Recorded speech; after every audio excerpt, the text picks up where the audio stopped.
The night on the Hogwarts Express was not supposed to be different. Harry Potter had just met Ron Weasley, a red-haired boy with an easy smile and a nervous eagerness to impress. Normally, this would have sparked the start of a famous friendship, but something in Harry's gut twisted when he saw the way Ron looked at him. The boy with the scar had already learned from years at the Dursleys that people wanted things from him: his story, his fame, his presence. Ron's eyes lingered a little too long on the lightning scar, his tone just a bit too eager when he asked about, you-know-who, and what it felt like to be the boy who lived. Harry, polite as ever, didn't show his discomfort, but he stored the thought away. On the surface, their conversation seemed harmless, yet underneath, Harry felt a sense of unease. He thought of Hagrid, who had been kind without asking for anything in return. He thought of the awe in the faces of strangers at the leaky cauldron. Ron felt more like the latter than the former. Hermione Granger entered their compartment later, a bushy-haired girl with sharp eyes and a brisk manner. While Ron grumbled about her bossiness, Harry paid attention to the way she handled herself. She was blunt, perhaps even overbearing, but she seemed uninterested in who Harry was beyond his ability to do spells and learn properly. That, Harry thought, was refreshing. By the time the Sorting Hat touched his head, Harry's mind was still tangled with thoughts of trust. The hat suggested Slytherin, but Harry resisted fiercely, begging for Gryffindor. He got his wish, but the wariness in his heart remained. As the first weeks passed at Hogwarts, Ron clung to Harry, eager to be the best mate of the famous boy. But Harry could not ignore the comments, the slips of envy, the way Ron's temper flared when Harry did something well. When Harry mastered the levitation charm quickly after watching Hermione's precise swish and flick, Ron muttered about show-offs. Harry laughed politely, but inside the unease grew deeper. Hermione, meanwhile, was relentless in her studies. At first, she annoyed both boys with her corrections and constant hand-raising, but Harry found something admirable in her determination. He caught himself defending her once when Ron mocked her behind her back. It surprised Harry as much as anyone else when he said, "She's just trying hard." That's not a bad thing. Ron gave him an incredulous look, then fell silent. The first real test came with the troll on Halloween. In the original story, Ron and Harry had gone together to save Hermione. But here, Harry hesitated. When Professor McGonagall announced that a troll was in the dungeon, Ron immediately tried to pull Harry aside, muttering about letting the teachers handle it. Harry, however, remembered that Hermione had gone off crying earlier, hurt by Ron's words. Something sharper than friendship stirred in him, a sense of fairness, of loyalty to someone who deserved it. Harry went alone. He ran to the girls' bathroom, wand clutched in his hand, and found Hermione cornered by the hulking troll. Fear surged through him, but his determination burned brighter. He shouted for her to move, distracted the troll, and together, they managed a desperate plan.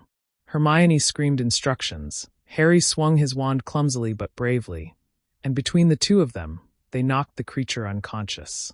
When the professors arrived, Hermione, trembling but proud, did not cover for Ron because Ron was not there. Instead, she and Harry shared the story, and though McGonagall scolded them both for recklessness, there was something forged in that moment that Ron was never part of. From that day forward, the bond between Harry and Hermione deepened. They studied together, they shared strategies, and Hermione's sharp logic complemented Harry's instinctive courage. Ron still hovered around, but Harry kept him at arm's length.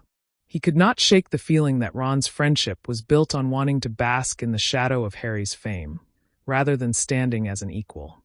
By the time the mystery of the Sorcerer's Stone unfolded, Ron was no longer at the center of Harry's inner circle. When the three traps awaited them, it was Hermione who stood beside Harry. She solved the potion's riddle with calm precision, and Harry trusted her judgment without question. Ron was not there to sacrifice himself in a chess game, because Harry had not sought him out. This change echoed through the years. Harry grew more cautious about whom he called a friend. He trusted Hermione fully, her honesty and brilliance steadying him, but Ron faded into the background, his resentment growing quietly. He did not show it openly, but his bitterness simmered. He became one of the many Gryffindors who cheered for Harry, but was never truly close to him. It was during second year, as whispers of the Chamber of Secrets spread, that another shift began. Draco Malfoy, arrogant and sharp-tongued as ever, saw the closeness between Harry and Hermione. His insults about her blood status cut deep, yet even as Harry defended her fiercely, Hermione surprised herself by paying closer attention to Draco. He was cruel, yes, but he was also clever. His words carried weight, his confidence unshakable, and she wondered if beneath the arrogance lay something else. At first, she told herself it was only academic interest. Draco's understanding of spells and potions often rivaled her own, though he rarely showed it in class. But Harry noticed the glances. He saw the way Hermione argued more passionately with Draco, how her eyes lingered just a moment too long during their heated exchanges. Harry did not interfere. He trusted Hermione's judgment and believed she would never let anyone sway her who did not deserve it. Still, he worried. He knew Draco came from a world steeped in darkness, one that despised Hermione's very existence. Yet he also sensed that Hermione, unlike Ron, might see more than just the surface. By the end of that year, when the diary was destroyed and Ginny was saved, Hermione carried more than relief in her heart. She carried a question she had not dared to ask aloud. Could Draco Malfoy be more than what the world expected of him? And could she be the one to find out? Harry did not yet know how far this path would take them. But he knew one thing for certain. He had never trusted Ron, and that single choice had changed everything.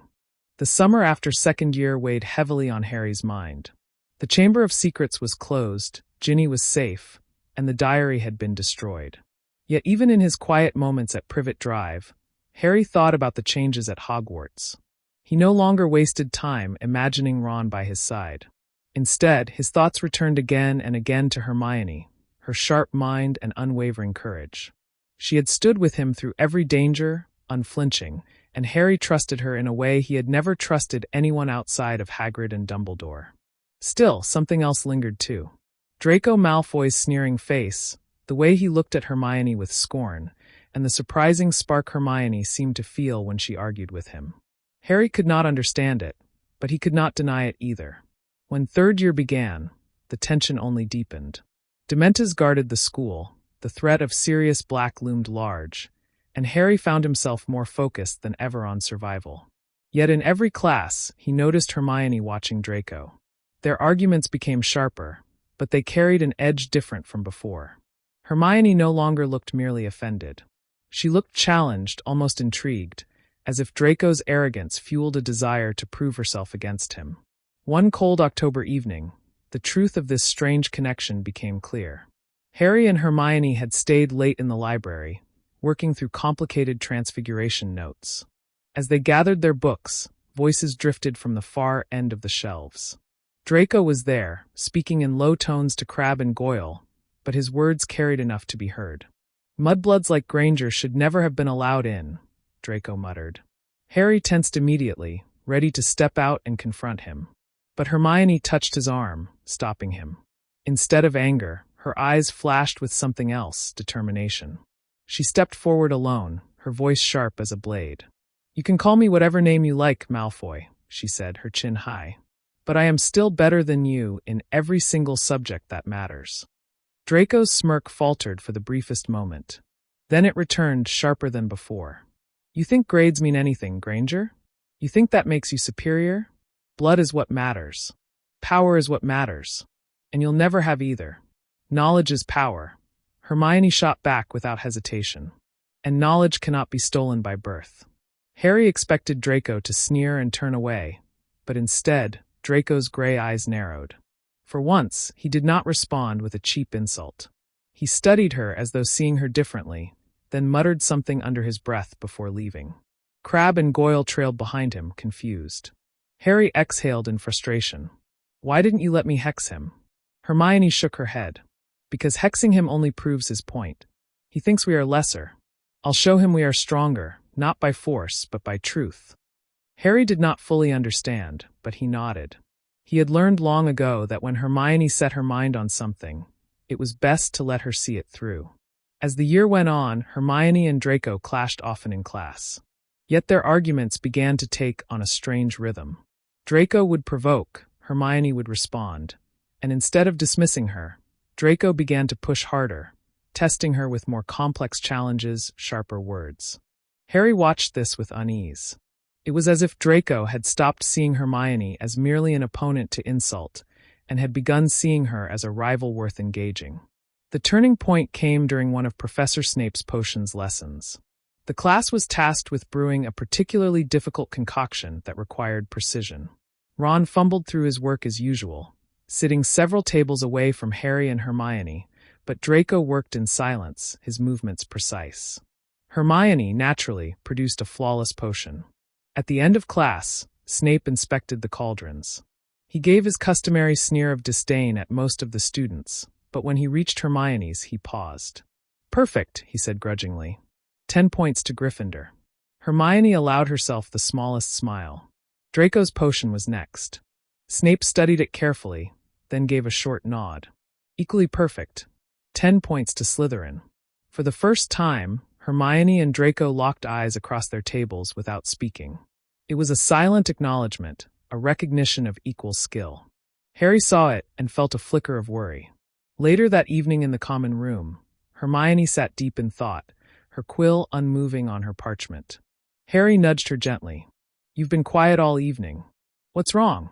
Hermione hesitated, then whispered, "Draco isn't what I thought." Harry frowned. "He's cruel, Hermione. You know that.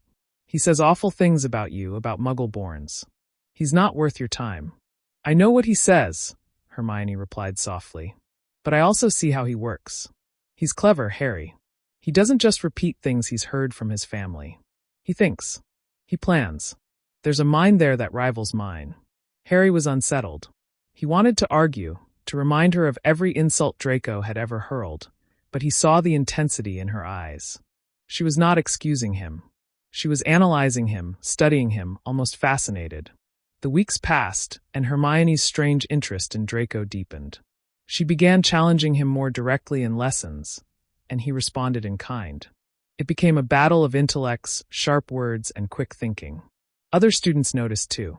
Whispers spread about the fierce rivalry between the Gryffindor know-it-all and the Slytherin prince. Some thought it was nothing more than animosity. Others, however, began to suspect something else.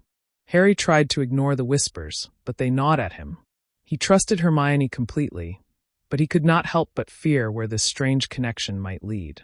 He remembered too well how easily people could be swayed, how charm and charisma could mask darker truths. The most unsettling moment came in December, during a Hogsmeade trip.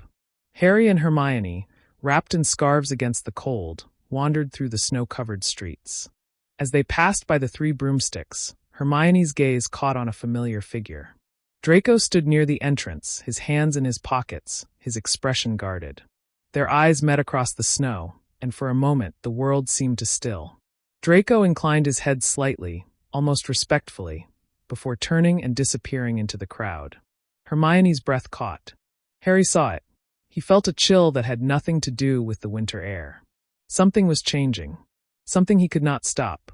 And for the first time, Harry wondered if the choice he had made, never trusting Ron, always leaning on Hermione, was leading her down a path that neither of them could have predicted. The rest of third year seemed to unfold with a strange duality for Harry. On one hand, there was the shadow of Sirius Black, the fear of betrayal, and the looming threat of Dementors that made every Quidditch match and walk across the grounds a battle of willpower. On the other hand, there was Hermione, whose focus seemed divided between her endless studies and an unspoken pull toward Draco Malfoy. Harry noticed the way she carried herself differently in classes where Draco was present. Her answers were sharper, her posture straighter, as if she were constantly bracing herself for combat. But it was more than that. Sometimes Harry would glance sideways and catch her staring, not with hate, but with a strange, unreadable curiosity. It reached a head one afternoon in the library. Harry had been poring over his defense against the dark arts essay when he realized Hermione wasn't beside him. He found her a few rows away, standing rigidly as Draco spoke to her in a low voice. Harry approached, his wand hand itching. "What's going on?" he demanded. Draco turned, his usual smirk fixed in place, but his voice was steady rather than mocking. "We were just having a discussion." Hermione's cheeks were slightly flushed, but her chin was high. Malfoy was questioning whether magical law has ever truly been fair to all bloodlines. Harry blinked, stunned. "He said that." Draco's smirk deepened. Don't sound so surprised, Potter. Even I can see when something is rigged. Wizards talk about purity, but half the families that boast about their lineages are tangled in scandal and corruption. At least Muggleborns earn their place. Harry's mouth opened, then closed again. He could hardly believe what he had just heard. Draco Malfoy, of all people, admitting that Hermione, and others like her, deserved to be at Hogwarts. Don't mistake me for a saint, Draco added quickly, as if catching himself. I still believe in strength. And strength comes from knowing who you are. If Granger can prove herself stronger than the rest, then maybe blood doesn't matter as much as everyone thinks. Hermione's eyes shone with fierce interest, though she kept her tone cool. Then perhaps you should stop using the word you so love to throw at me. Draco gave her a long look, then shrugged. Perhaps. With that, he turned and strode away, leaving Harry and Hermione in silence. Harry felt uneasy. Hermione, you can't, he's Malfoy. He's dangerous. Hermione bit her lip. I know. But Harry, did you hear him? That wasn't a rehearsed insult. That was him thinking. Really thinking. Do you realize how rare that is for someone raised in his world? Harry shook his head. I think he's playing with you. You can't trust him. I'm not saying I do, Hermione replied. But people can change, Harry. If Draco is questioning even a fraction of what he's been taught, that matters. Harry didn't argue further, but the unease gnawed at him. He had chosen not to trust Ron years ago, and that choice had forged his bond with Hermione. But now, that bond was leading her into dangerous waters, and he wasn't sure if he could follow. As winter melted into spring, the matter of Sirius Black consumed Harry's thoughts. He discovered the truth, that Sirius was his godfather, not his enemy, and the whirlwind of the Shrieking Shack unfolded much the same as before, save for one small detail. Ron wasn't there. He wasn't bound by Pettigrew, he wasn't injured by the dog's drag through the passage. Instead, it was only Harry, Hermione, and their strange new dynamic. Hermione's brilliance with the time-turner saved Sirius that night, but even amidst the triumph, Harry noticed the way she spoke less about Ron than ever before. In fact, she hardly mentioned him at all. It was as if Ron had faded into the background of her life, a classmate rather than a friend. Fourth year brought the Triwizard Tournament, and with it, a storm that changed everything. Harry's name shot from the Goblet of Fire, and once again, suspicion and jealousy followed him. Ron, who might have been his closest ally in another world, was simply another voice in the chorus of Gryffindors muttering about glory and fame. Harry didn't care. He had long since stopped valuing Ron's opinion. Hermione, however, stood by him from the start. She argued with anyone who doubted Harry's innocence, her loyalty unshakable. And to Harry's surprise, Draco did not immediately gloat either. Instead, he watched. His taunts continued, but they felt different. Less venomous, more like a test. During the first task, when Harry faced the Hungarian Horntail, it was Hermione's faith in him that kept his courage intact. Afterward, when he stumbled back to the common room, burned and exhausted, it was Hermione who stayed awake with him, her hand brushing his as she whispered encouragements. But whispers filled the school in another way too. Draco had been seen watching Hermione during the Yule Ball. He had gone with Pansy as expected, but more than one student whispered about the way his gaze flicked toward Hermione in her blue dress, radiant and poised. Victor Crumb had been her date, yet Draco's eyes betrayed something sharper, something that made even Harry uneasy. The real fracture came after the second task. Hermione had been taken into the lake as one of the hostages, proof of how important she was to Harry. When she was rescued, sputtering and freezing, Harry stayed close to her, wrapping his cloak around her shoulders. But later, he overheard something that unsettled him deeply.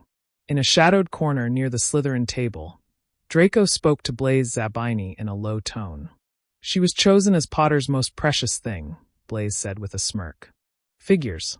She's been glued to him since first year. Draco's voice was harder to read. Maybe. Or maybe she's precious in her own right. Harry froze, his blood running cold. Draco Malfoy, of all people, had just admitted Hermione mattered. Not just to Harry, but in a way that was independent of him. Later that night, Hermione found Harry staring into the fire, lost in thought. "What's wrong?" she asked softly. Harry shook his head. "Nothing. Just thinking about how much everything has changed." Hermione sat beside him, her warmth seeping into his side. It has. But we'll face it, Harry. Together. Harry nodded, but inside his unease deepened. Because he knew something Hermione did not. Draco Malfoy was changing too. And Harry wasn't sure if that change would save them, or destroy everything. The weeks after the second task left Hermione restless. She should have been buried in books preparing for exams, but her mind drifted often, unsettled. Harry noticed it most at night in the common room, when her quill would hover over parchment and her eyes would wander toward the fire, distant and thoughtful. Harry knew what she was thinking about. He did not want to admit it, but he had heard Draco's voice in his mind more than once since that overheard conversation. Maybe she's precious in her own right. It was the kind of thing Malfoy had never said before, the kind of thing that clung like a burr in Harry's chest. But he said nothing. Instead, he focused on the looming third task, on the pressure of competing in a tournament he never chose to enter. Hermione stayed at his side, tireless in her support, but even she could not silence the whispers growing in the castle. The Yule Ball had left an imprint on everyone. Hermione had stunned the school that night, walking into the hall in a dress of shimmering blue that had drawn every eye.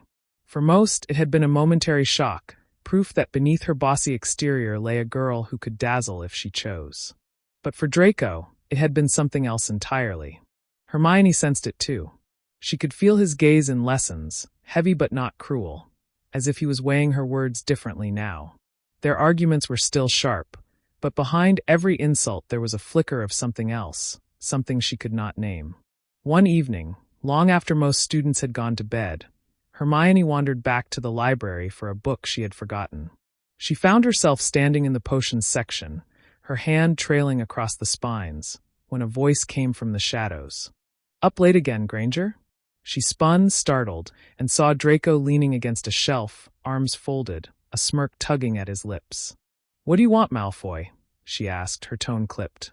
"Nothing," he said smoothly. "Just curious why you spend so much time chasing knowledge when you already have more than half the teachers here." Hermione frowned. Knowledge is endless. Anyone who thinks they've learned enough is a fool. Draco tilted his head, studying her. "You sound like Dumbledore. And you sound like you're mocking me." "Not mocking," Draco corrected softly. "Observing." Hermione's heart skipped, though she masked it with a glare. "Well, observe somewhere else." "I'm busy." But Draco didn't move. His eyes lingered, gray and unyielding. "You ever wonder what it would be like if you weren't in Gryffindor?" Hermione stiffened. "No. Why would I?" "Because you'd have done well in Slytherin," he said simply. "Cunning, ambitious, relentless. You'd have risen to the top before anyone could stop you." She blinked, caught off guard. Draco Malfoy paying her a compliment was almost unthinkable. Yet his tone was not mocking, not laced with sarcasm. It was quiet, serious. "You think I'd want to be surrounded by people who hate me for my blood?" She shot back. Draco's lips pressed into a thin line. For a moment, he looked as though he might argue. But instead he said, "Not everyone hates you. Some of us can see past it." Hermione's chest tightened. She had no response, and in the silence that followed, Draco gave her a final glance before slipping into the shadows. The next morning, she told Harry nothing. She buried herself in books again, but her mind replayed the encounter in the library over and over. Draco's words haunted her in ways she did not understand. Harry noticed her distraction and grew more protective. He had lost too many people already, and the thought of Hermione being tangled in Draco's world filled him with dread. But Hermione was not a girl to be sheltered. She followed her own logic, her own instincts, and Harry could only watch as her path curved toward dangerous possibilities. As the final task approached, tension gripped the school. Harry prepared with Hermione's constant guidance, but the maze itself tested him beyond anything before. When he and Cedric reached the cup together, the portkey whisked them to a graveyard, and Voldemort returned in a storm of terror. Cedric was killed, Harry barely escaped, and the Triwizard Tournament ended in blood. The aftermath left Harry shaken, his scar burning, his nightmares filled with shadows. Hermione was his anchor, staying with him when no one else could understand the weight he carried. Yet even then, Harry could not ignore the shift in her. She still fought for him, still cared for him with unshakable loyalty, but her mind was split.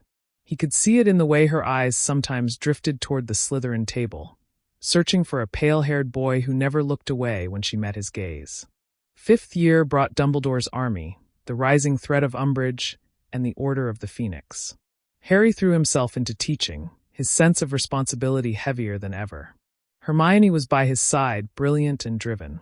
But Draco, forced into the inquisitorial squad by his family's ties, was never far. Their clashes grew sharper, but beneath them lay something almost like recognition. One evening, after a particularly bitter exchange, Draco cornered Hermione near the courtyard. His words were hushed, urgent. "You're wasting yourself on Potter's rebellion," he said. Hermione glared. "And you're wasting yourself on Umbridge's leash." His eyes flashed. "You don't understand. My family doesn't give me choices." "Then make them anyway," Hermione retorted. "You're clever enough. Strong enough. If you keep hiding behind your father's name, you'll never be more than a shadow." For once, Draco didn't reply with a sneer. He stared at her, his jaw tight, then turned away with a muttered, "You don't know what you're asking." Hermione stood rooted to the spot, her breath unsteady. She knew she was crossing a line, one that Harry would never approve of. But she couldn't stop herself. Draco Malfoy was unraveling before her eyes, and she wanted to see what lay beneath the mask. When she returned to the Gryffindor common room, Harry asked her where she had been. She lied, saying she had been in the library again. For the first time in years, Harry felt the sting of doubt. He had built his life on trusting Hermione, the one person who had never wavered. But now, for the first time, he wondered if she was keeping something from him. And he was right, because somewhere in the shifting tides of war, Hermione Granger had begun to see Draco Malfoy not just as a rival or an enemy, but as something far more complicated. Something she wasn't ready to admit even to herself. The summer before fifth year weighed on Harry heavier than any before. After Cedric's death and Voldemort's return, Privet Drive felt more like a prison than ever. His letters from Hermione were his lifeline, but even they carried a new tone. She wrote with her usual thoughtfulness, but between the lines Harry sensed something else. Hesitation, as if she were holding something back. When he finally reunited with her at Grimmauld Place, the headquarters of the Order of the Phoenix, Harry hugged her fiercely, relieved to see her alive and safe. She clung back just as tightly, yet Harry could not shake the feeling that she had changed. Her eyes darted away more often, her silences stretched longer, and though her loyalty was still fierce, her mind seemed burdened by more than just the war. Draco Malfoy haunted the edges of her thoughts. She never admitted it aloud, but the conversations they'd shared at Hogwarts the year before replayed in her mind when she lay awake at night. His words, about family, about choices, about seeing past blood, had cracked something inside her, something she could not ignore no matter how she tried. At Hogwarts, the weight of Umbridge's regime settled over the school like a suffocating blanket. Her pink office and simpering voice masked cruelty sharper than anything Harry had seen outside of Voldemort himself. Detentions left his hand scarred with words carved into his skin, and Hermione was furious in a way Harry had rarely seen. They formed Dumbledore's army in secret, and Harry became a teacher to dozens of students hungry for real defense. Hermione was his partner in organizing it, drawing charts, scheduling meetings, and pushing everyone to master spells far beyond their level. It was in those rooms of whispers and wand light that Harry felt closest to her again. But cracks still formed. Draco, as part of the inquisitorial squad, lingered on the edges of the DA's secrecy. His eyes always seemed to seek Hermione, and though he never reported anything specific about her, Harry noticed that Hermione never quite looked away from him either. Their battles of words had shifted into something subtler. Questions hidden inside insults, meanings laced beneath their barbs. One night after a DA meeting, when the others had left, Harry found Hermione staring at the parchment list of names they had enchanted.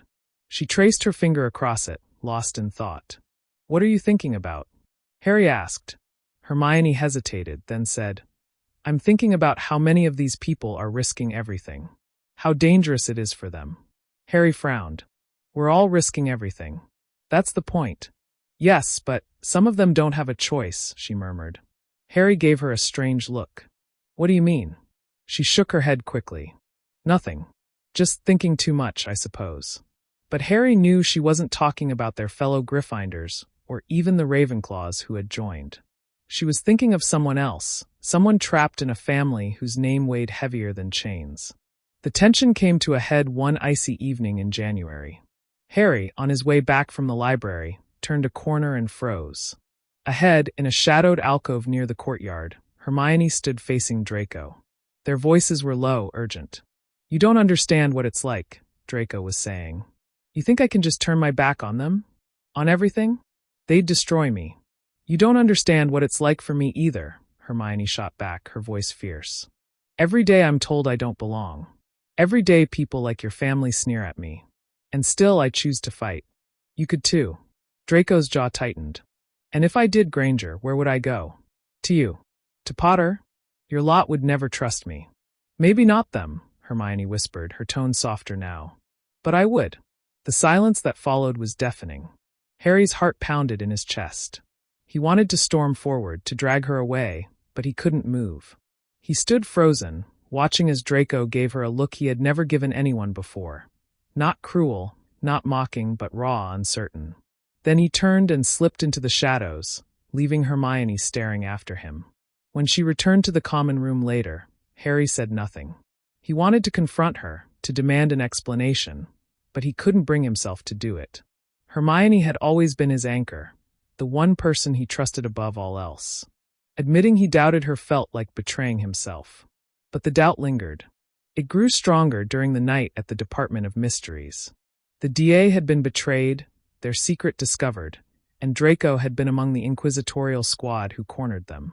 Harry fought his way free with the others, but when he looked back, he saw Draco hesitate. For a split second, Draco's wand lowered, his eyes meeting Hermione's across the chaos. There was no cruelty in them then, only conflict. After Sirius fell through the veil and Harry's world shattered, Hermione held him as he broke, her tears mingling with his. She whispered that she was there, that she always would be. And Harry believed her.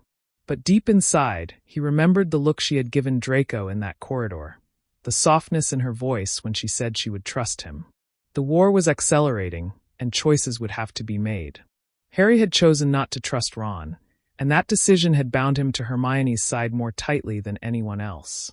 But Hermione's choices were leading her somewhere Harry couldn't yet see. As they left Hogwarts that summer, Harry caught one last glimpse of Draco on the platform, standing with his mother, his face pale and unreadable. Hermione's eyes flickered toward him, just for a heartbeat. It was enough. Harry knew the next year would test not only their fight against Voldemort, but the very foundation of their friendship. Because whether Hermione admitted it or not, Draco Malfoy was no longer just her enemy.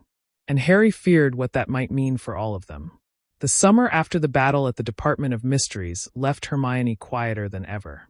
She spent weeks at home, answering Harry's letters faithfully, but never speaking of what weighed most on her mind. She thought often of the way Draco had looked at her before Sirius's death, of the hesitation in his eyes when his wand had lowered. It haunted her, because in that moment he had seemed more human than she had ever allowed herself to believe. When she reunited with Harry on the Hogwarts Express, she clung to him. He was paler, thinner, his grief heavy on his shoulders.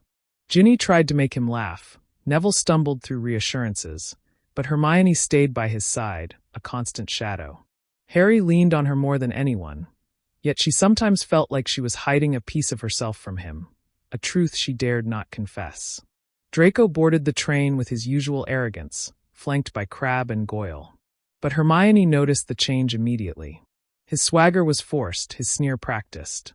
The sharpness in his voice did not hide the tension in his eyes. Something had shifted over the summer, something darker. Harry noticed it too, though in a different way. To him, Malfoy looked suspicious, calculating. He tried to tell Hermione, so as the weeks passed, convinced that Draco was up to something more sinister than ever. "He's not just strutting around for fun this time," Harry muttered one evening in the common room. "He's hiding something. I know it." Hermione glanced up from her parchment, struggling to keep her expression neutral. "Harry, you always think Malfoy is plotting some grand scheme. Maybe he's just coping after everything that's happened." "Coping?" Harry snapped. "He doesn't cope. He gloats. He sneers. He doesn't sit there looking like the weight of the world's on him unless he's planning something." Hermione didn't argue, but her heart twisted. She had seen Draco's haunted expression when he thought no one was watching. She knew Harry wasn't entirely wrong. He was hiding something, but she also knew he was suffering in ways Harry could not imagine. Draco's mission came into sharper focus as the year unfolded. He began disappearing at odd hours, slipping through corridors, vanishing behind closed doors. Harry grew obsessed with tracking him, convinced Draco was working with Voldemort. Hermione tried to reason with him, urging him not to get lost in his suspicions, but Harry's determination only grew stronger. Meanwhile, Hermione found herself drawn into a secret web of her own making. One evening after patrols, she turned a corner and found Draco standing by the window of an empty classroom, staring out at the moonlit grounds. His reflection was pale in the glass, his face etched with exhaustion. "What do you want, Granger?" he asked without turning. His voice lacked its usual bite. Hermione hesitated. "I wanted to ask if you're all right." That drew his attention. He turned sharply, eyes narrowing. "Why would you care?" "Because you're not yourself," she said softly. "And I can see it, even if no one else can." For a long moment, Draco said nothing. Then, in a voice barely above a whisper, he said, "You don't know what I've been asked to do. You don't know what it's like to have no choice." Hermione stepped closer, her heart pounding. "Then tell me. Let me help you." His laugh was hollow. "Help me? You're the last person who could. You're on the other side of this war, Granger. If you knew the truth, you'd hate me." "I could never hate you," she blurted, surprising herself. The silence that followed was unbearable. Draco stared at her, searching her face for mockery, for insincerity, but found none. His expression softened just enough for Hermione to glimpse the boy beneath the mask, the boy who had once confessed that he felt trapped by the life he was born into. But the moment ended as quickly as it had begun. He pulled back, his mask slipping back into place. "Stay out of it," he said sharply, and stormed past her, leaving her trembling in the empty corridor. From then on, their encounters became a dangerous secret. Sometimes they exchanged only a few words in passing. Sometimes she found him in quiet corners, where the weight of his mission pressed so heavily that he could not carry it alone. Hermione never pried for details, but she listened, offering him something he had never known before, understanding without judgment. Harry, meanwhile, was growing more desperate. His obsession with Draco consumed him, and his frustration with Hermione grew when she refused to fuel his suspicions. "You keep making excuses for him," Harry accused one evening after a particularly tense day of following Malfoy's movements. "Why? Why do you always defend him?" Hermione's heart raced. She forced her voice to stay steady. "I'm not defending him, Harry. I'm just saying you don't have proof. We can't risk everything chasing shadows." "Shadows?" Harry's voice rose. "He's working for Voldemort, Hermione. I can feel it. And if you can't see that, then maybe you don't know him as well as you think." The words cut deeper than Harry realized. Hermione bit her lip, holding back the truth she longed to confess. That she did know Draco better than anyone imagined. That she had seen sides of him Harry refused to acknowledge. But she stayed silent, because if Harry knew, he might never forgive her. The tension between them only deepened as the year drew on. Draco grew more desperate, his attempts at repairing the vanishing cabinet pushing him closer to breaking. Hermione saw the toll it was taking on him, the way his hands trembled, the way his eyes hollowed with lack of sleep. She wanted to save him, but the closer she drew, the more dangerous it became. The night of the lightning-struck tower came at last. As Harry and Dumbledore returned from their mission, Draco stood trembling in the astronomy tower, his wand pointed at his headmaster. Hermione was not there, but later she would hear from Harry every detail. The way Draco's hands shook, the way he couldn't bring himself to cast the curse. Harry's voice, when he told her, was filled with anger and triumph. "I was right. He couldn't do it, but he wanted to. He's dangerous, Hermione. You have to see that." But all Hermione could think of was Draco's haunted eyes, his whispered words about having no choice. When Dumbledore fell and the war became undeniable, Hermione knew one thing with certainty. Draco Malfoy was lost in a world that was destroying him, and she could not turn away, even if it meant breaking Harry's trust. The days following Dumbledore's death were filled with a silence that pressed heavier than any words could. Hogwarts, once a place of safety, became a shadowed ruin of grief. The students departed under the watchful eyes of teachers who could barely hold themselves together. And among them, Hermione sat with Harry, her hand never leaving his, though her mind drifted far away. Harry's sorrow was mixed with fury. He spoke often of Snape, of betrayal, of vengeance. Yet whenever Draco's name came up, there was a sharp edge in his voice. He stood there with his wand pointed at Dumbledore. Harry said bitterly on the train ride home. He wanted to do it. He was ready. Don't you dare tell me otherwise. Hermione looked out the window, her voice low. I don't think he was ready, Harry. I think that's why he didn't do it. Harry snapped his gaze toward her, disbelief etched across his face. You're defending him again. After everything? After what he tried to do? She didn't answer. She couldn't. Because part of her, the part that remembered Draco's trembling hands and the pain in his eyes, still believed there was something in him worth saving. At Malfoy Manor, Draco's summer was a nightmare. Voldemort's presence filled the house with terror, his followers moving through its halls like shadows. Draco was no longer simply a student. He was a marked servant, a boy caught in a game he could never win. Every day, his mother pleaded silently with her eyes, willing him to endure, to survive. His father, newly freed from Azkaban, seemed diminished, his arrogance replaced by fear. And Draco himself carried the knowledge that he had failed Voldemort once already. That failure lingered like a blade at his throat. Nights were the worst. He lay awake replaying the astronomy tower. The moment he had stood with his wand raised and realized he could not do it. He thought of Dumbledore's calm voice, of the mercy in his eyes. And against his will, he thought of Hermione Granger, the only person who had looked at him as if he were more than the mask he wore. Hermione, meanwhile, returned to her parents' home for what she knew might be the last summer with them. She buried herself in books about defensive magic, protective charms, survival strategies. Yet Draco haunted her thoughts. She wondered where he was, what he was enduring, whether he was still alive. And though she never dared write his name in a letter, sometimes she traced it absent-mindedly in the margins of her notes before quickly scribbling it out. The trio reunited at the Burrow for Bill and Fleur's wedding, but even there, war loomed.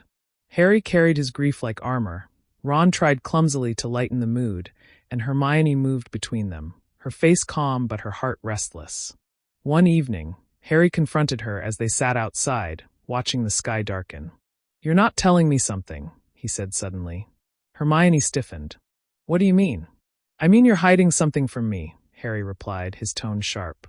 You've been different since the end of the year. Distracted. When I talk about Malfoy he stopped, narrowing his eyes. It's him, isn't it? You pity him. Hermione swallowed hard. Harry, you don't understand.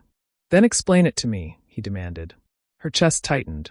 She wanted to tell him everything, about the nights she had spoken with Draco, about the truth she had seen behind his mask. But looking into Harry's eyes, full of pain, anger, and the desperate need for loyalty, she couldn't.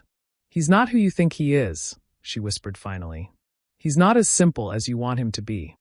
Harry shook his head, frustration etched across his features. He made his choice. He stood with them. That's all I need to know. Hermione said nothing, but her silence was answer enough. When the Death Eaters attacked during the wedding, chaos consumed everything. Spells lit the air, screams tore through the night, and Hermione's instincts carried her forward. She grabbed Harry and Ron, operating them to safety, her heart pounding. Yet even in the madness, one thought burned through her mind. Draco was among them now. Was he here, masked and silent, forced into this war? Or was he watching from the shadows, hating every moment of what he had become?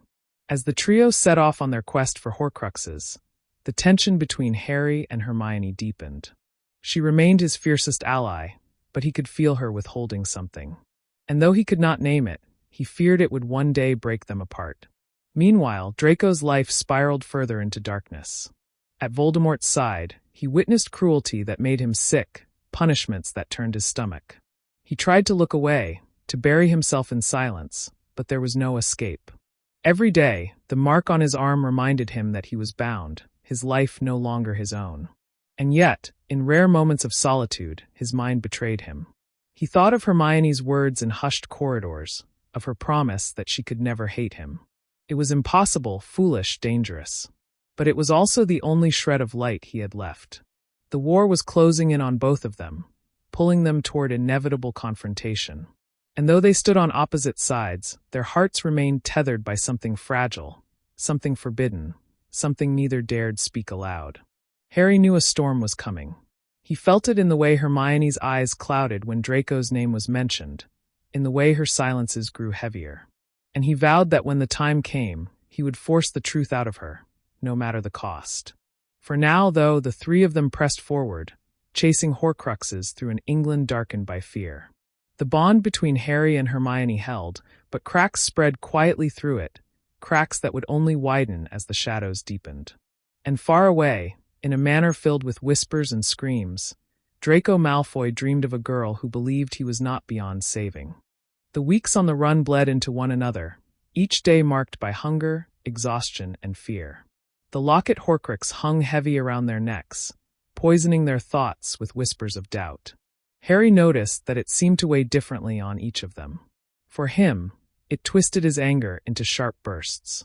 For Ron, it fed his insecurities until they consumed him. For Hermione, it dragged her into silences that lasted hours, her gaze fixed on some faraway place only she could see. Harry had grown used to Hermione being the one who steadied him, the one who answered his questions and anchored him when his fury threatened to overwhelm.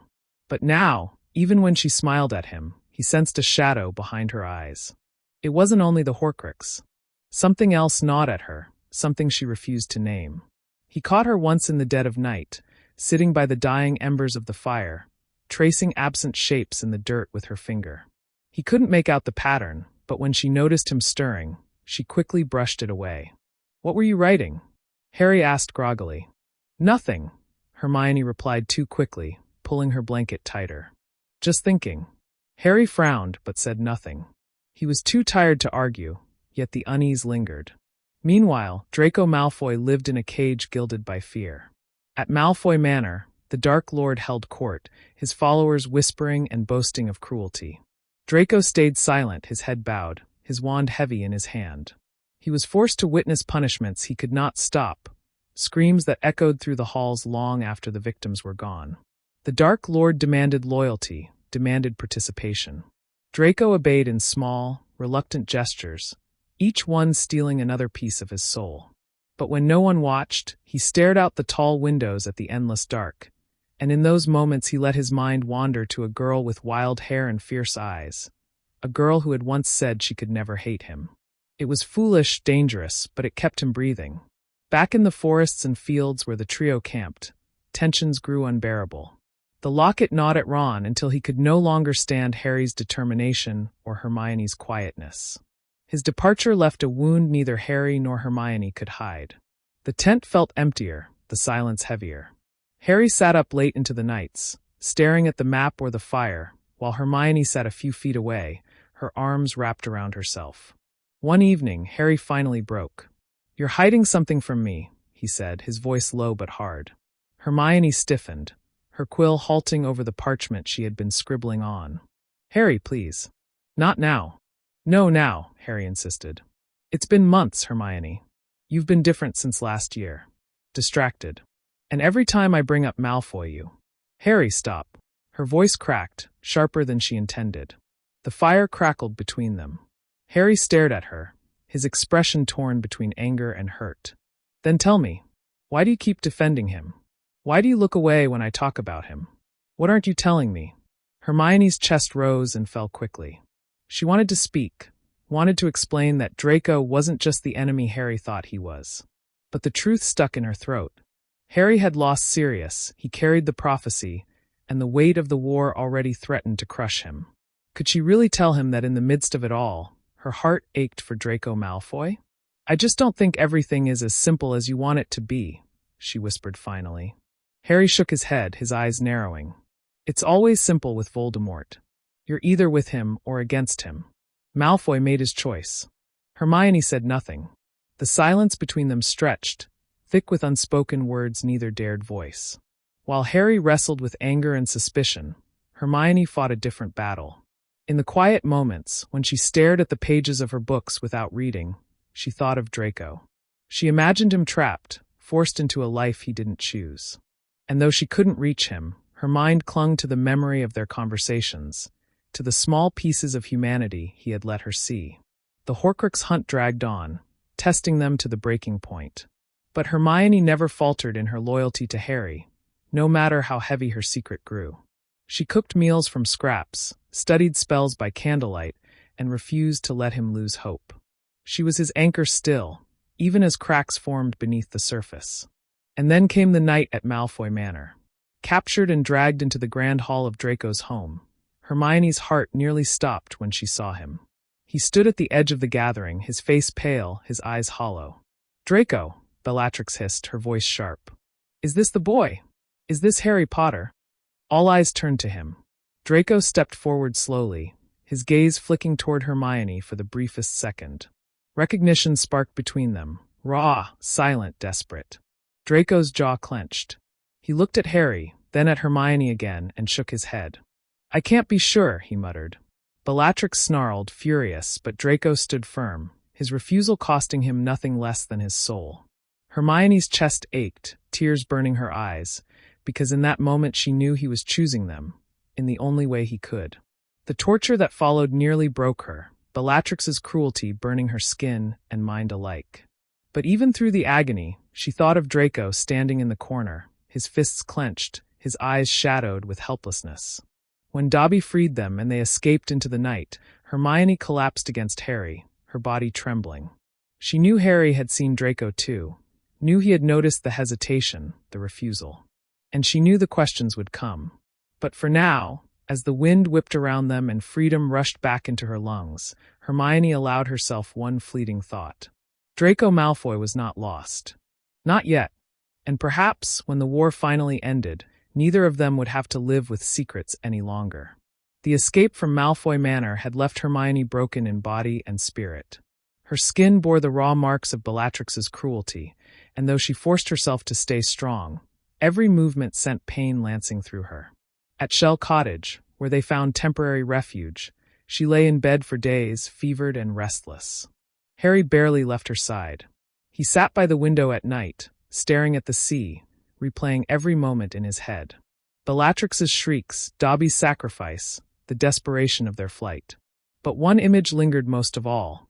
Draco standing in the hall, his eyes darting to Hermione, his voice uncertain as he refused to identify Harry. It should have been a moment of vindication, proof of Draco's cowardice or weakness. But instead, it gnawed at Harry in ways he couldn't explain. Draco had been given the chance to deliver them into Voldemort's hands, and had faltered. Why? One evening, as the sound of waves echoed outside, Harry turned to Hermione. She was propped against her pillows, pale but alert, scribbling notes about Griphook's conditions for helping them break into Gringotts.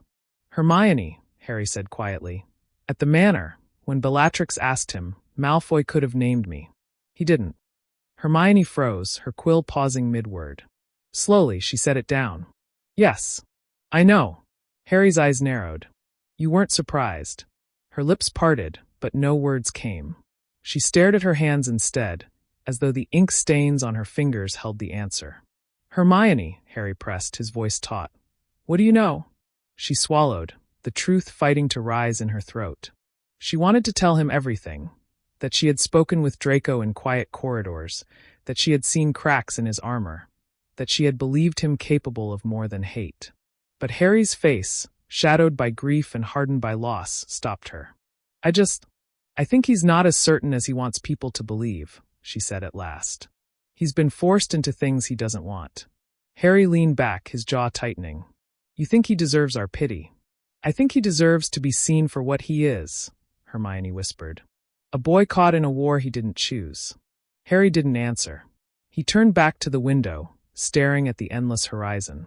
But his silence carried more weight than words. While Hermione tried to heal, Draco's torment deepened.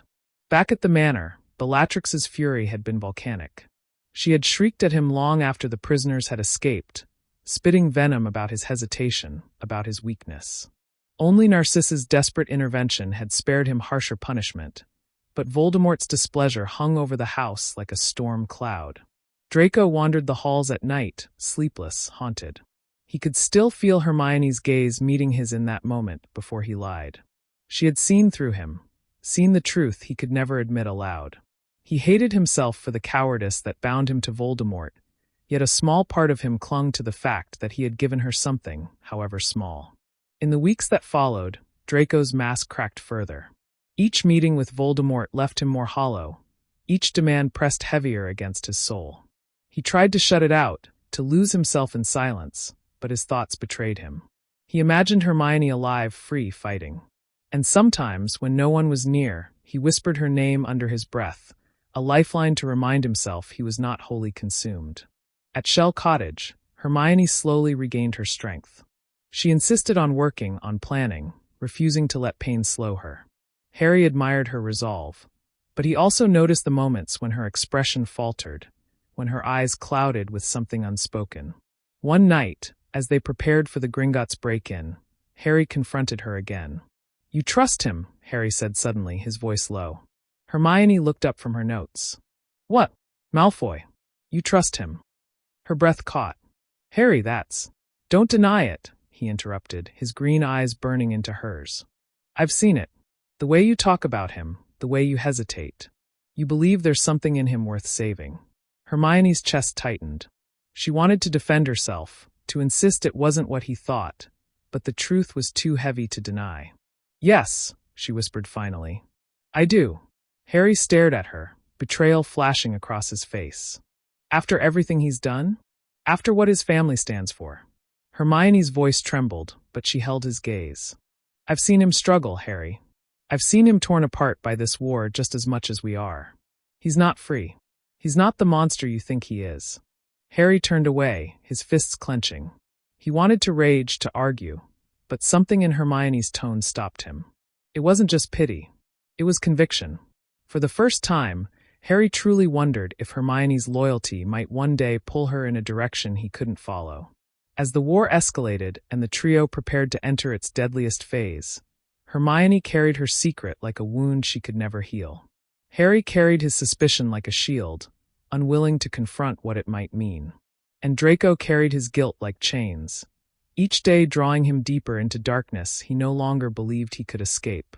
3 lives, bound together by choices and silences, all hurtling toward the same inevitable end. And though none of them could see it yet, the day was coming when secrets would no longer hold. The days at Shell Cottage slipped away with urgency pressing down on them. The plan to break into Gringotts consumed their thoughts. Every detail mattered, every risk weighed heavily, yet beneath all the strategy lay something far more fragile. The tension that had bloomed between Harry and Hermione. Harry could not forget their conversation. Hermione's whispered admission that she trusted Draco replayed in his mind each time he looked at her. Trusting Malfoy was unthinkable, almost insulting to everything they had suffered. And yet Hermione's eyes had carried a truth Harry couldn't easily dismiss. She wasn't naive. She wasn't careless. She had seen something he hadn't, and that frightened him more than anything. Ron noticed too. He wasn't blind to the distance that had grown between his friends. Harry avoided certain topics with Hermione, and Hermione threw herself into her work with unusual fervor, as though determined to drown out the unspoken rift. Ron had his suspicions, but he said nothing. Words were like sparks in their world now. Strike the wrong one, and everything could burn. The morning they set out for Gringotts was gray, the sky heavy with clouds.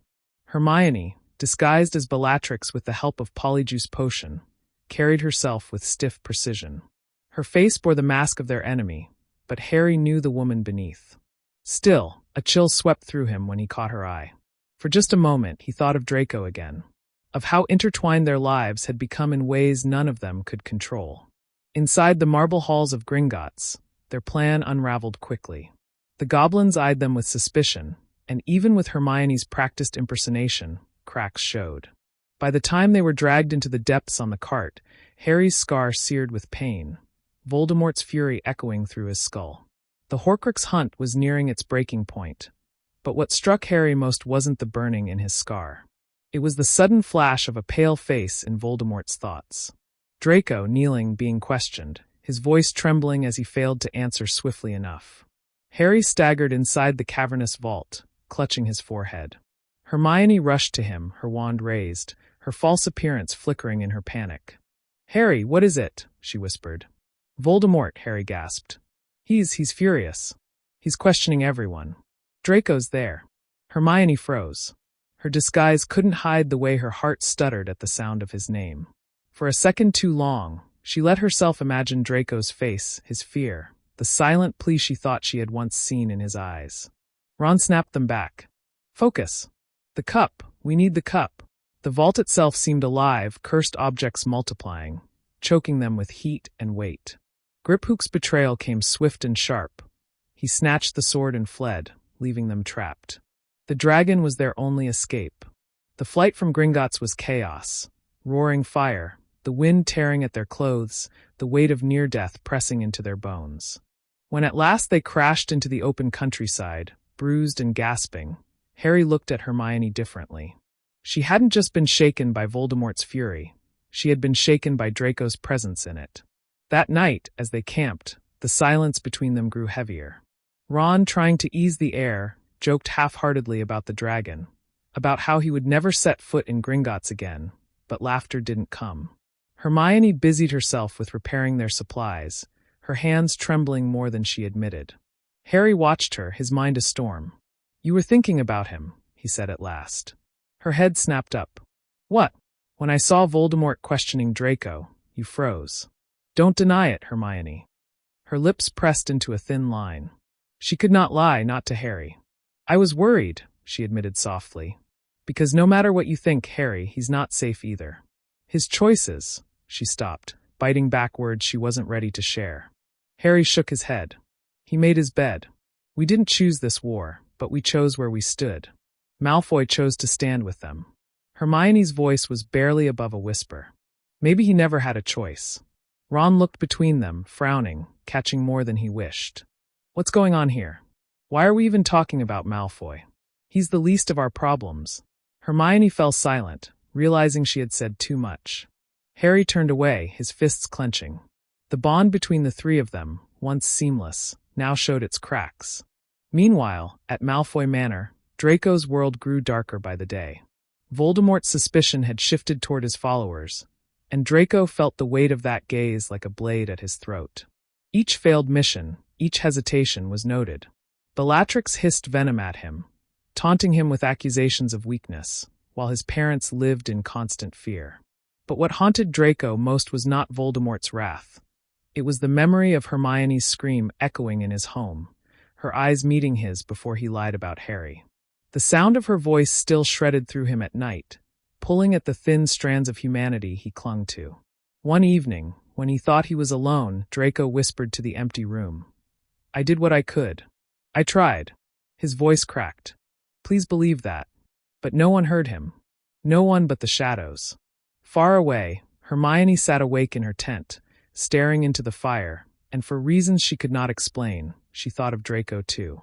The war was tightening its grip around all of them, pulling them toward a collision none could avoid.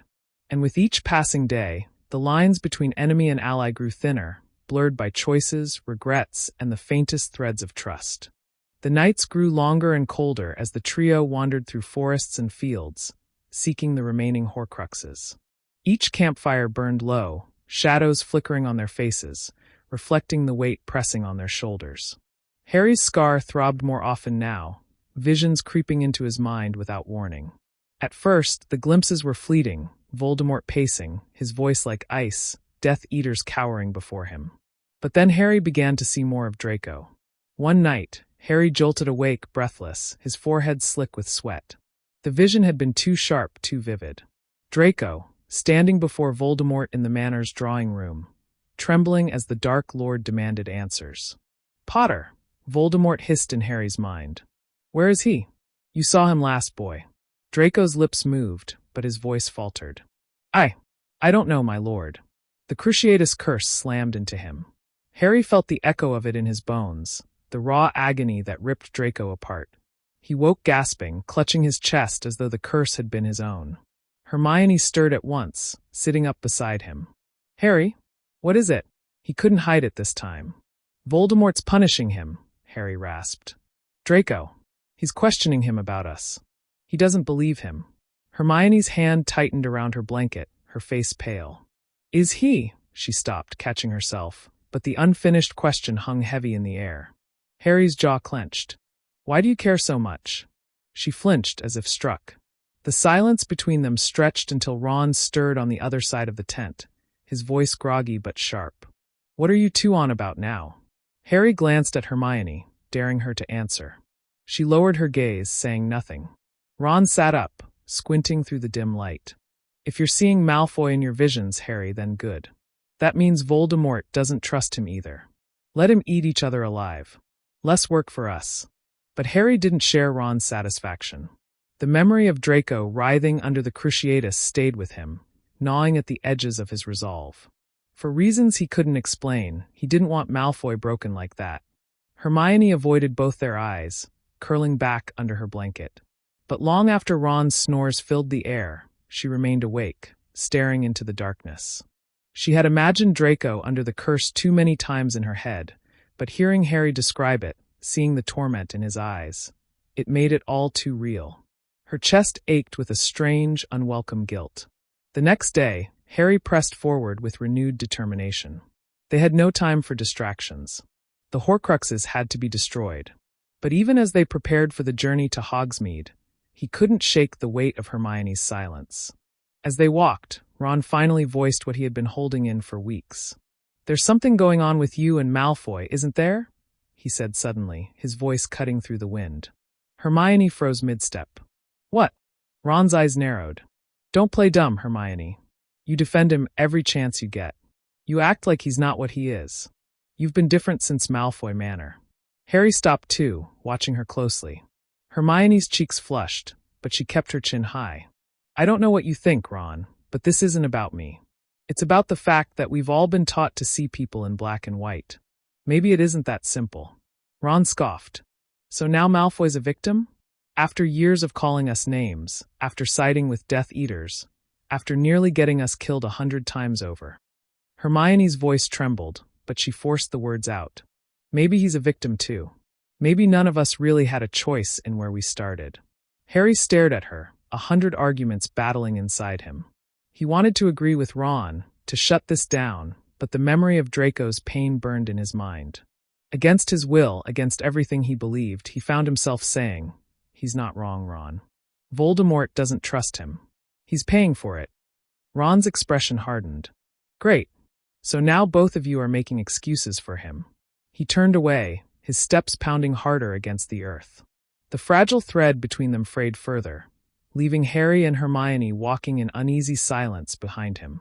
At Malfoy Manor, Draco's life had become a prison of whispers and fear. Voldemort's temper grew shorter by the day, his demands crueler. Bellatrix's watchful eyes followed Draco everywhere, mocking him for every hesitation. Narcissa tried to shield her son, but there was little she could do. Draco felt himself slipping further into despair. The boy who once boasted in Hogwarts corridors now flinched at every sound, every shadow. And yet, beneath the fear, a single thought kept him tethered. Hermione was alive. He had seen her leave his home. She was still out there, fighting. And though he could never say it aloud, that knowledge gave him a reason to endure. As Harry, Ron, and Hermione drew closer to Hogwarts, the storm gathered. The air felt charged, every step pulling them nearer to the final battle. Harry's vision sharpened. Voldemort's search for the Elder Wand consumed him, but beneath that hunger lay paranoia. He suspected betrayal everywhere, even among his most loyal followers. Draco's name surfaced again and again. Harry tried to shield himself from the images, but one night, when Voldemort's fury was at its peak, he saw Draco cornered, Bellatrix's wand aimed at him, her voice dripping with scorn. "You shame this family," she spat. "Perhaps the Dark Lord will be rid of you soon." Harry woke with a start, his scar blazing. Hermione was awake already, her face pale in the moonlight. She didn't ask what he had seen, she knew. Neither of them spoke, but in that silence, something unspoken passed between them. A shared awareness that Draco's fate was tangled with theirs in ways none of them could yet name. And with Hogwarts looming in the distance, they all knew the reckoning was near. The road to Hogsmeade was cold and silent, the chill of early spring clinging to the air. The trio moved under disillusionment, every step carefully measured. Harry's heart pounded, not just from the danger of being caught, but from the fragile state of their unity. Since Ron's outburst, things hadn't been the same. Ron walked ahead, his shoulders tight, not looking back. Harry and Hermione followed a few steps behind, their silence filled with things neither dared to say aloud. Hogsmeade was crawling with Death Eaters now. Dark figures patrolled the streets, their eyes sharp, their wands always ready. Even from a distance, the village no longer felt like home. The warmth of Zonkos and Honeydukes was gone, replaced by shadows and fear. The moment they stepped too close, alarms shrieked through the air, sensing Harry's presence. Dark figures turned, voices shouting, wands raised. "Go!" Harry hissed, grabbing Hermione's arm as they sprinted down an alley. Ron cursed under his breath, hurling a spell over his shoulder to deflect a jet of light. The shrieks grew louder, echoing like banshees. They turned a corner, hearts racing, only to be pulled suddenly into the dark by strong hands. Aberforth Dumbledore's eyes glared at them from beneath heavy brows. "You bloody fools," he hissed, slamming the door shut behind them. "Do you want to hand yourselves over gift-wrapped?" They caught their breath in the dim light of the Hog's Head, the smell of goats and smoke thick in the air. Aberforth's anger was sharp, but Harry was too relieved to care. For the first time in weeks, they were safe. While Aberforth argued with them, Hermione found her thoughts drifting. The chaos outside, the tightening grip of Voldemort, the shrieks of alarm, it all reminded her of Draco's world. He was trapped at the center of it, suffocating under a master who trusted no one. She could almost see him pacing the cold halls of the manor, hear Bellatrix's taunts cutting into him. And she hated herself for caring. At the same time, miles away, Draco stood in the drawing room of Malfoy Manor, his chest rising and falling too fast. Voldemort's fury had been volcanic after hearing of the Gringotts' break-in. His shriek had rattled the walls, his rage making the chandeliers tremble. The cup was gone. The blame spread like fire. Bellatrix swore she had secured her vault. Lucius begged for mercy. But Voldemort's eyes, red burning, turned again and again to Draco. "You have failed me before," Voldemort hissed. "Tell me, Draco, why should I believe you are not failing me still?" Draco's mouth was dry. He forced his voice steady. "I've done as you've asked, my lord. I've given you no reason." "Silence," Voldemort spat, his wand crackling with power.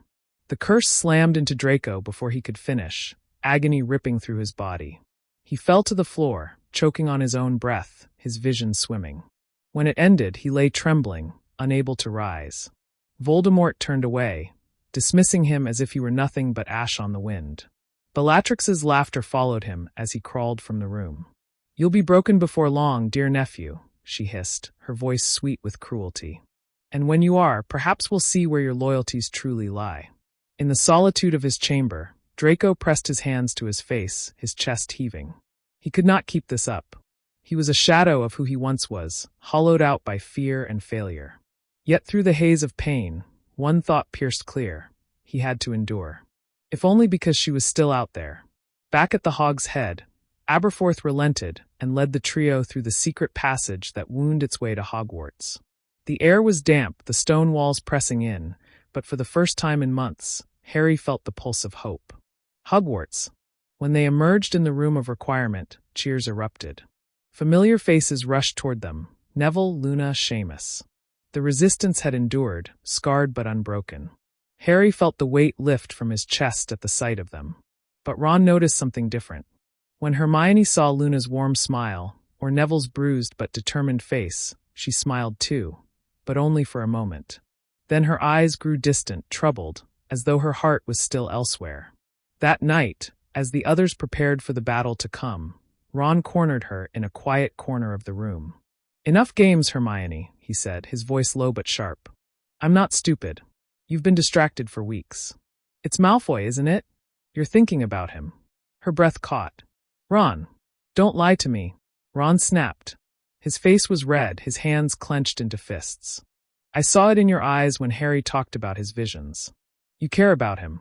After everything, after what he's done, you still care." Hermione's throat tightened. "It's not like that. I can't help but wonder if he's trapped, if he's suffering. I can't turn off compassion, Ron." Ron shook his head, bitter laughter escaping him. "Compassion? That's what you're calling it. I've stood by you through everything, Hermione, but this is too far." Before Hermione could answer, Harry appeared, his face tense. "Enough. We don't have time for this. But Ron's words lingered in the air like smoke. Hermione couldn't deny the truth any longer. Not to them, not to herself. Draco Malfoy haunted her thoughts, even here, even now on the eve of war. And far away, Draco sat in darkness, whispering her name into the silence, unaware that the battle drawing near would decide both their fates. The air at Hogwarts was charged with anticipation, every corridor thrumming with urgency. News spread quickly through the hidden passages. The battle was coming. Students armed themselves with whatever they could find, wands clutched tightly, fear and determination etched on their faces. Harry walked through the room of requirement, speaking with Neville, Luna, and others, but his thoughts churned. The Horcrux hunt wasn't finished. Nagini still lived, and one more artifact lay hidden within the castle walls. Every second wasted meant Voldemort's grip grew stronger. Ron stayed close, his jaw set, his eyes hard. He had not forgotten his argument with Hermione, nor forgiven the shadow Malfoy had cast between them. He watched Hermione now, the way her hands shook when she passed supplies, the way her eyes flickered to nothingness as though trapped in some private battle. Hermione tried to focus. She told herself there was no time for distraction, no time for divided loyalties. But every moment Harry spoke of Voldemort's fury, every mention of the manor, brought Draco back into her thoughts. She pictured him surrounded by Death Eaters, broken under the Cruciatus, yet still alive. And she hated that a part of her longed for him to survive, even while others she loved were preparing to die. As night fell, the first shouts echoed across the grounds. The Death Eaters had arrived. Spells lit the sky like lightning, striking against the castle's defenses. The protective charms blazed, then cracked, until the first tremors of war shook the stone walls. Inside, the resistance braced for the storm. Harry felt the pull of his scar again, visions forcing their way into his mind. Voldemort outside, his army gathered, the Elder Wand gleaming in his grip. But woven through that vision was another, Draco, pale and exhausted, standing beside his parents as Voldemort prepared them for battle. Tonight, Voldemort's voice hissed, carrying like poison, Hogwarts falls. You will fight, and you will prove yourselves. Or you will die. Harry staggered, gripping the edge of a desk. Hermione rushed to his side, her face tight with worry. What did you see? She asked, her voice urgent. Harry's throat felt dry. He's coming. And Draco's with him. Her hand faltered on his arm. For a moment, her composure cracked, her heart pounding so loud she thought everyone could hear it. She wanted to ask more. Was he hurt? Was he afraid? But she bit the words back, knowing how they would sound. Ron's gaze sharpened. He caught the flicker in her eyes and turned away, muttering under his breath. The castle erupted with chaos as the first wave struck. Giants bellowed in the distance, their roars shaking the ground. Death Eaters surged through broken barriers, curses exploding like thunder. Students, teachers, and Order members clashed with them, spells colliding in bursts of light and smoke. Harry, Ron, and Hermione moved as one, their years of fighting binding them together despite the cracks in their friendship. They darted through hallways, seeking the Horcrux they knew was hidden within. The hunt drove them forward, but the war pressed in from every side, shouts, screams, the clash of magic echoing through every corridor. In the great hall, Neville rallied younger students, his voice fierce, his courage unshaken. Luna darted through the chaos with sharp precision, her spells striking true. For a brief moment, Harry saw what they were fighting for. Not just survival, but the right to live without the shadow of Voldemort. Far away, at the edge of the Forbidden Forest, Draco stood with his parents among the gathered Death Eaters. The sight of Hogwarts bathed in flame and fury twisted his stomach. It was his school, the place of his childhood, the place where he had laughed and fought and boasted. Now it was a battlefield. Voldemort's voice rang across the night, amplified by dark magic. Give me Harry Potter, and no one else need die. Resist, and you will all be destroyed. Draco's chest tightened. He scanned the castle's silhouette, imagining the chaos within.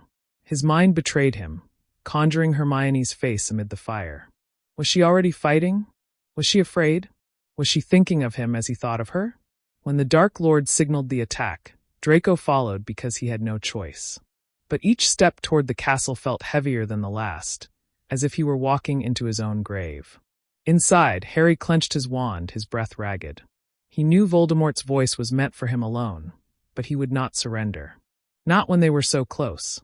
Beside him, Hermione gripped her wand, her knuckles white. She forced herself to stay steady, to keep moving, but the knowledge that Draco was among the storm outside gnawed at her. She prayed silently that when their paths crossed, and she knew they would, she would have the strength to choose rightly. As the battle raged, their worlds spun closer together, two currents destined to collide.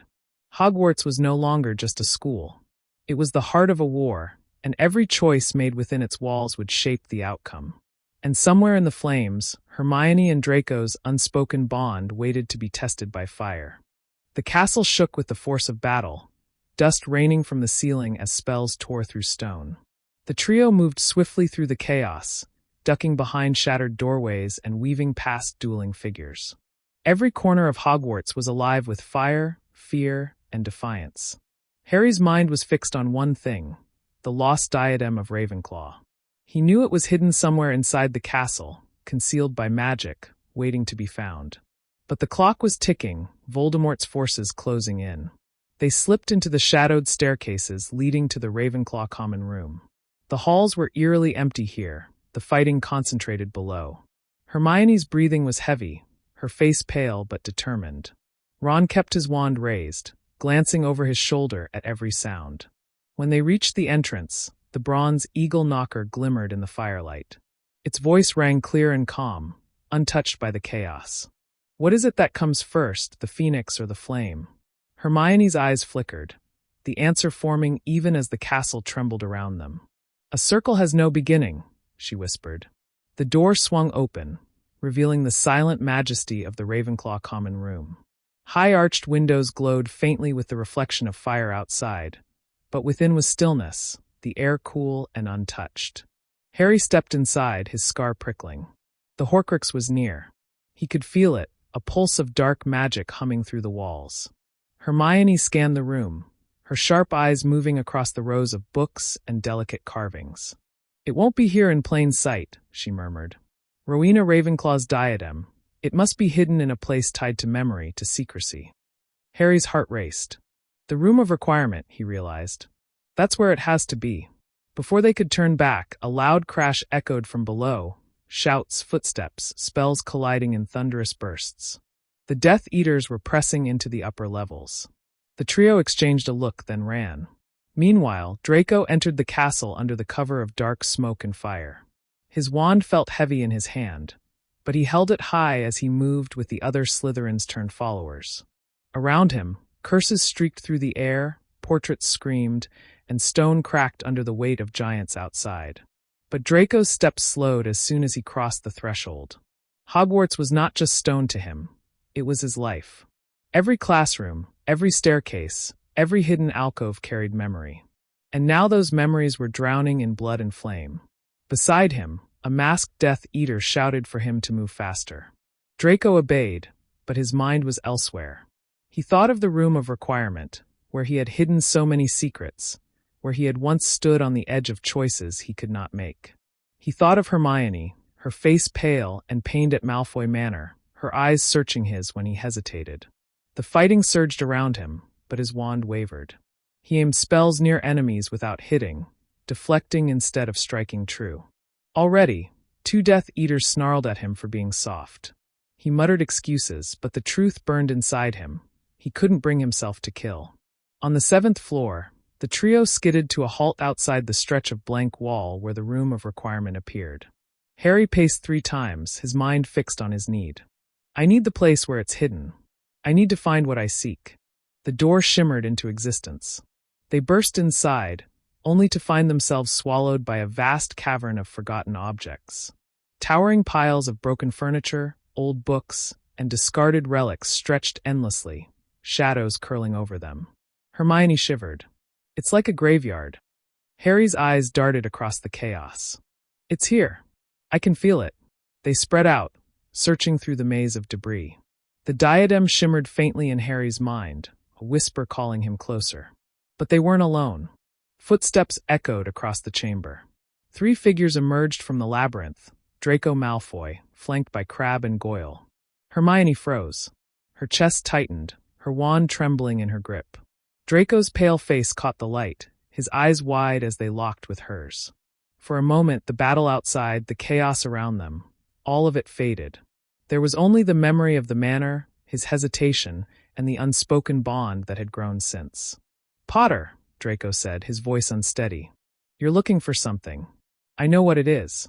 Harry raised his wand, fury tightening his grip. "Out of the way, Malfoy." Crabbe sneered, his own wand snapping up. "He's ours now. You're not walking out of here alive." Goyle echoed him with a grunt, his eyes gleaming with cruelty. Draco swallowed hard. His heart raced, torn between the Death Eaters at his side and the girl who stood across from him. Hermione's gaze burned into him, silent but pleading. He could almost hear her voice in his mind, urging him to choose differently, to step away. The moment hung heavy, teetering on the edge of violence. Then Crabbe struck first. A jet of fire roared from his wand, igniting the piles of rubbish. The flames spread hungrily, climbing the mountains of discarded objects. The chamber filled with smoke, the heat rising in suffocating waves. "Run!" Hermione shouted, grabbing Harry's arm as the fire surged toward them. Draco spun, his face pale with terror. "What have you done?" he shouted at Crabbe. But it was too late. The fiend fire twisted into monstrous shapes, serpents and dragons of flame tearing through the chamber. The hunt for the Horcrux was now a fight for survival. And amid the fire, Harry glimpsed it. The glitter of Ravenclaw's diadem, perched atop a high cabinet, waiting to be claimed.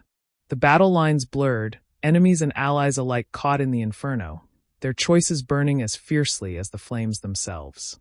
The flames roared to life, consuming everything in their path. The fiend fire wasn't ordinary fire.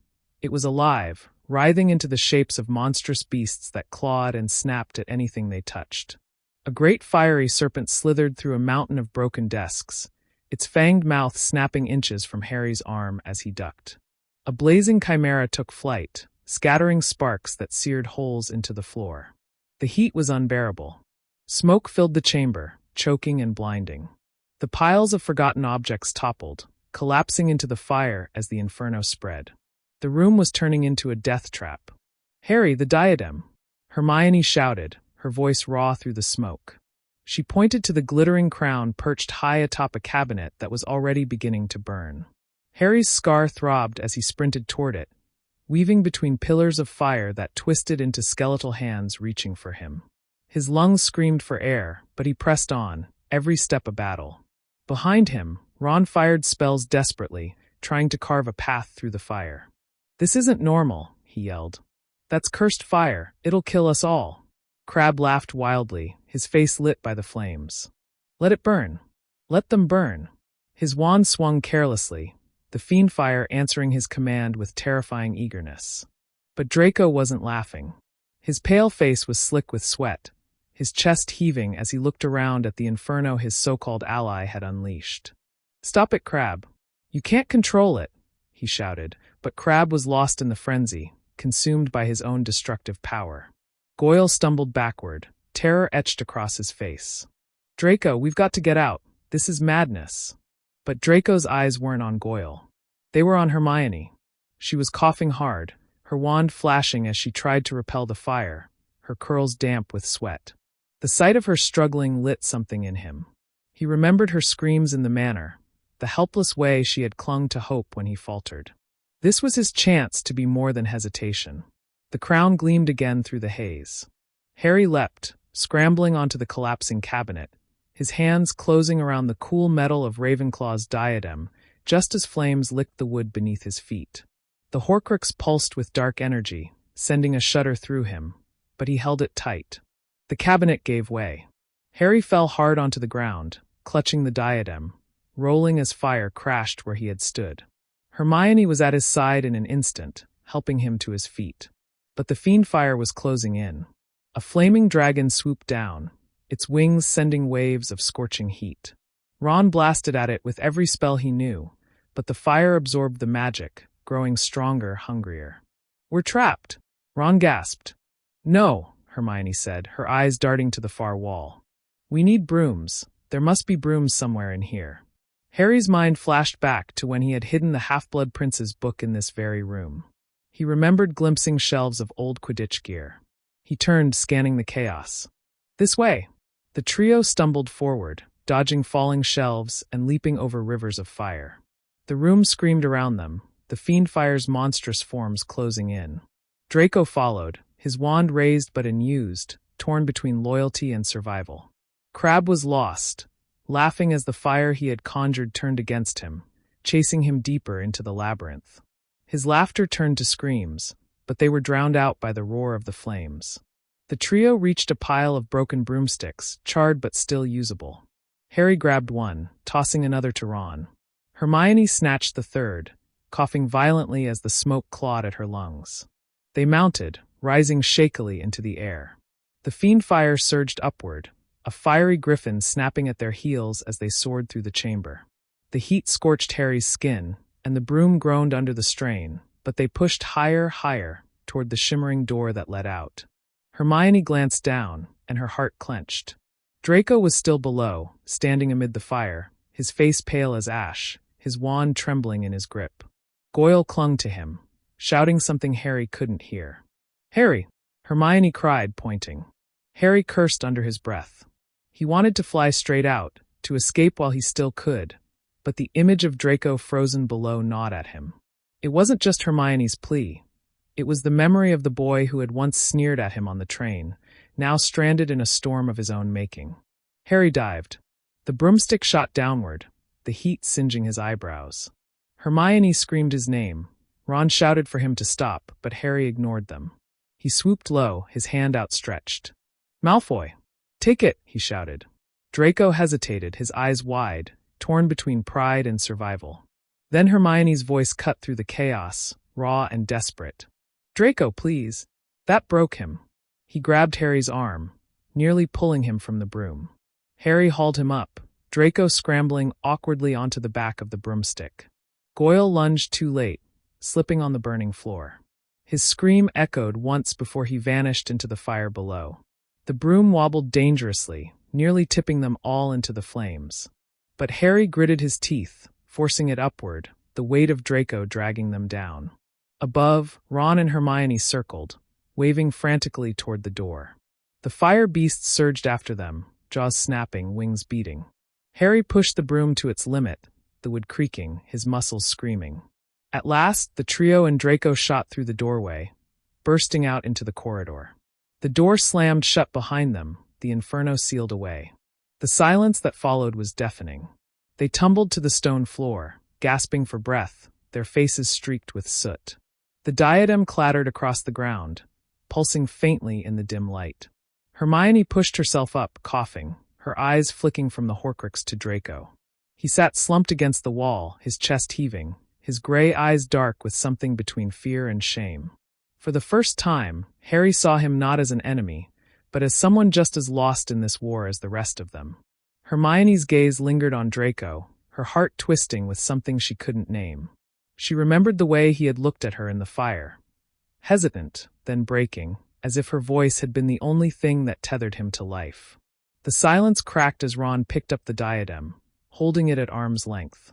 "One more down," he muttered. "But I don't think this thing's going to give up easy." Harry nodded, his scar throbbing violently. Voldemort knew. The battle outside was far from over. And now, Draco Malfoy was tangled in their fate, bound by the choice he had just made. The four of them sat in the corridor, their lungs still burning, their robes scorched from the flames. For a long moment no one spoke. The silence was broken only by the distant rumble of battle, the clash of spells echoing from deeper in the castle.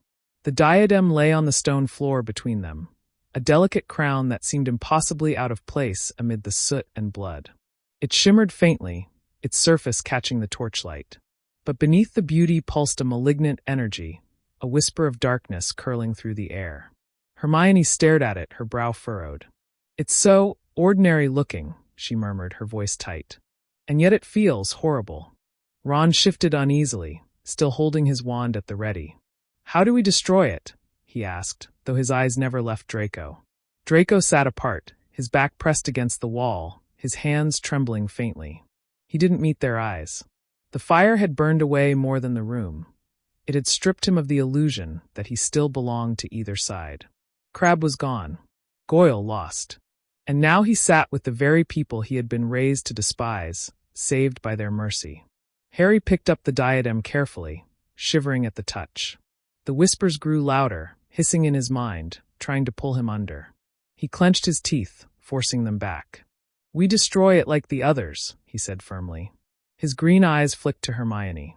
"The basilisk fong." Hermione's hand went to the beaded bag at her side, fumbling through the endless space within until she drew out one of the long, gleaming fangs they had salvaged from the Chamber of Secrets. Its surface still glistened faintly, venom etched into the curve of the tooth. As she held it out, Draco flinched. His voice came out hoarse. "You're really going to destroy it? Do you even understand what that means?" Harry's gaze snapped to him. "I understand better than you think," he said coldly. "Each one of these brings us closer to ending him." Draco's eyes narrowed. "You think killing a piece of his soul is that simple? You don't know what he'll do when he feels it." Hermione's voice cut in, steady despite the fear in her eyes. "He'll feel it, yes. But it's the only way. Every Horcrux we destroy weakens him. We don't have a choice." Draco's hands curled into fists. His thoughts churned violently. His mother's voice echoed in his head, urging him to stay alive, to play his part carefully. His father's sneer, his aunt's cold command, they pressed down on him, chains he couldn't break. And yet here he was, sitting with the enemy, about to watch them strike at the very core of Voldemort's power. Hermione extended the fong to Harry. He took it with a grim set of his jaw. The diadem seemed to sense its fate. The whispers grew frantic, clawing at Harry's mind, pleading, promising power, twisting his doubts into daggers. For a heartbeat, he felt the urge to slip it onto his head, to let it guide him. He saw flashes of victory, of Voldemort broken before him. But then he heard Dumbledore's voice, soft in memory. "It is our choices, Harry, that show what we truly are." Harry drove the fong into the diadem. The crown screamed. A piercing, inhuman wail tore through the corridor as black smoke erupted, twisting into monstrous shapes that clawed at the air.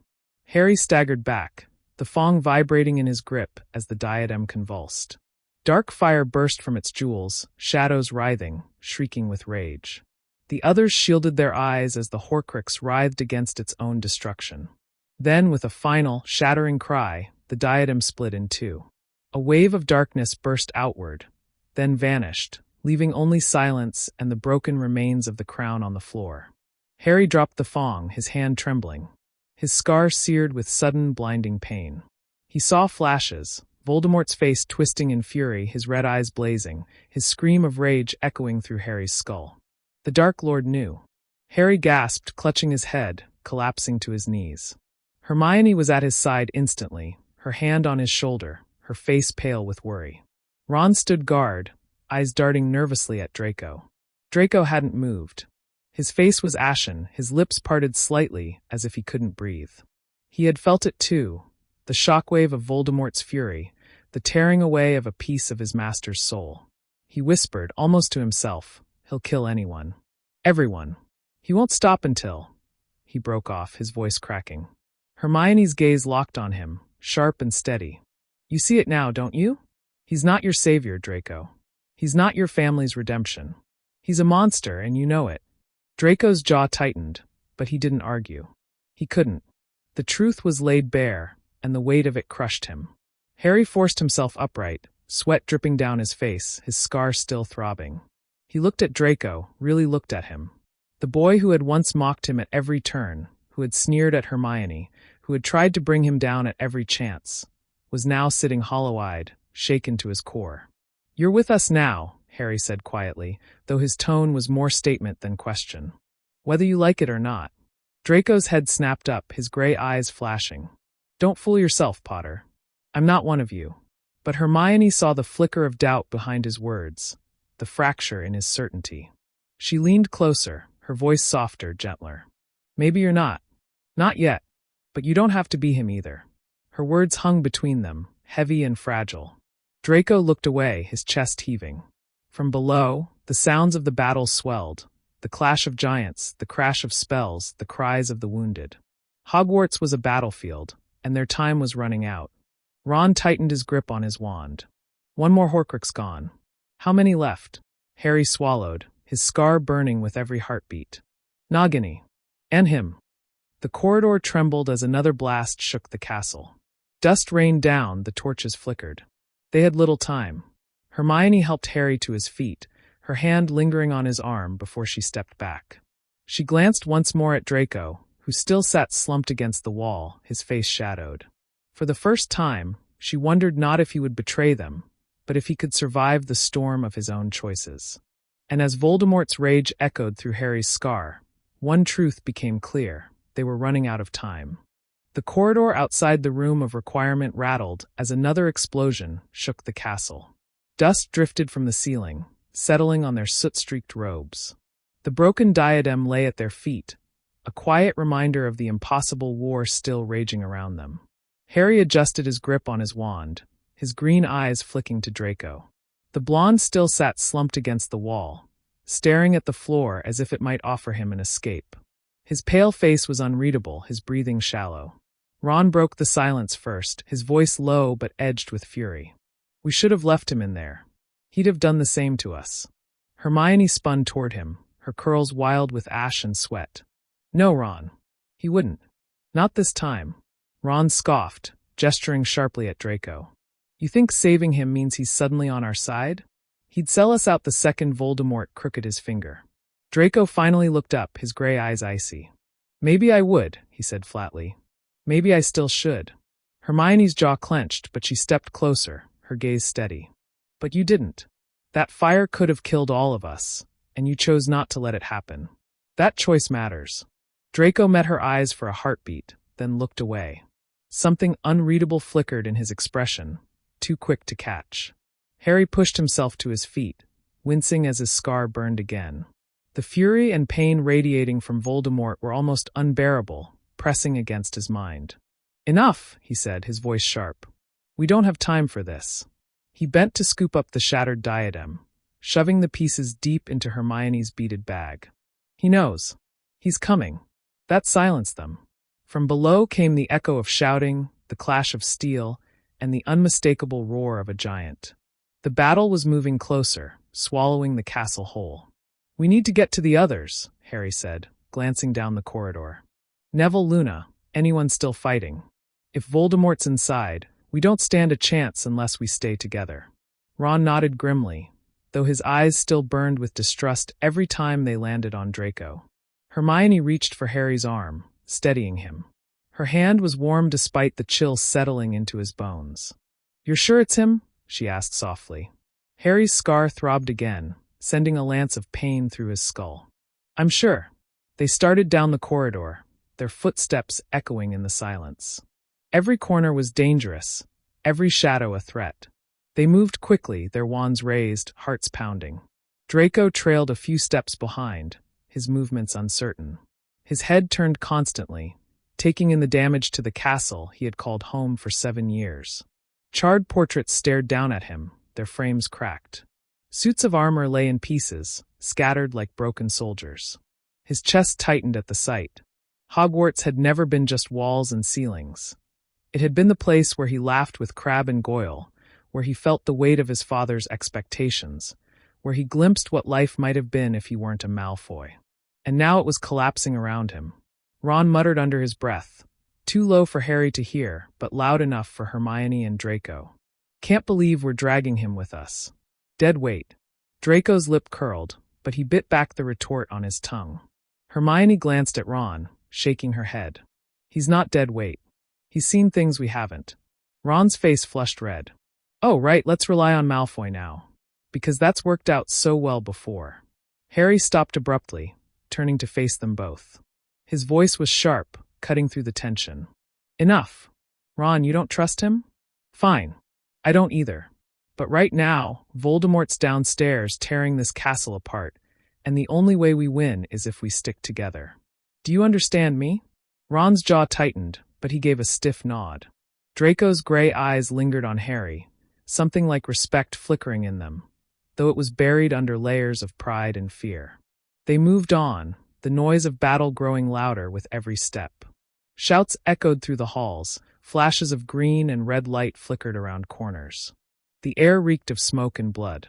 When they reached the grand staircase, the sight before them stole their breath. The great hall below was chaos. Death Eaters in dark cloaks clashed with students and teachers, spells colliding midair in showers of sparks. Giants smashed through walls, their roars shaking the foundations. Centaurs fired arrows from the balconies, their bows singing with deadly rhythm. The air itself seemed alive with fear and fury. Harry gripped the railing, his scar blazing. Voldemort was near, prowling through the castle like a predator. Hermione gasped, her eyes wide. "Harry, over there." She pointed to the far side of the hall, where Neville was leading a group of fighters, his face grim but determined. Beside him, Luna darted gracefully through the chaos, stunning Death Eaters with calm precision. Relief surged through Harry. "We need to get to them." But before they could descend the stairs, a voice rang out from behind. Cold, sharp, and cruelly familiar. "Well, well, what a sight." They spun. At the top of the stairs stood a tall figure in black, his mask pulled away to reveal pale features and cold eyes. Lucius Malfoy. His gaze swept over them, lingering on Draco. His lip curled in disdain. "I see you've found new company, son." Draco froze, his heart hammering. His father's presence was suffocating, every ounce of defiance threatening to crumble beneath that gaze. Lucius raised his wand, his voice dripping venom. "Step away from them, Draco. Now!" Hermione's hand tightened around her wand, her knuckles white. Harry stepped forward, shielding her with his own body. Ron muttered through clenched teeth, "Brilliant. Just brilliant." The air was electric, the clash of battle raging below while father and son stared at one another across the staircase. Draco's chest rose and fell in shallow breaths. His father's command rang in his ears, the weight of expectation pressing down like chains. All his life he had been told where to stand, what to believe, who to be. But Hermione's eyes found his again, steady, fierce, filled with something he had never seen from his family: hope. The choice pressed in on him like fire. And for the first time, Draco Malfoy wasn't sure if he could obey his father. The staircase groaned under the weight of the silence. Lucius Malfoy stood tall at the landing, wand poised, his sharp eyes fixed on Draco. Smoke drifted through the broken windows behind him, framing him like some specter of authority. "Draco," Lucius said, his voice a blade. "Come here. You've embarrassed this family enough. You belong with us." Draco's mouth went dry. His father's command, cold and absolute, was one he had heard since childhood. It was the voice that taught him never to hesitate, never to question. But tonight that voice felt foreign, hollow. His legs refused to move. Harry raised his wand higher, stepping between Hermione and Draco. His eyes didn't leave Lucius. "He's not going anywhere with you." Lucius sneered, the lines on his face twisting with contempt. "You think you know him, Potter? You think you've saved him? He is a Malfoy. He will always be a Malfoy. And Malfoys do not crawl beside mudbloods."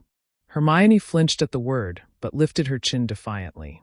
Her wand trembled slightly in her hand, though her voice did not. "Maybe Malfoys don't. But people do. And he has a choice." Ron muttered under his breath, his anger boiling just beneath the surface. "What choice? He's as rotten as the rest of them." Draco's fists clenched, shame and fury warring in his chest. He wanted to snap at Weasley, to hurl back something cutting, but the words shriveled before they reached his tongue. Because the truth was, Ron wasn't entirely wrong.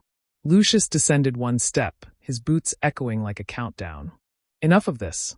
Draco, I won't ask again. Come." Draco's throat burned. His father's presence pressed against him like iron shackles. He remembered the sting of failure when he couldn't kill Dumbledore, the disgust in Voldemort's eyes, his mother's quiet fear, his father's disappointment. He remembered Crabbe's lifeless body swallowed by fire only minutes ago. All of it crashed down now, suffocating him. But then Hermione's voice cut through the noise, soft but strong. "Draco, you're not your father. You don't have to be." Draco turned, her brown eyes locking onto his gray ones. Her face was streaked with ash, her curls matted, but her gaze was fierce, unwavering. She looked at him as though she believed he was something more than a coward, more than a shadow of his family. For the first time in his life, someone believed in him without demanding, without threatening, without conditions. Lucius saw it. His lip curled in disgust. "Pathetic. You've let them infect you. Do you think the Dark Lord will spare you because you dithered with these children?" Harry stepped forward, fury flashing in his eyes. "You're one to talk. You've done nothing but bow and scrape at Voldemort's feet. Lucius's face twisted, his wand twitching. You dare. Leave him. Draco's voice cut in suddenly, sharper than he expected. Everyone froze. His heart thundered, but the words were out, hanging in the charged air. He swallowed hard and said it again, louder this time. Leave them alone. Lucius's eyes narrowed. What did you say? Draco's hand shook as he raised his wand, pointing it at his father. He had never done it before, not truly. Every lesson screamed at him that it was wrong, unforgivable. But his arm didn't lower. I'm not going with you, Draco said, his voice breaking but his grip firm. Not anymore. The silence was so thick it seemed the battle below faded into nothing. Lucius's pale face went white with fury, his voice cracking with disbelief. You would betray your blood? Your family? For them? Draco's chest heaved, his throat tight. He thought of Crabbe, of Goyle, of every sneer and cruel word he had ever spoken to Granger, to Potter, to Weasley. He thought of the fire consuming the room of requirement, of the split-second choice he had made to save Hermione instead of himself. And in that moment he knew the answer. For me, he whispered, more to himself than anyone else. Then louder, steadier. I choose for me. Lucius's face contorted in rage. He raised his wand, but Harry was faster. Expelliarmus. The spell blasted from Harry's wand, colliding with Lucius's. The older Malfoy's wand shot from his hand, clattering down the stairs. Lucius staggered back, his eyes wide with shock. Ron was already moving, wand trained, fury spilling from every pore. Stupefy. Lucius barely dodged, the red bolt grazing his cloak. He stumbled, his dignity crumbling with every breath. His eyes darted from Harry to Ron to Hermione, then finally to his son. Draco hadn't lowered his wand. His hands were shaking, but he held it steady. His father stared at him, disbelief etched into every line of his face. You're no son of mine, Lucius spat, venom dripping from every word. The words hit harder than any curse. Draco's chest constricted, his knees threatening to buckle. But Hermione's voice reached him again, grounding him. You don't need to be, she said softly. Lucius's gaze darkened, his pride shredded, and without another word, he turned sharply and fled into the shadows of the castle. The silence that followed was deafening. The sounds of battle rushed back in, filling the void he left behind. Harry lowered his wand, his chest rising and falling with ragged breaths. Ron muttered, bloody hell. And for once, even he didn't know what else to say. Hermione stepped closer to Draco. His wand lowered slowly, his arm falling limply to his side. His face was pale, almost translucent, and his eyes were wide, stunned, hollow. You did it, Hermione whispered, her voice gentle but firm. Draco let out a shaky breath, his lips parting as if to argue, but no words came. He only nodded faintly, as if unsure what he had just done. Harry's scar flared again, white-hot, pulling his thoughts back to the greater danger. Voldemort's rage was mounting, seething through every wall of the castle. He was hunting, closing in. Harry straightened, urgency tightening his features. We don't have time. Voldemort's here. We need to move now. Ron gave Draco one last sharp look, but didn't speak. Hermione gently touched Draco's arm, steadying him, and then turned back toward the hall. The four of them descended the staircase together, the roar of battle swallowing them whole once more. But somewhere inside Draco Malfoy, a chain had broken. The great hall had transformed into a war zone. Benches lay shattered, food-stained banners burned in corners, and the enchanted ceiling crackled with unnatural lightning as spells clashed overhead. Neville fought near the doors, swinging the sword of Gryffindor with a courage that reminded Harry of a younger version of himself. Luna stood at his side, her expression calm amid chaos, blasting Death Eaters away with sharp precision. The moment Harry, Ron, Hermione, and Draco stumbled into the hall, a wave of noise swallowed them. Screams, curses, the clash of steel against wand fire. It was chaos made flesh. Draco hesitated, frozen by the sight. These were his former allies, his classmates, all fighting, bleeding, dying. The world he had been bred to uphold was tearing itself apart before his eyes. Ron wasted no time. He dove straight into the fray, blasting a masked Death Eater back with a roar of fury. Oi, Longbottom, he shouted, ducking a curse. Thought you could have all the fun without us? Neville grinned grimly, swinging the sword to disarm another attacker. Took you long enough. Harry's scar burned again, sharper now, forcing him to clutch his head for a moment. He could see Voldemort, not far from the castle's heart, gliding like a shadow through broken corridors. His rage seared across their connection, a furnace of fury that threatened to overwhelm Harry's mind. Voldemort's army was thinning, but his presence filled every void, a constant reminder that the battle was far from over. Hermione knelt quickly beside an injured student, sealing a wound with trembling hands. Her eyes darted constantly, searching not just for danger but for Draco. He lingered near the edges of the fight, wand raised but motionless, caught between instinct and uncertainty. When a Death Eater lunged at him, reflex overrode fear. He struck out with a stunning spell so forceful it knocked the masked figure unconscious before hitting the floor. His own power startled him. He staggered back, staring at his wand as though it belonged to someone else. "You'll need that," Hermione said sharply, appearing at his side. She grabbed his wrist, steadying him, her gaze burning into his. "Fight. Not for them. Not even for us. Fight for yourself." The words sank in like steel.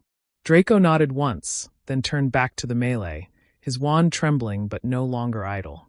At that moment, the doors of the hall exploded inward. A monstrous figure loomed in the archway, grayback, blood dripping from his teeth, his eyes wild with hunger. He charged, scattering fighters with brutal strength. Harry and Ron raised their wands, but Greyback was fast. He barreled forward, knocking two students aside, his claws outstretched. For a heartbeat, it seemed he would tear through the hall unchecked. Then Draco moved. He stepped forward, his wand slicing through the air. Confringo! The blast caught Greyback square in the chest, sending him crashing backward into the doorway with a thunderous crack. The werewolf snarled, stunned but not finished. He rose again, rage blazing. "Stay down!" Ron bellowed, sending a jet of blue light that finally slammed Greyback against the wall, where he collapsed unconscious. Draco's chest heaved, his hands trembling. He had acted on instinct again, but this time it had saved them all. Ron shot him a brief look, unreadable, before diving back into the chaos. Hermione lingered near Draco, her expression softer, pride flickering in her eyes. He didn't dare meet her gaze for long. Meanwhile, Harry felt the connection sharpen. Voldemort was closer now, prowling the corridors. He could see through the Dark Lord's eyes, see the stone archways, the blood-streaked floors, the bodies scattered in his path. Voldemort's fury was a storm, and Harry was caught in its winds. He staggered, gripping the edge of a shattered table. "He's here," he rasped. Neville's grip tightened on the sword. "Then we finish this." The battle surged again, Death Eaters pressing into the hall. The Order fought back with ferocity, spells streaking across the room like fireworks. Somewhere amid the madness, Harry saw Bellatrix Lestrange dueling with wild laughter, her curses cutting down anyone in reach. Molly Weasley pushed forward, rage etched into every line of her face. Their duel crackled with lethal intensity, drawing eyes even in the chaos. But Harry knew his path lay elsewhere. His scar throbbed, his blood pounding with the pull of destiny. Voldemort wasn't in the hall yet, but he was moving relentlessly closer. He glanced at Hermione, at Ron, at Draco, at the chaos swirling around them. "I have to go," he said, his voice grim. Hermione's head snapped up. "Harry, you know why," he interrupted, his eyes burning with determination. "It's me he wants. It always has been." Ron looked stricken, his freckles pale under the blood and soot. "Then we're coming with you." Harry shook his head. "Not this time. You need to hold them off. Keep fighting. Protect everyone here." His voice cracked slightly. "If I don't come back." "You will," Hermione said fiercely, cutting him off. Her eyes shone, fierce and unyielding. "You always do." Draco stood silent, his chest tight. Part of him wanted to scoff, to sneer that Potter's martyr complex would be the death of them all. But the words didn't come. Because deep down, he knew Harry was right. The war would not end until Potter and the Dark Lord faced each other. Harry gave one last look, imprinting his friends in his memory, then turned and slipped out of the hall. The battle raged behind him, but the air in the corridors was heavier, darker. Voldemort was here, and Harry walked straight toward him. The corridor stretched before Harry like a tunnel into darkness. The torches along the walls sputtered weakly, casting shadows that twisted with every step he took. The roar of battle behind him faded until it was only a distant murmur, like thunder on the horizon. Here, the castle was silent, as though it too held its breath, waiting. Every few paces his scar burned, white-hot, dragging visions into his mind. Through Voldemort's eyes he saw fragments of the same castle. Shattered staircases, bodies sprawled lifeless across the stone, blood seeping into cracks. The Dark Lord glided through the ruin, his presence so strong Harry could almost smell the chill of it. Their paths were converging. Harry's steps echoed, louder than they should have. His wand felt heavy in his hand, not from weight but from meaning. He thought of the people he was leaving behind. The Weasleys fighting, Neville leading, Hermione's fierce gaze, Ron's loyalty carved into every word. He thought of Draco, standing pale and uncertain, but no longer chained by his father's shadow. Everyone was making their choice tonight. And this was his. At the end of the corridor, the walls widened into the entrance hall. The great doors gaped open, battered and broken, revealing the night beyond. Moonlight spilled across the marble floor, illuminating scorch marks and fallen cloaks. The cold air rushed in, carrying the distant cries of the wounded. Harry stopped in the center of the hall. His heart pounded, but his hands were steady. He knew Voldemort was close. So close he could feel the pull like a string tightening around his chest. The scar seared again, and in the vision he saw himself, his own image, pale and resolute, waiting in the hall. Voldemort smiled through the connection, a serpent's smile, cruel and cold. He was coming. Harry forced the link back, fighting for control. He would not let Voldemort see his fear. He thought instead of Ginny's fire, of Hermione's voice, of Ron's laughter. He thought of Dumbledore, of Sirius, of everyone who had fallen to give him this chance. He wrapped himself in their memory like armor. The sound came at last, soft, deliberate footsteps against stone. From the far side of the hall, Voldemort appeared. His robes were untouched by dust, gliding like liquid shadow, the elder wand clutched in his pale hand. His red eyes burned in the dim light, fixed on Harry with hunger and hatred that seemed older than time itself. "Harry Potter," Voldemort said, his voice carrying through the vast chamber like a hiss of fire. At last, Harry lifted his wand, forcing his voice not to tremble. "It ends tonight." The Dark Lord chuckled softly, the sound more chilling than any scream. "So brave. So foolish. You have survived again and again, but your time has run out. You are alone, and there is nothing left to protect you."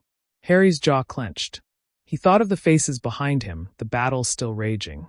"I'm not alone. I never was. That's why you'll never win."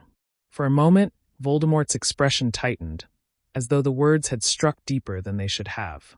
But it was gone in a flash, replaced by cold amusement. "You speak of love, of friendship, of loyalty," Voldemort sneered. "Weakness. Chains that bind lesser men. I cast them aside long ago, and it is why I stand before you immortal."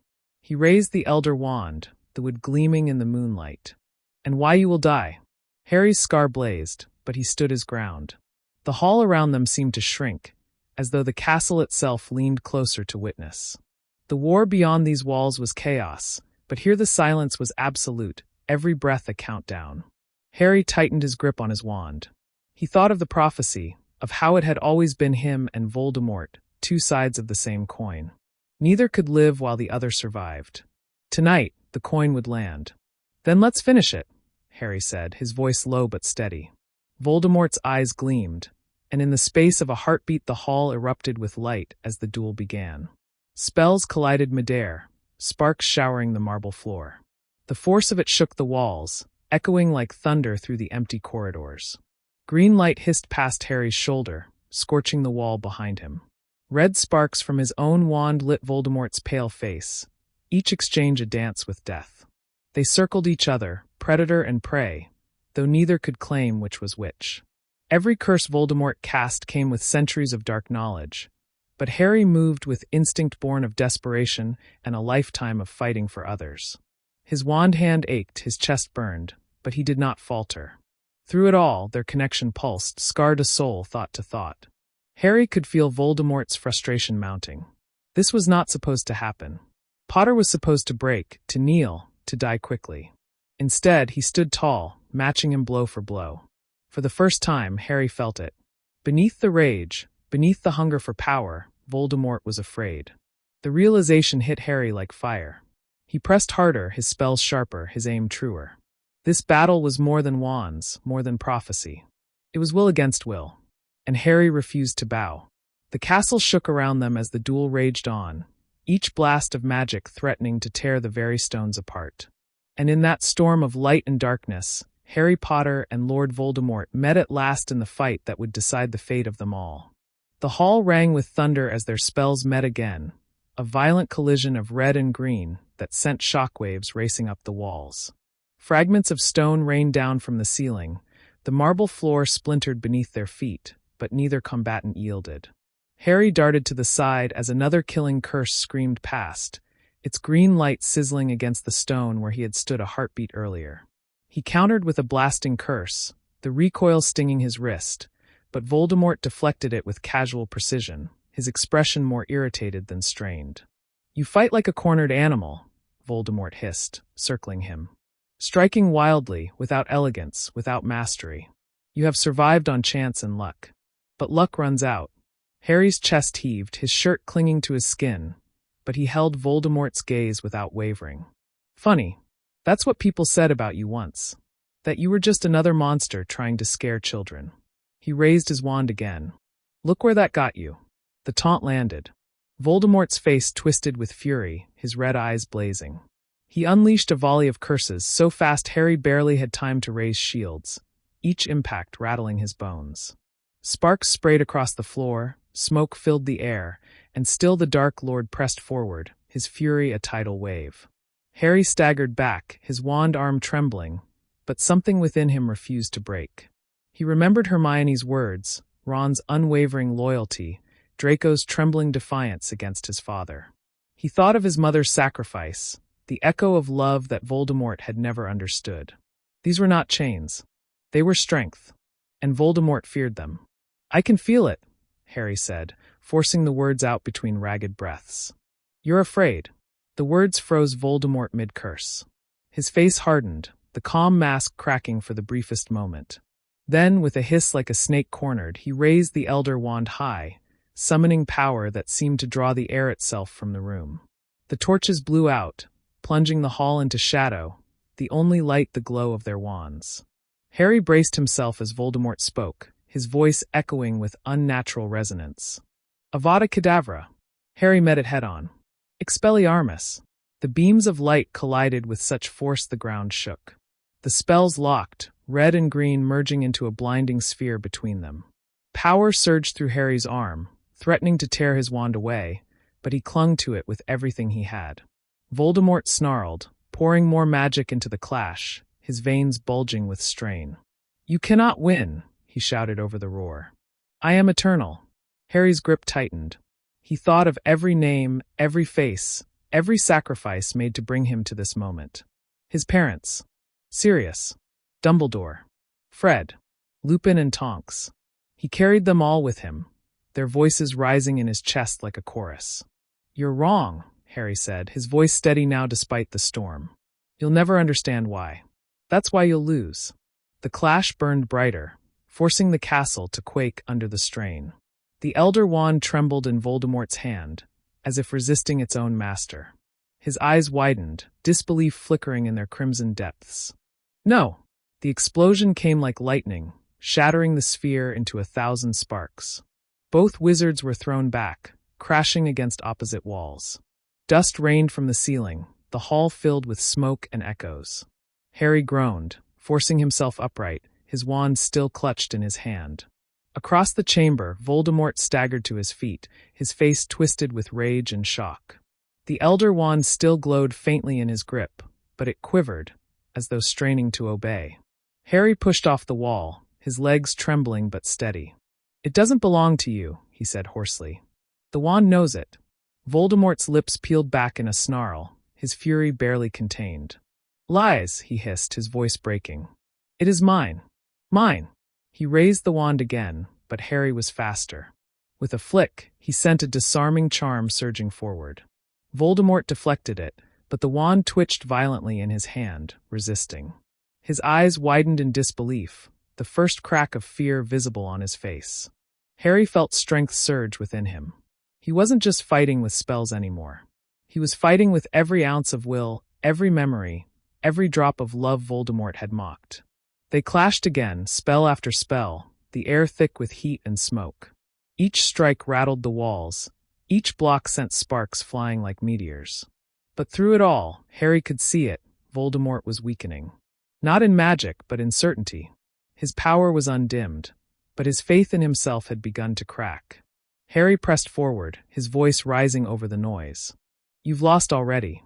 You just don't know it yet."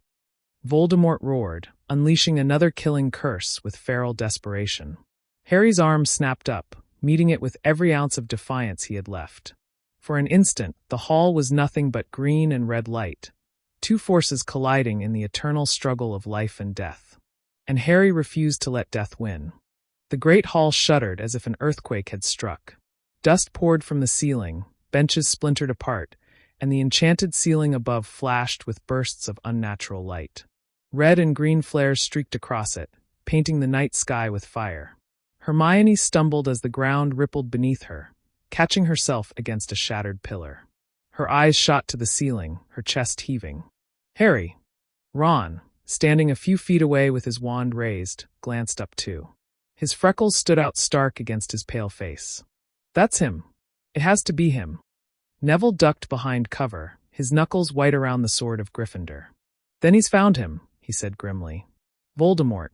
The word sent a ripple through the fighters nearby, but no one faltered. The order pressed harder against the Death Eaters, driving them back toward the doors.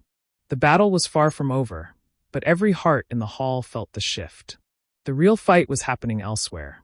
Draco lingered near the rear of the hall, his wand still raised but his eyes fixed on the ceiling. His stomach churned, a sick twist of dread he could neither swallow nor ignore. He had seen Voldemort's power, had felt it crush the air in the manor, had watched his parents bow their heads. He knew Potter could never match him. And yet, the hall trembled with every clash, proof that somehow, impossibly, Harry was still standing. Hermione's hand found the edge of the broken bench, her grip tight enough to splinter wood. She didn't need to see through walls to know what was happening. She could feel it. Harry and Voldemort locked together, the weight of the war teetering between them. Ron's voice broke through her thoughts, low but certain. "He's not alone." Hermione turned, her heart twisting at the sight of him. He looked battered, blood on his cheek, his robes torn, but his eyes blazed with the same fire Harry's carried. "We've got to keep fighting," he said, forcing the words past exhaustion. "If we fall here, then all of this, what Harry's doing, it won't matter." Her throat tightened, but she nodded. They dove back into the fray together, spells flying, their determination renewed. At the edge of the hall, Draco stood frozen, the sounds of battle fading in his ears. His mind was elsewhere, at the thought of Voldemort's crimson eyes, at the memory of his father's scorn, at the sight of Hermione clinging to hope. He wanted to believe Potter could win, but belief felt dangerous. Belief had never saved anyone in his family. Still, as another tremor shook the castle, Draco tightened his grip on his wand. For the first time, he let himself wonder, what if Potter really did it? What if the Dark Lord fell, and there was no master left to kneel to? The thought was terrifying and liberating. Far above them, the entrance hall burned with light. Harry's lungs ached as smoke filled the air, every breath sharp and painful. His arm screamed with fatigue, but he refused to let his wand falter. Voldemort's eyes glowed through the haze, red coals in a storm, as they circled each other across the wreckage of marble and ash. "You are nothing," Voldemort hissed, his voice a lash. "A boy playing at war. Everything you love, everything you cling to, will crumble to dust. You will watch them die, and then you will die too." Harry swallowed hard, sweat stinging his eyes. But he remembered Hermione's voice, Ron's loyalty, Neville's courage, Draco's trembling defiance. He remembered Ginny's fire, his mother's love, his father's sacrifice. They were not dust. They were alive in him. "I've watched enough people die," Harry said, his voice steady now despite the storm. "I'm not letting you take anyone else." Voldemort's lips curled into a snarl, and he struck again, a killing curse splitting the air. Harry dove, the spell scorching past his ear, and retaliated with a curse of his own that rattled the windows. Their magic lit the chamber like a storm, each impact shaking the foundation of the castle. Below, in the great hall, the fighters faltered for a moment as the tremors intensified. Chunks of stone rained from the rafters, screams echoing as the earth itself seemed to split. But still they fought, clinging to the hope that Harry's battle was theirs too, that his victory would mean their survival. Hermione threw another shield, her arm aching, her lips bleeding where she'd bitten down to keep her focus. She whispered under her breath, words meant only for herself. "Come on, Harry. Come on." Ron heard her, but didn't interrupt. His wand slashed through the air, his curses fierce, every movement driven by the same prayer. And Draco, still at the edges, still caught between fear and belief, finally stepped forward into the fight. Not because he trusted Harry fully, not because he had hope, but because something inside him demanded he not remain still while the world decided itself. The war raged on. The castle shook. And in the entrance hall, Harry Potter stood against Lord Voldemort, each spell bringing them closer to the end. The entrance hall was no longer a hall. It was a battlefield carved from stone and fire, every surface fractured, every shadow alive with sparks of magic. Harry's lungs burned with every breath, his heart pounding so hard it felt like it would split his chest open. But he kept moving, his wand an extension of his very will.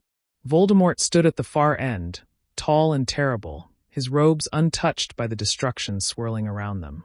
His eyes blazed, his voice echoing like steel dragged across stone. "You cannot win, Potter. You are a child clinging to the scraps of others. I am power itself." Harry raised his wand, his knuckles white. "If you were power, you wouldn't be afraid of me." The words landed like a spark on dry wood.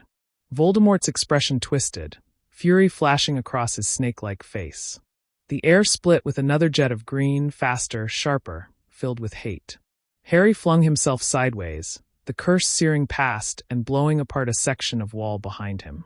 He hit the ground hard, the impact knocking the wind from his lungs. Dust rained over him, choking, but he forced himself up, vision swimming. Voldemort's laugh slithered through the air. "You cannot run forever." Harry wiped blood from his temple, his grip tightening on his wand. His legs shook, his arms trembled, but something deeper held him upright. He remembered Sirius falling through the veil, Dumbledore collapsing on the astronomy tower, Fred's laughter gone silent, Lupin and Tonks lying side by side, hands almost touching. Each memory struck like a hammer, but instead of breaking him, it hardened him.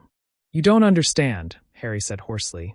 His voice was weak, but the words carried. "I'm not running." With a shout, he sent a stunning spell, then another, then a third, driving Voldemort backward. Red light slammed into green, the explosions blinding. Voldemort's shield held, but his smirk faltered. For the first time, Harry saw it, flickering at the edges of the Dark Lord's confidence. Not fear, not yet, but irritation. The cracks were small, but they were there. The duel erupted into a storm. Curses flew faster than thought, the space between them alive with lethal fire. Voldemort's killing curses cut the air like blades, his Cruciatus twisted it into screams, and Harry answered with everything he had. Stunning spells, disarming charms, binding ropes, even spells he barely remembered from textbooks hurled from his wand, desperate but determined. Magic collided in midair, bursting in showers of sparks that rained over the rubble. The castle groaned under the strain, timbers snapping, walls shuddering.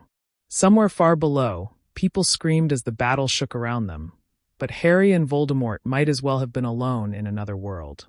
Harry ducked another curse, rolling behind a fallen column, his breath coming in ragged gasps. He pressed his back to the stone, his hand shaking. His whole body screamed at him to stop, to rest, to let go.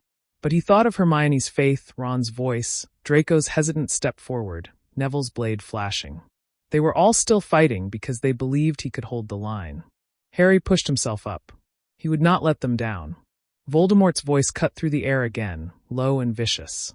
"You think friendship makes you strong? Love. They are weaknesses, Potter. They die, and you will die with them. Alone." Harry stepped out from cover, his wand steady despite the tremor in his hand. His voice was raw but unbroken. "Maybe they die, but they're not gone. They live in me, and you'll never understand that." Voldemort's eyes narrowed, his nostrils flaring. "You speak like Dumbledore. A fool. A dreamer. and like him you will fall. Their magic clashed again. The force of it blasted apart what little remained of the entrance hall windows, sending glass shards scattering like rain.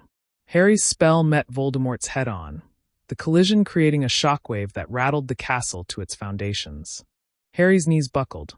The connection between their wands burned like fire, a searing thread tying them together. Voldemort's strength pressed down like a mountain, crushing, smothering, overwhelming. Harry cried out, his wand hand quaking, his shoulders screaming with pain. He could feel his magic buckling under the weight of Voldemort's fury. His vision blurred, his chest tightening until he thought his ribs might crack. But then, he heard her voice. Not Hermione's, not Ginny's, not anyone standing in the great hall. A woman's voice, soft and fierce all at once, echoing in the deepest part of him. Harry, be brave. His mother. The burning thread between their wands flared, the pressure shifting. Voldemort snarled, pushing harder, but Harry held. He planted his feet, straightened his spine, and forced every ounce of himself into his wand. His grief, his love, his rage, his hope, everything poured into that line of light. The hall glowed with blinding brilliance. The force of the clash howled like a storm, magic ripping the air apart. Voldemort's face twisted with rage, his mouth curling into a snarl, his skin ghostly pale in the searing light. Harry roared, a sound torn from the depths of his chest, and the light surged forward. The blast threw them both backward, shattering stone, ripping through the hall like a hurricane. Harry crashed into rubble, pain screaming through his body, ears ringing. He struggled to breathe, every muscle trembling. Across the room, Voldemort slowly rose, his chest heaving, his robes torn for the first time. His red eyes burned hotter than ever. Harry forced himself to his feet, swaying but upright. He lifted his wand again. And Voldemort smiled, a thin, deadly curve. This is only the beginning, Potter. The entrance hall groaned like a wounded beast, every stone in its walls straining against the duel raging at its heart. Dust poured from the ceiling in clouds. Broken flags lay in tatters across the floor, and the air crackled with raw, unrestrained magic. Harry staggered, his chest heaving, his arms shaking under the strain. His wand burned in his hand, but he refused to lower it. Across from him, Voldemort stood unbowed, though his robes were torn, his pale face shadowed with fury. You are wasting what little strength you have left, Voldemort spat, his voice like venom. You will collapse, and when you do, I will grind what remains of you into dust. Harry's knees wanted to buckle. His lungs screamed for air. His whole body cried out to surrender. But he forced himself upright, his grip tightening around his wand. His voice came hoarse but steady. You'll never win. Not while I'm alive. Voldemort's lipless mouth curved into a smile. Then you will not be alive much longer. The Dark Lord struck, another killing curse tearing the air. Harry leapt behind shattered stone, the green light exploding against it with a thunderous crack. The blast rattled his bones, sent shards of rock slicing past his face. He crouched low, panting, then darted out, firing back a spell that caught Voldemort off guard enough to send him staggering a step. The sight gave Harry a flicker of strength. Voldemort could bleed. He could falter. But the flicker was drowned in another surge of fury as Voldemort's curses came faster, harder, each one meant to kill.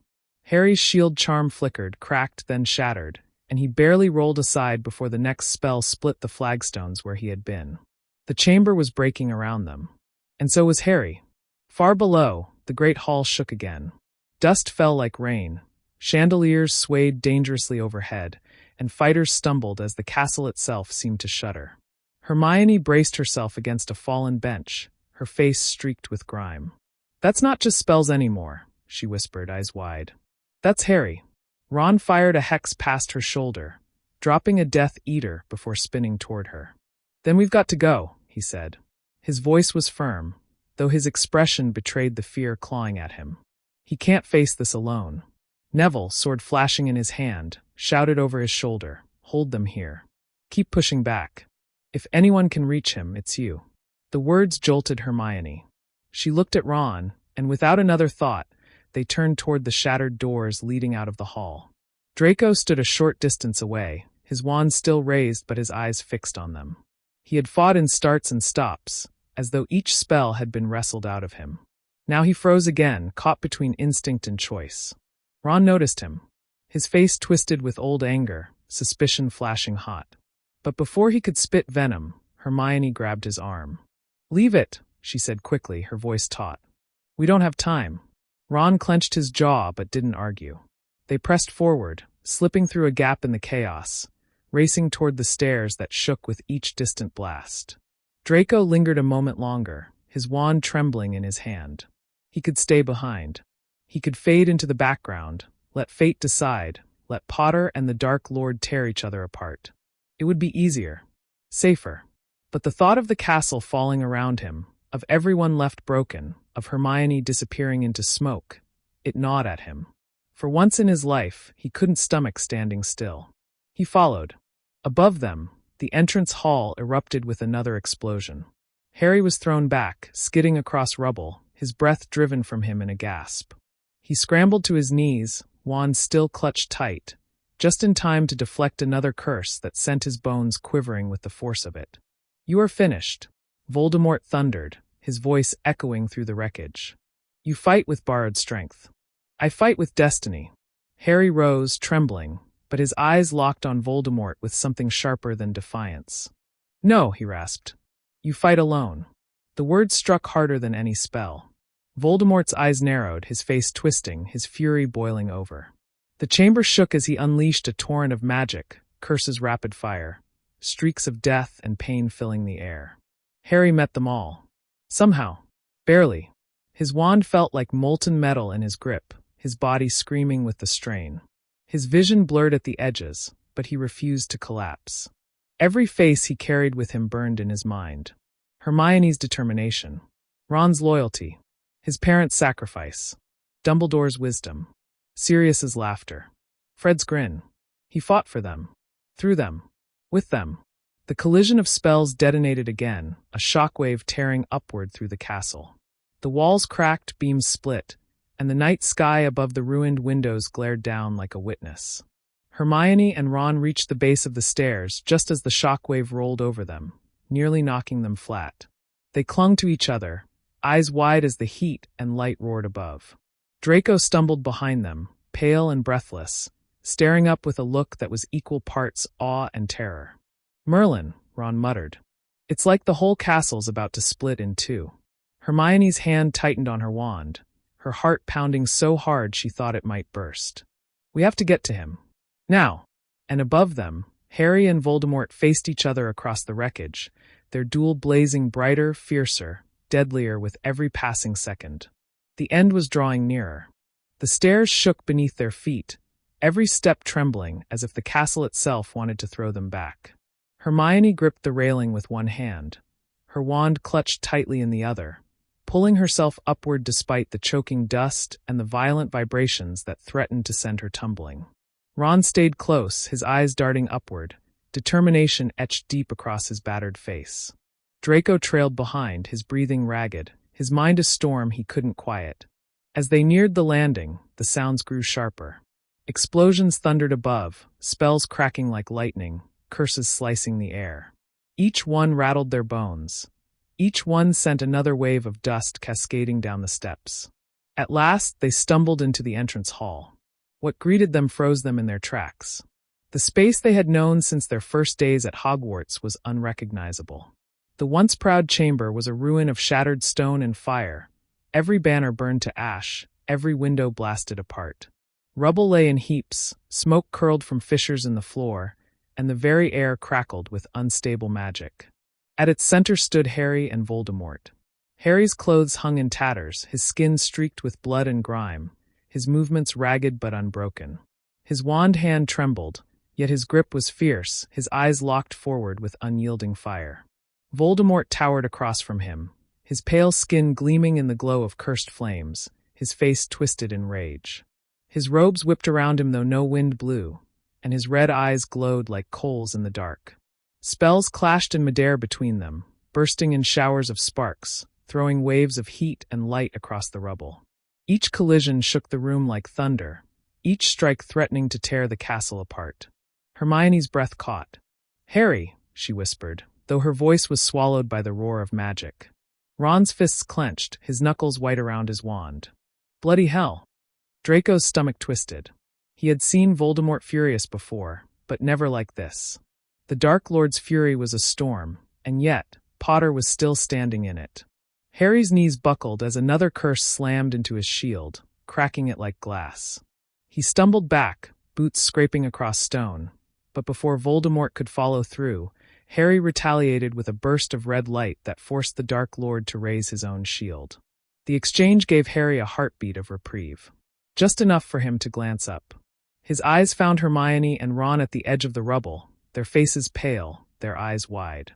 For a moment the world stilled. He saw them. They saw him. And something unspoken passed between them. Support, fear, hope, love, all compressed into a single instant. It steadied him. Voldemort noticed the flicker in Harry's expression and sneered. "Ah!" he hissed, his voice carrying across the ruined hall. "The faithful shadows. They come to watch you fall." Harry whipped his gaze back to him, jaw tight. "No," he said, his voice rough but unbroken. "They came to see you end." The words enraged Voldemort. He slashed his wand through the air, unleashing a torrent of curses, each one meant to kill, to maim, to crush. Harry raised his shield again, bracing against the storm, his arms screaming, his lungs burning. Hermione darted forward instinctively, wand raised to throw a shield of her own. Ron grabbed her wrist, pulling her back sharply. "No," he said through clenched teeth. "He has to do this." Tears welled in her eyes, but she didn't argue. She knew Ron was right. This was Harry's fight.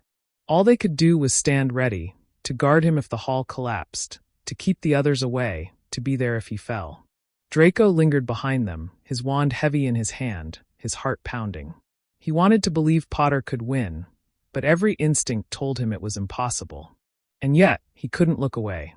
The duel raged hotter. Harry fired spells as fast as he could summon them, disarming charms, binding hexes, curses of every kind, forcing Voldemort to parry again and again. His whole body screamed with exhaustion, but something deeper carried him, something Voldemort could never touch. Love.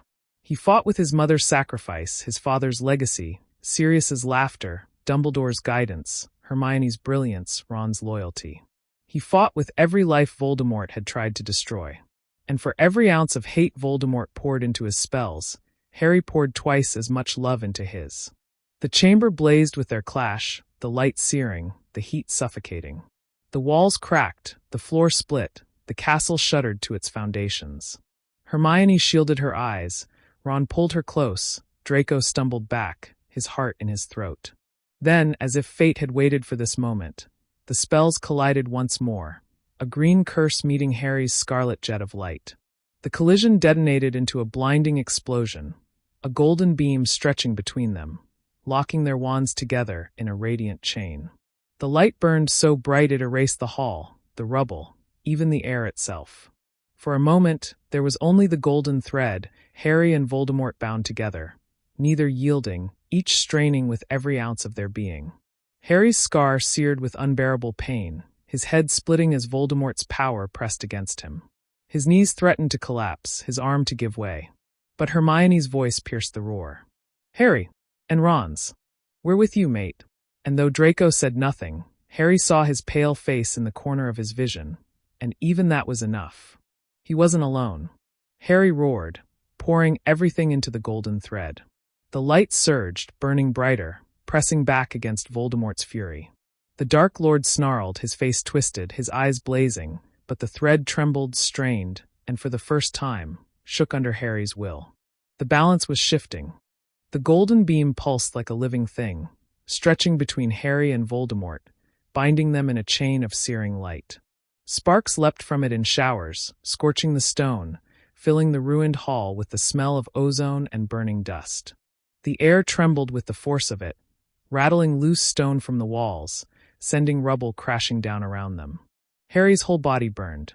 His arm shook violently, his scar split with agony, and his vision blurred until he could hardly see Voldemort through the torrent of light. The pain was suffocating, overwhelming, threatening to drown him. Then the world shifted. He was no longer standing in the entrance hall. Harry gasped as a new scene engulfed him. A graveyard. Cold, damp moonlit. The memory of Cedric lying lifeless on the ground, Voldemort rising from a cauldron, his body reborn in bone and blood. The hiss of triumph in the Dark Lord's voice. You failed then, Voldemort's whisper slid like poison through the vision. You failed every time you faced me. Harry's chest constricted, grief slamming into him like a hammer. He stumbled in the graveyard of his mind, fighting to keep hold of his wand. I didn't fail Cedric, he said through clenched teeth. You killed him. The vision twisted. Cedric's face stared at him, pale and lifeless, then shifted into Sirius's, then Dumbledore's, then Fred's. One after another, every loss, every death, until Harry's knees buckled under the weight of it. Voldemort's voice rose, triumphant. They died because of you. Everyone you love will die because of you. You are their ruin. Harry's eyes blurred with tears. He felt the crushing guilt, the unbearable weight of every name etched into his heart. His wand hand trembled, the golden beam faltering. In the real hall, Hermione gasped, clutching Ron's arm. The light, it's weakening. Ron shook his head furiously, refusing to accept it. No. He's still fighting. He won't give in. Draco said nothing, his lips pressed thin, but his pale eyes stayed fixed on Harry. He saw the tremor in Potter's arm, the crackling in the beam, and his gut twisted. Inside the vision, Harry fell to his knees in the graveyard. Voldemort's shadow loomed over him, towering, his laughter echoing like 1,000 knives. Look at you, the Dark Lord sneered. On your knees, drowning in failure. You are nothing. A boy playing hero while the world crumbles. Harry's head sagged. For a moment he believed it. But then, through the haze, another voice cut in. Get up, Harry. Soft, firm, unyielding. Hermione's voice, clear as if she were beside him. He lifted his head. The graveyard shimmered. Another voice joined hers, rough and stubborn. Ron's. We're with you, mate. Always. The vision wavered. Harry's hand tightened on his wand. And then, softer still, his mother's voice, a whisper of love. Be brave. Strength surged through him, flooding every vein, every muscle. He staggered to his feet inside the vision, the weight of guilt still there, but no longer crushing. It was part of him, yes, but it did not define him. They didn't die because of me, Harry said, his voice stronger. They died because of you. And they live in me. The vision cracked, shattering like glass. The graveyard dissolved, the faces faded, and Harry was back in the ruined hall, his wand blazing with renewed force. The golden beam brightened, surging with power. Hermione let out a strangled sob of relief. He's doing it, he's pushing back. Ron's eyes widened, his grip on his wand tightening. Come on, Harry. Come on.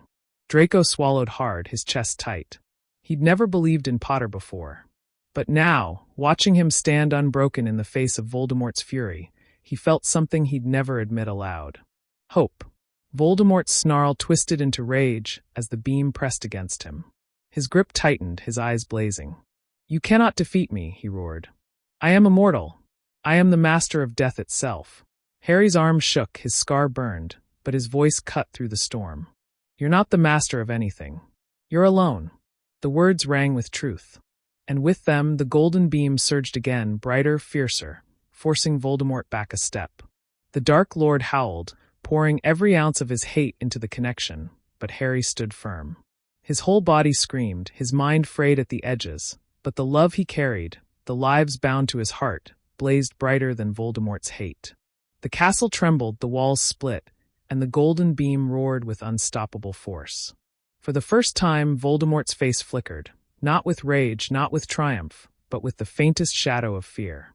The golden beam quaked as if the weight of the entire world pressed against it. Sparks sprayed in a furious storm, ricocheting across the ruined hall, burning deep scars into the stone.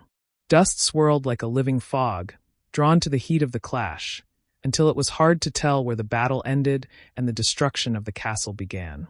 Harry's body screamed with pain, every nerve alight, every heartbeat pounding like thunder. His wand arm trembled, but he locked his grip, refusing to let it falter.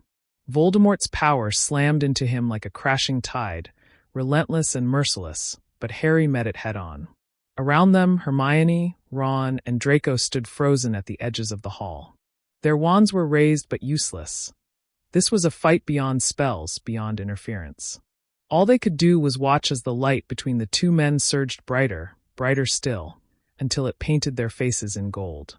Far above, the magic echoed through the broken rafters and shattered windows, spilling into the night. The glow stretched across the sky, lighting the grounds in eerie brilliance. The last fighters, Death Eaters and students alike, staggered to a halt, their duels forgotten as they turned their eyes toward the castle. Neville stood on the front steps, clutching the sword of Gryffindor, his face bathed in light. He felt it in his chest, that pull, that surge of power. The struggle between Harry and Voldemort vibrated through the stone beneath his feet. He did not need to see the battle to know the truth. Everything depended on it. In the shattered courtyard, Luna stilled mid-spell, her wide eyes glowing with reflected gold. She whispered under her breath, not fearfully but with certainty. He's not alone. He never was. Inside the hall, the golden beam trembled as Voldemort roared, forcing more power into the connection. His face twisted with fury, veins standing stark against his skin, his eyes burning like fire. "You are nothing," he bellowed. "A boy who clung to luck, to chance, to others stronger than himself. Without them, you are weak. Without them, you fall." Harry's knees threatened to buckle under the weight of the force pressing down on him. His scar seared, his chest heaved, but he forced himself to lift his head. He saw Voldemort clearly, saw not a god, not a master of death, but a broken man raging against the inevitable. "I am not weak," Harry said, his voice shaking but unyielding. "Because I'm not alone. I never was." The beam brightened, crackling with sudden force. Voldemort staggered back half a step, his teeth bared in a snarl. Harry's mind was filled again with voices. Not illusions this time, not tricks, but memories. Dumbledore's quiet wisdom, Sirius's laughter, Lupin's calm strength, Fred's mischievous grin. His parents' love, fierce and eternal. Hermione's brilliance, Ron's loyalty, every hand that had ever lifted him up when he stumbled. Their voices wove together, not dragging him down with guilt, but raising him higher. "You are stronger than him. You are loved. You are not alone." With each echo, his wand blazed brighter, until the golden beam outshone the ruin around them. The floor cracked, the ceiling groaned, the walls themselves seemed to tremble. Hermione shielded her eyes against the brilliance, tears streaming down her cheeks. "He's doing it," she whispered, breathless. "He's winning." Ron gripped her arm, his throat tight. "Come on, Harry. Finish it." Even Draco, who had once dreamed of this moment ending differently, found his heart hammering in his chest. He needed Potter to prevail. Voldemort's fury shook the hall. He poured every ounce of hate, every shred of his fractured soul into the beam. The magic tore through him, burning, twisting, but he did not relent.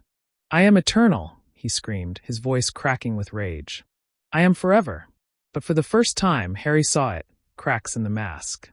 Voldemort's form wavered at the edges, his hands shaking despite his iron grip, his eyes wide not only with fury, but with something colder. Fear. Harry's chest heaved as he forced his strength into the connection. His scar burned like fire, but he refused to look away. "You're nothing but fear," he said, voice low, steady, unshakable. "And I'm not afraid of you." The words cut through the hall like a blade. The golden beam exploded outward in a surge of force so violent it shook the castle to its foundations. Windows shattered, stones split, and a wave of pure light rolled through the corridors, carrying with it a sound like 1,000 voices shouting in triumph. Every fighter outside froze as the light swept over them. Death Eaters shielded their faces, stumbling backward in terror. Students gasped, hope swelling in their chests. Creatures of the forest lifted their heads, sensing the shift in power. The very earth seemed to hum with it. Inside the hall, the explosion threw Voldemort back. He hit the ground hard, his wand nearly ripped from his hand. His face twisted with disbelief, with a fury edged now with desperation. He scrambled to his feet, the golden light still blazing around them. But Harry stood tall, wand raised, chest heaving. His face was pale, drenched in sweat, but his eyes burned with a fire Voldemort could not extinguish. The battle was not yet done. But for the first time, it was Voldemort who looked uncertain. And everyone, from the fighters outside to the friends standing in the shadows of the hall, felt it. The end was near. The explosion's echoes still rang through the castle when Voldemort rose, his cloak torn and scorched, his face a mask of fury. The golden light flickered around him, casting long shadows that warped and writhed like living things. His red eyes locked on Harry, burning with hatred deeper than words could hold. "You dare," he hissed, his voice shaking with rage. "You dare defy me still." Harry's chest heaved as he steadied himself, his wand arm trembling from exhaustion but unbroken. Sweat ran down his face, his scar burning like fire, but his gaze never wavered. "I'll never stop," he said, voice hoarse but steady. Voldemort lifted his wand, and the air turned thick, heavy with a darkness that pressed against the lungs. With a flick, the shadows of the ruined hall surged forward, twisting into jagged spears. They shot at Harry, sharp as blades.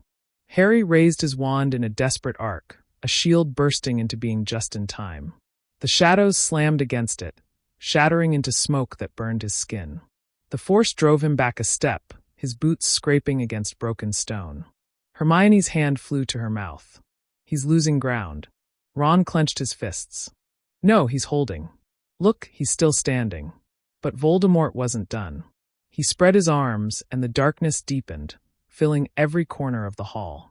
From the cracks in the floor, serpents of shadow slithered upward, hissing as they lunged for Harry. Harry spun, casting blasting curses, his wand movements frantic. One serpent dissolved under the strike, another exploded in a burst of golden sparks. But three more lunged, fangs bared, coiling around him with crushing force. He gasped as their weight pressed against his chest, squeezing the air from his lungs. His wand arm jerked as one serpent sank spectral fangs into his shoulder, cold searing pain spreading through his body. Voldemort laughed, the sound cold and triumphant. "See how fragile you are. See how quickly your courage crumbles." Harry fought to breathe, fought to lift his wand against the crushing grip. His vision darkened, his limbs weakening. He thought of letting go just for a moment, just to stop the pain. But then he heard it again. Not Voldemort's laughter. Not the hiss of serpents. Voices. "You're stronger than this," Hermione's voice whispered in his mind. "Stronger than him." "We need you, Harry," Ron's voice followed, rough and desperate. And quieter still, almost lost in the storm, the memory of his mother's voice. "Be brave." Harry's fingers tightened on his wand. With a surge of will, he raised it high. A burst of golden light erupted from him, blasting outward in a sphere. The serpents shrieked and dissolved into mist, their coils unraveling, their venom fading from his veins. Voldemort's smile faltered. Harry staggered to his feet, his body aching, his breath ragged, but his wand still in hand. "You'll never break me," he said through clenched teeth. Voldemort's eyes narrowed. He flicked his wand again, and a torrent of fire erupted, roaring across the hall like a living wave. The heat seared the stone, the flames twisting into monstrous forms as they bore down on Harry. Harry raised his wand, summoning every ounce of strength left in him. "Protego Maxima," he shouted. A dome of golden light flared to life around him. The flames struck it, hissing, writhing, pressing against the shield until it shook with strain. Harry grit his teeth, forcing more magic into it, even as his arms trembled and his lungs burned. The fire battered him, each impact a hammer blow, each wave threatening to crush him. The dome cracked, fissures of light spreading across it. Harry gasped, the strain unbearable. Hermione sobbed, her voice breaking. "He can't hold it, he can't." Ron shook his head violently. "He will. He has to." Draco's jaw tightened. He could see the truth. Harry was on the edge, moments from collapse. But still Potter stood, refusing to yield. And something in Draco's chest twisted painfully, a realization he could no longer deny. He wanted Potter to win. The flames roared higher, consuming everything, the heat suffocating. Harry's shield shattered in a burst of sparks, and the fire surged forward, engulfing him. Hermione screamed his name. But out of the flames came a blinding burst of light.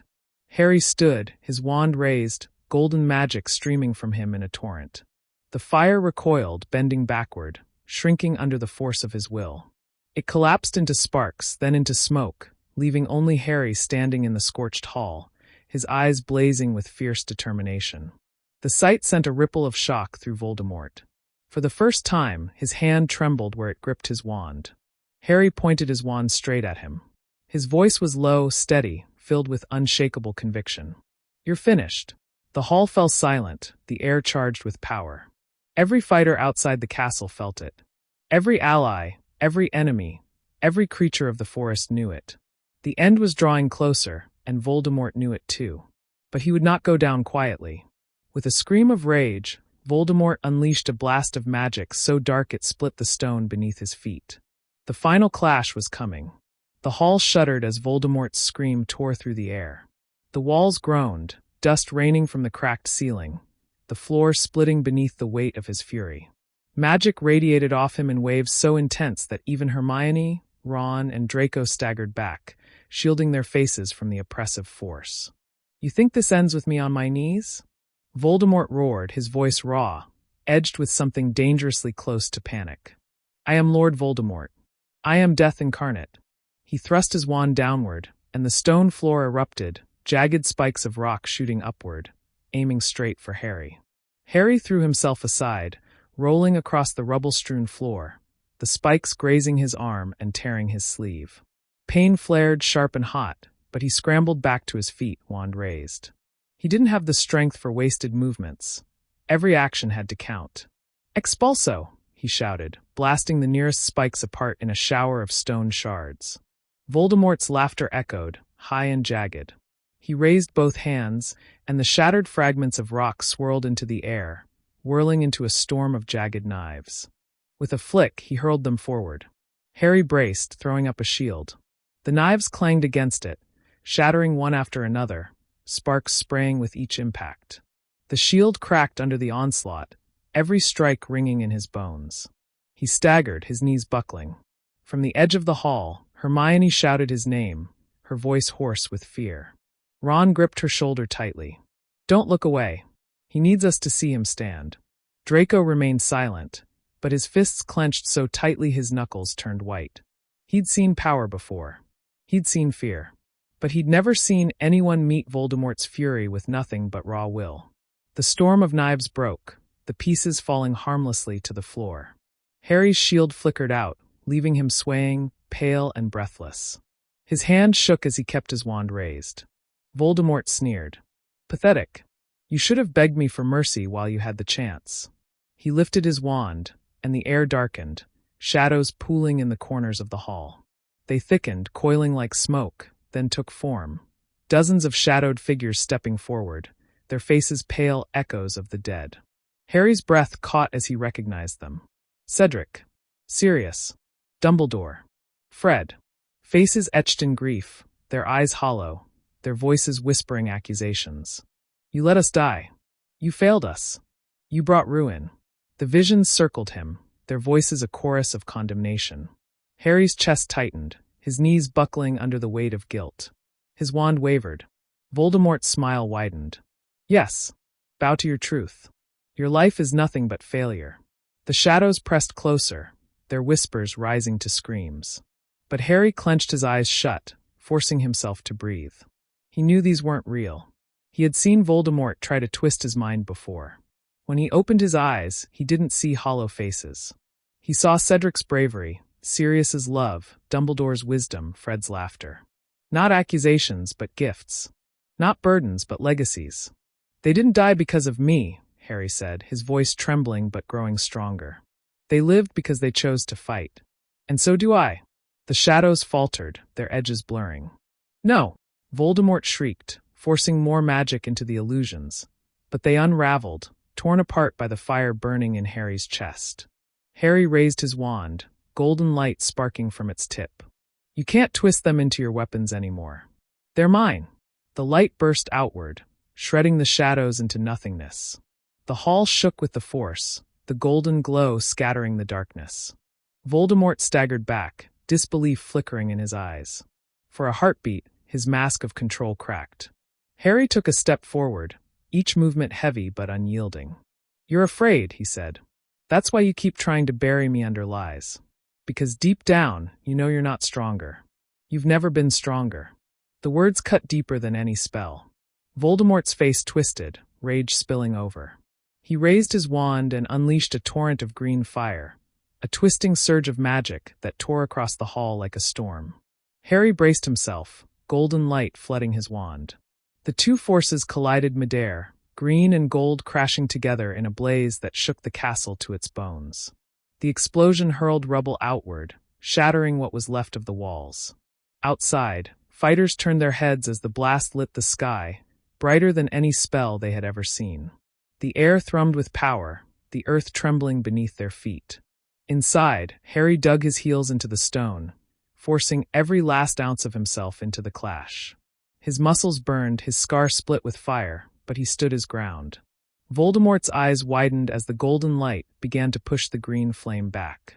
His grip tightened on his wand, his teeth bared, his body shaking with the effort. "You will not defeat me," he screamed. But the beam faltered. His magic sputtered, destabilized by desperation. For the first time, he felt it, the edge of collapse. And Harry saw it too. "This ends with you," Harry said, his voice raw but resolute. The hall erupted again, golden light surging stronger, brighter, swallowing the green fire inch by inch.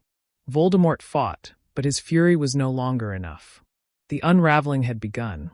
The clash of green and gold seared the ruined hall, the light so fierce it painted the walls in fire.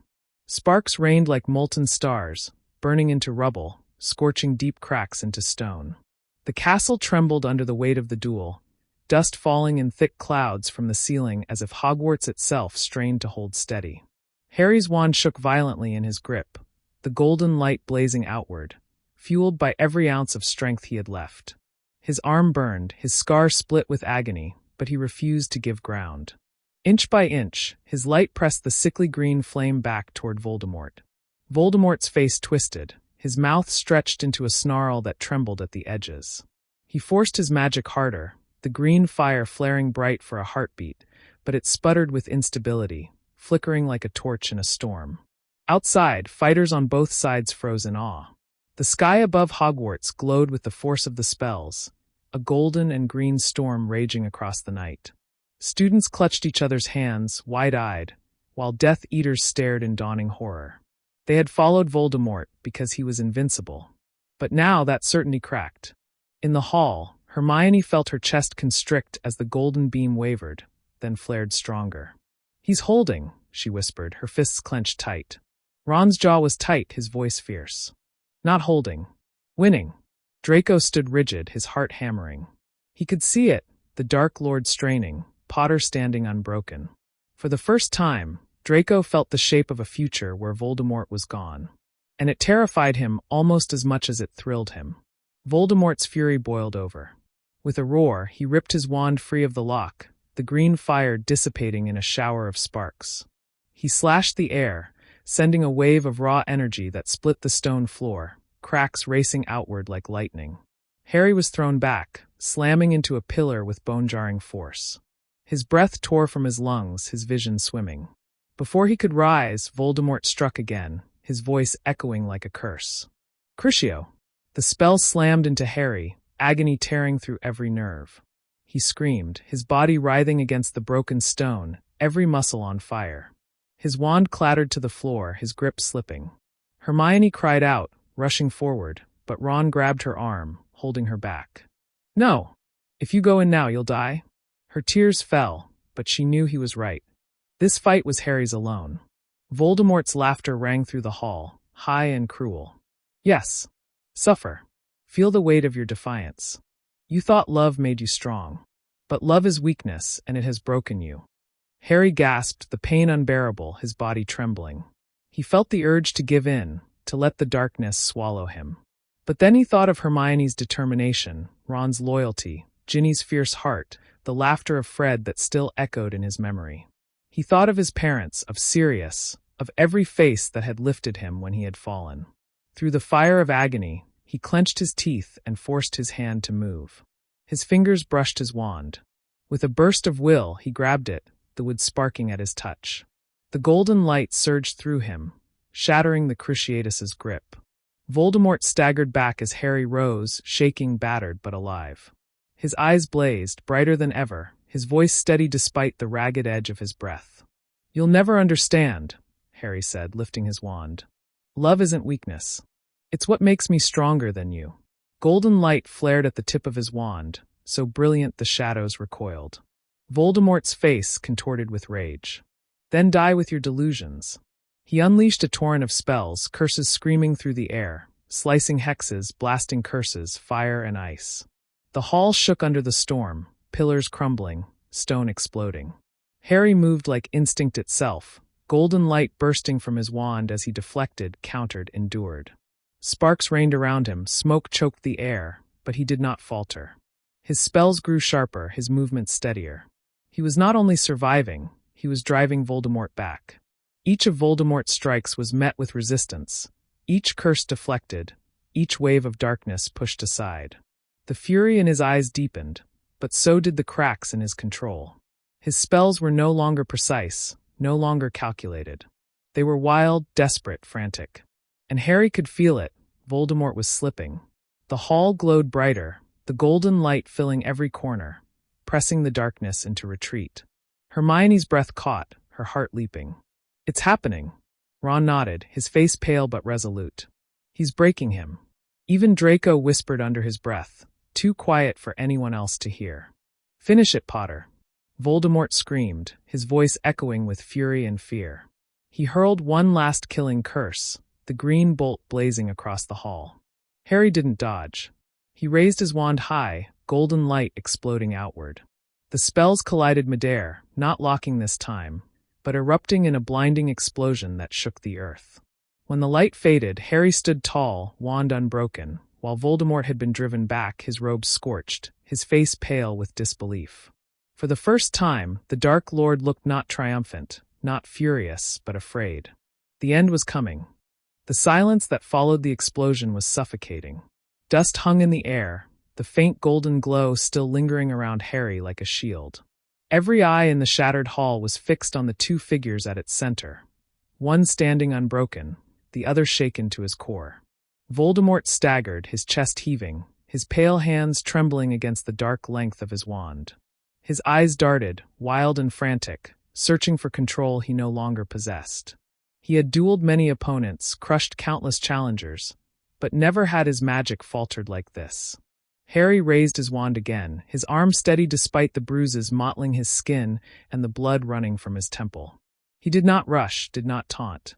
His silence was its own defiance, a calmness that made Voldemort's fury burn hotter. "You cannot win." Voldemort's voice cracked, high-pitched with strain. "I am eternal. I am beyond death." His words rang hollow, and those who heard them knew it. Death Eaters shifted uneasily, doubt breaking through their fear. Some lowered their wands, eyes darting to the exits. Hermione's pulse thundered in her ears, her whisper urgent. "This is it, Ron. He's unraveling." Ron's jaw clenched, his eyes locked on the duel. "Harry's got him. He's bloody got him." Voldemort lashed out again, his wand slashing through the air. Dark spells erupted, twisting like black fire, ripping chunks of stone from the walls, shattering what remained of the floor. Harry deflected them, the golden aura around him flaring brighter each time. The light rippled outward like waves, consuming the darkness before it could touch him. For the first time in his life, Harry did not feel like he was clinging to survival. He felt in control. Their eyes locked, scarlet against emerald. "You've lost already," Harry said softly, his voice carrying through the ruined hall. "And you know it." The words cut deeper than any spell. Voldemort shrieked, spittle flying as he launched curse after curse, his movements no longer graceful but wild, his aim faltering. His desperation filled the air like smoke. Harry advanced with each step, golden light swelling, pushing the Dark Lord back inch by inch. A sudden tremor split the air as Voldemort cast another killing curse, the green light blazing forward. Harry raised his wand high, and the golden beam surged forth, colliding with the curse. But this time, the magic did not lock. The golden light absorbed the green, swallowing it whole before exploding outward in a shockwave that sent Voldemort crashing into a broken wall. He collapsed to the floor, his wand skittering from his grasp. The hall went still. Gasps broke out among the Death Eaters. Some staggered back, others froze, disbelief etched across their faces. Never had they seen their master disarmed. Never had they seen him on the ground. Voldemort's fingers scrambled across the stone, desperate, clawing for his wand. His breath rasped, his voice hissing like a wounded serpent. "No, no, this cannot be." Harry strode forward, his wand never lowering. Each step echoed like thunder. You've built your whole life on fear, Harry said, his voice steady. But it's gone now. They're not afraid of you anymore. Behind him, the gathered fighters, students, teachers, order members straightened. Hermione's eyes glistened with tears, Ron's chest swelled with pride. Even Draco's pale face held something sharp and new. Hope. Voldemort's hand closed around his wand at last. He whipped it up, his arm shaking, his eyes blazing with rage. But Harry was faster. A blast of golden light struck Voldemort's wand, sending it flying high into the air before shattering into ash that rained across the floor. The gasp that swept through the hall was deafening. The wand was gone. The Dark Lord stood unarmed. Voldemort staggered back, his chest heaving, his red eyes wide with something he had not felt in decades, fear. "No!" he screamed, his voice breaking. "I cannot be beaten. I cannot die." His hands rose as if clawing at the very air, black magic swirling at his fingertips. Harry lifted his wand, golden fire blazing from its tip, illuminating every corner of the hall. His voice was quiet, but it carried like a promise. "Everyone dies, Tom." Voldemort froze, his name striking him like a blade. For a moment, the great hall held its breath. The boy who had once been the symbol of resistance now stood as something more, the end of Voldemort's reign. And the Dark Lord knew it. His scream echoed through the castle as he hurled the last of his raw power forward, a torrent of darkness lashing out like a storm. But his magic, broken and unstable, fractured the moment it left him. The blast backfired, cracking through the air like shattered glass, tearing into the walls, shaking the earth. Harry raised his wand, the golden aura flaring into a shield that swallowed the collapsing storm. When the light cleared, Voldemort stood trembling, his power spent, his figure frail in the shadow of Harry's light. The duel was no longer a battle. It was over. The Dark Lord was finished. The ruined hall seemed to hold its breath. Dust still hung thick in the air, and the cracks in the walls groaned as though the castle itself was waiting for the end. Voldemort stood before Harry, unarmed, trembling, his once imposing figure reduced to little more than a gaunt shadow of what it had been. His scarlet eyes darted wildly, refusing to accept the truth staring him down. For a moment, silence stretched. Then Voldemort raised his bare hands, raw magic sparking at his fingertips. The energy hissed and spat like venom, dark strands writhing in the air. His voice cracked with fury. "I am Lord Voldemort. I cannot die. I have conquered death itself." The words rang false, desperate, hollow. Yet he hurled the raw magic at Harry in a final storm, a torrent of darkness ripping forward like a hurricane. The force of it tore chunks of stone from the walls, shattered what little glass remained in the windows, and sent a wave of wind surging across the floor. But Harry did not flinch. He raised his wand, golden light surging forth in answer. The spell was not wild, not frantic. It was steady, controlled, unwavering. The golden beam cut through the black storm, unraveling it strand by strand until the dark magic fizzled into nothing. The backlash slammed Voldemort into the wall with bone-jarring force. He crumpled to the floor, his body shaking, his breath rasping in shallow, uneven bursts. His hands clawed at the stone as though he could anchor himself to the world he was losing. "No," he whispered, his voice cracking under the weight of fear. "No, this cannot be. I am immortal." Harry stepped closer, each stride unhurried, his emerald eyes locked on the man who had haunted his life. The golden glow followed him, spreading across the hall, pushing back the shadows until Voldemort's darkness had nowhere left to hide. "You're not immortal," Harry said, his voice calm, almost gentle. "You're just a man who feared death so much that you destroyed everything around you to avoid it." Voldemort's face twisted, his lips pulling back in a snarl. His body quivered with the effort of one last attempt. He lurched forward, his hands clawing at the air, trying to summon one final curse, one final weapon. But the magic sputtered and died in his palms. His strength was gone. Harry raised his wand. The hall fell silent. Everyone watched, Hermione with tears streaming down her face, Ron with his fists clenched tight, Draco pale but still, the Death Eaters paralyzed with fear and disbelief. Harry's voice rang clear. "This ends now." Golden fire blazed from the tip of his wand, brilliant and pure, surging forward like a wave of sunlight. It struck Voldemort square in the chest.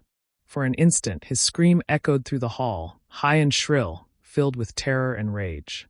Then the darkness unraveled. Voldemort's body crumbled, his form dissolving into ash and shadow, torn apart by the very magic he had never understood. His scream faded into nothing, and the golden light swallowed him whole. When it cleared, there was nothing left of the Dark Lord. No corpse. No spirit. Just silence. For a long moment, no one moved.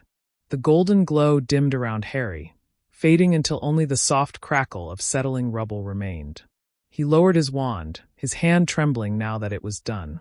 His chest heaved with exhaustion, but his eyes remained steady. It was over. Hermione broke first. She ran forward, throwing her arms around Harry with a sob of relief. He staggered but held her tightly, the weight of everything crashing down on him at once. Ron followed, clapping a hand on Harry's shoulder, his voice rough. "You did it, mate. You really did it." Draco stood a little apart, his expression unreadable. But in the faintest flicker of his eyes, there was something almost like respect. Around them, Death Eaters dropped their wands, some fleeing into the shadows, others collapsing in defeat. Survivors of the castle battle began to emerge from hiding, their faces etched with disbelief and cautious hope. The war was finished.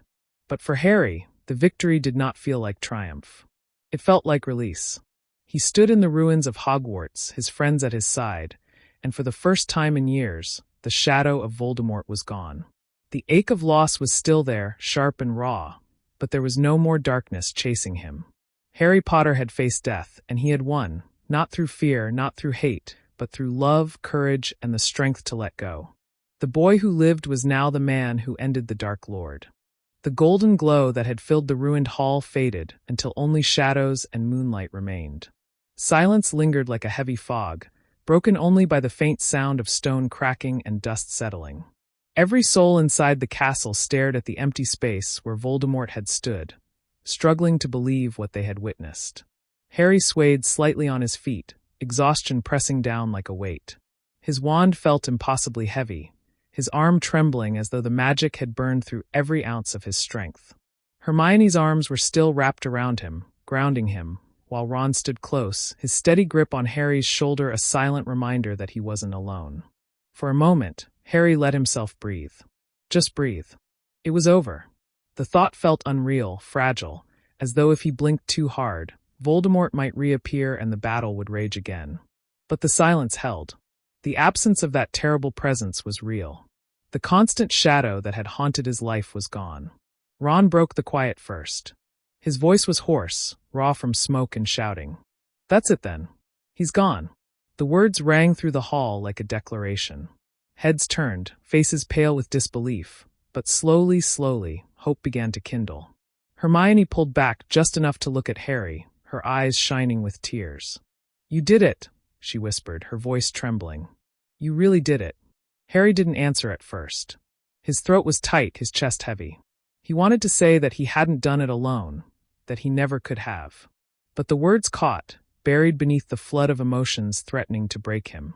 He simply gave her a small, tired nod. From across the hall, Draco stood motionless, his pale face illuminated by the fractured moonlight. His eyes were fixed on Harry, unreadable, but his posture had shifted. There was no sneer, no mask of superiority. Only a quiet recognition of what had just happened. For the first time in his life, Draco Malfoy looked at Harry Potter not as an enemy or a rival, but as something far more unsettling, a victor who had defied everything. Around them, Death Eaters were unraveling. Some had already fled, their cloaks vanishing into the shadows of the broken corridors. Others collapsed where they stood, dropping their wands, their loyalty shattered without their master's command. A few remained frozen, unwilling to believe, unwilling to accept that the figure they had followed for decades was gone. The surviving defenders of the castle began to emerge, step by cautious step. Students with ash-streaked faces, members of the order with torn robes, professors with weary eyes. They came from the shadows and stairwells, drawn by the silence, by the absence of Voldemort's power. When their gazes fell on Harry, standing in the center of the hall with Hermione and Ron at his side, a ripple spread through them. Relief. Awe. Disbelief. It was Neville who broke the stillness. He stepped forward, his sword still clutched in his bloodied hands, his voice ringing out with quiet certainty. "It's over." The words spread like fire through the crowd. Whispers rose, then cheers, then sobs of relief. The great hall, broken and battered, filled with the sounds of release, the cries of those who had lost, the joy of those who had survived, the disbelief of those who had never thought this day would come. Harry stood in the middle of it, listening, feeling the sound wash over him. Yet inside he was quiet. Empty. Hermione touched his arm gently, reading the look on his face. She knew him too well. She knew the weight he carried, the names etched into his memory, the ghosts that victory could not erase. Ron's voice, steadier now, cut through the noise. "Come on, mate. Let's get you out of the middle of all this." Harry allowed them to guide him toward the side of the hall, where broken benches and scattered rubble offered a place to rest. His legs ached with every step, his body threatening to give way. He sat heavily, his wand still clutched in his hand, as though letting it go might break the fragile reality of what had happened. Draco lingered at a distance, his sharp features softened by exhaustion. For once he did not sneer, did not jeer. He simply watched. When their eyes met, something unspoken passed between them. Draco gave the faintest nod, not of gratitude, not quite respect, but acknowledgement. Harry returned it with equal silence. The castle groaned, its wounds deep and raw, but it still stood. Survivors began to gather the wounded, tending to them with hurried hands. Names were called, some answered, some did not. The night was thick with grief and relief tangled together, inseparable. Harry's gaze drifted to the empty space where Voldemort had fallen. There was no body, no trace of the man who had ruled with terror for decades. It was as though the darkness had simply evaporated. For some, that would be enough. For Harry, it was only a reminder that victory could never bring back what was lost. Hermione sat beside him, her hand finding his, her presence steady. Ron stood close, his wand still in hand, watching over Harry as if daring anyone to come near. For the first time, Harry let the exhaustion wash over him. His eyes closed, just for a moment, and the sounds of the hall faded. It was over. Truly over. But deep inside, he knew the battle to heal had only just begun. The shattered hall had become a storm of voices. Cheers, sobs, shouted names, and frantic attempts to find loved ones among the survivors. But at the edge of it all, in a quiet corner where the broken stone shielded them from the chaos, Harry sat with Hermione and Ron close beside him. The noise was muffled here, like waves crashing at a distance. Hermione's hand never left his, her fingers cool against his scarred knuckles. She studied his face with quiet concern, searching for signs of wounds he might not admit. He looked pale, far too pale, his eyes shadowed with exhaustion. "Harry," she said softly, her voice careful, "you need rest. Just for a little while." He shook his head faintly, his eyes still fixed on the space where Voldemort had vanished. "I can't. Not yet. It doesn't feel real." Ron leaned forward, resting his elbows on his knees, his jaw tight. "It's real, mate. I saw it. We all did. He's gone." He said it firmly, as though repeating it might help Harry believe it himself. Harry's grip on his wand tightened. "I've thought that before," he whispered, his voice rough. "And he always came back." Hermione's eyes softened. "Not this time. There's nothing left of him. He can't hurt anyone anymore." For a long moment, Harry didn't answer. His mind spun with images, the golden light, Voldemort's scream, the silence afterward. It was true. It had to be. And yet, part of him still braced for the moment the shadow would return. Across from them, Draco lingered a few paces away. His pale face was streaked with dust, his robes torn, but he carried himself with a strange stillness. He hadn't joined the cheers, hadn't called out in disbelief. He simply watched, his sharp eyes fixed on Harry, as though trying to make sense of what he had seen. At last, Hermione noticed him. She straightened, her gaze narrowing slightly. "What do you want, Malfoy?" Draco's eyes flicked to her, then back to Harry. His voice, when he spoke, was quieter than any of them had ever heard it. "Just to see if it's true. That he's really gone." Ron's lip curled, his temper sparking even in the aftermath. "You saw it with your own eyes, didn't you? Or do you need him to pop back up and tell you himself?" Draco ignored the jab, his gaze never leaving Harry.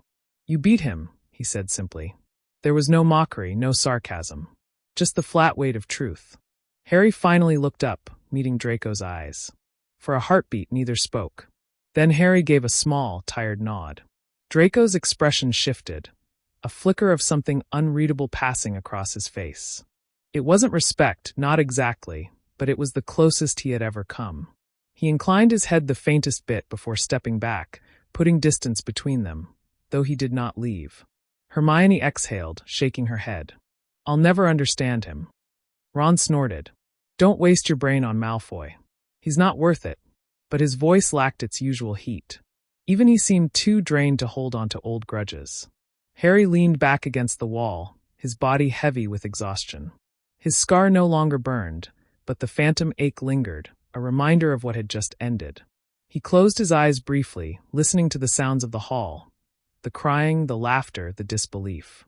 I thought I'd feel different, he admitted quietly. I thought when it was over I don't know, feel lighter. But it's still heavy. Hermione squeezed his hand. That's because you're carrying all of it. Every loss, every battle. It doesn't vanish just because he's gone. Ron's voice was gruff, but steady. Give it time, mate. You don't have to figure it all out tonight. Harry opened his eyes again, looking at the two of them. His best friends. His family. They had stood with him through everything, never wavering. He swallowed hard, the weight of gratitude thick in his chest. I couldn't have done it without you. Hermione shook her head fiercely. Don't say that. You've carried more than anyone ever should. You faced him when no one else could. Ron gave a small grin, though it was tired, worn around the edges. But we were there. That's what matters. Harry let out a shaky breath, some of the tension easing from his shoulders. The truth of Ron's words settled in him. He hadn't done it alone. He never had. The hall around them began to quiet as the reality spread. Voldemort was gone. Survivors gathered, their voices filled with grief and relief, the beginning of something new. But in their small corner, Harry allowed himself one rare thing. He leaned back, closed his eyes, and let himself rest, just for a moment, knowing that, for once, the world would not collapse while he slept. Hermione stayed at his side, her hand still in his. Ron stood watch, his wand loose in his hand, but his eyes sharp. And Draco lingered at the edge of the shadows, silent, as though torn between leaving and staying. The war was over, but the night was far from finished.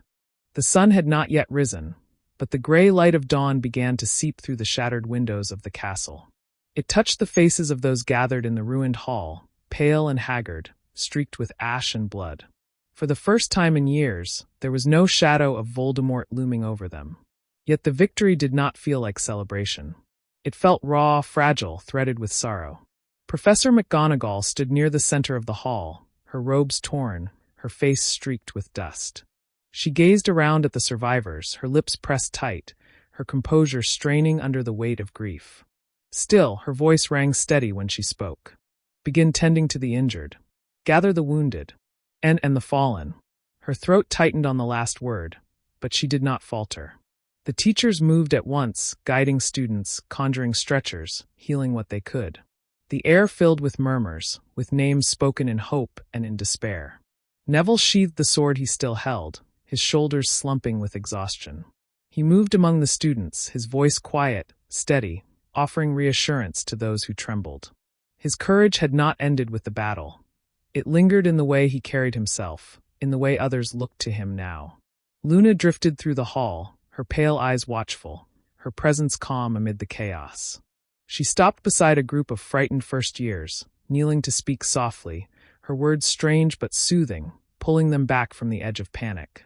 Near the entrance, Kingsley Shacklebolt stood tall, his booming voice calling out orders to gather Death Eaters who had surrendered. Some of the dark-robed figures had already fled into the shadows, but many remained, stunned and broken without their master's command. The sight of their leader's fall had gutted them more thoroughly than any duel could. The hall was a patchwork of grief and relief.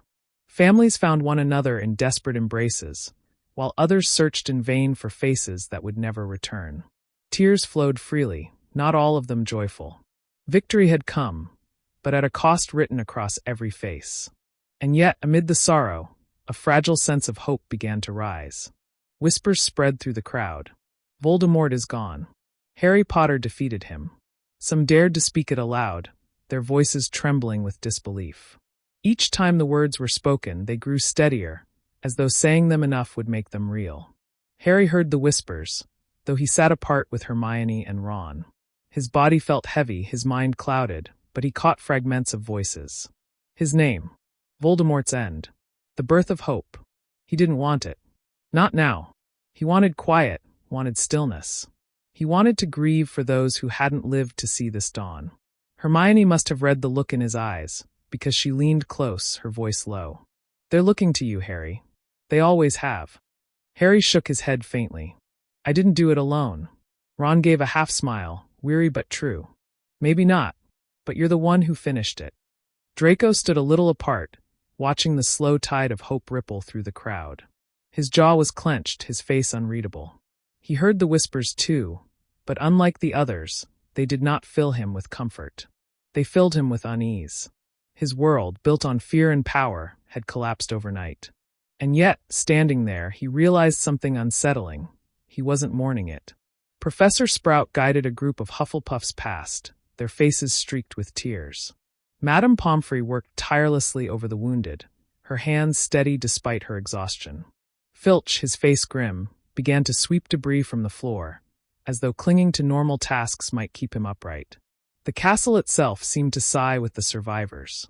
The groans of stones settling, the faint flutter of charred banners, the crackle of fire in broken torches. All of it was softer now. Hogwarts had survived, battered but unbroken, just like the people within it. Slowly, cautiously, laughter began to emerge amid the grief. A few voices lifted in relief, shaky at first, then stronger. Each sound felt strange in the hollow hall, but it did not vanish. It lingered, a reminder that joy was possible again. Hermione leaned her head against Harry's shoulder, her eyes glassy with exhaustion. Ron sat close, his hand still on his wand, his presence steady. Together, the three of them formed a small island in the chaos, bound not by words but by the weight of everything they had endured. Harry's gaze drifted across the hall, catching sight of faces he knew. Neville, Luna, Ginny. Relief flooded him at the sight of them alive.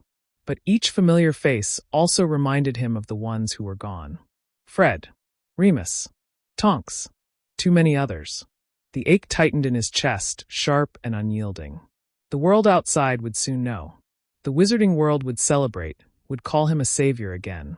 But Harry could not think of that now. Not when the price of this victory lay scattered across the stones of Hogwarts. The first rays of dawn broke across the horizon, spilling through the shattered walls in pale gold. They lit the survivors in a fragile glow, a reminder that a new day had begun. For the first time in years, it was a day free of Voldemort. Harry closed his eyes briefly, letting the warmth of the light touch his face. It felt fragile, tentative, but real. The war was over. And now came the harder part, living with its end. The first true light of dawn revealed the full devastation. Smoke still curled from collapsed walls, charred wood cracked underfoot, and the great hall was filled with the murmurs of the wounded and the quiet sobs of the grieving. Yet no one left. No one wanted to be the first to step outside into a world that suddenly felt strange without Voldemort's shadow. Professor McGonagall, her voice hoarse but firm, gathered the staff in a corner of the hall. They spoke in low tones, their faces grave. Slowly, instructions spread through the survivors. The castle was too unstable for everyone to remain inside, so the fallen would be carried to the grounds, where they could be honored properly. It was a grim procession. Students and teachers alike lifted the bodies of the dead, their movements gentle, reverent. Fred Weasley was borne by his brothers and friends, their faces streaked with tears but their grips steady.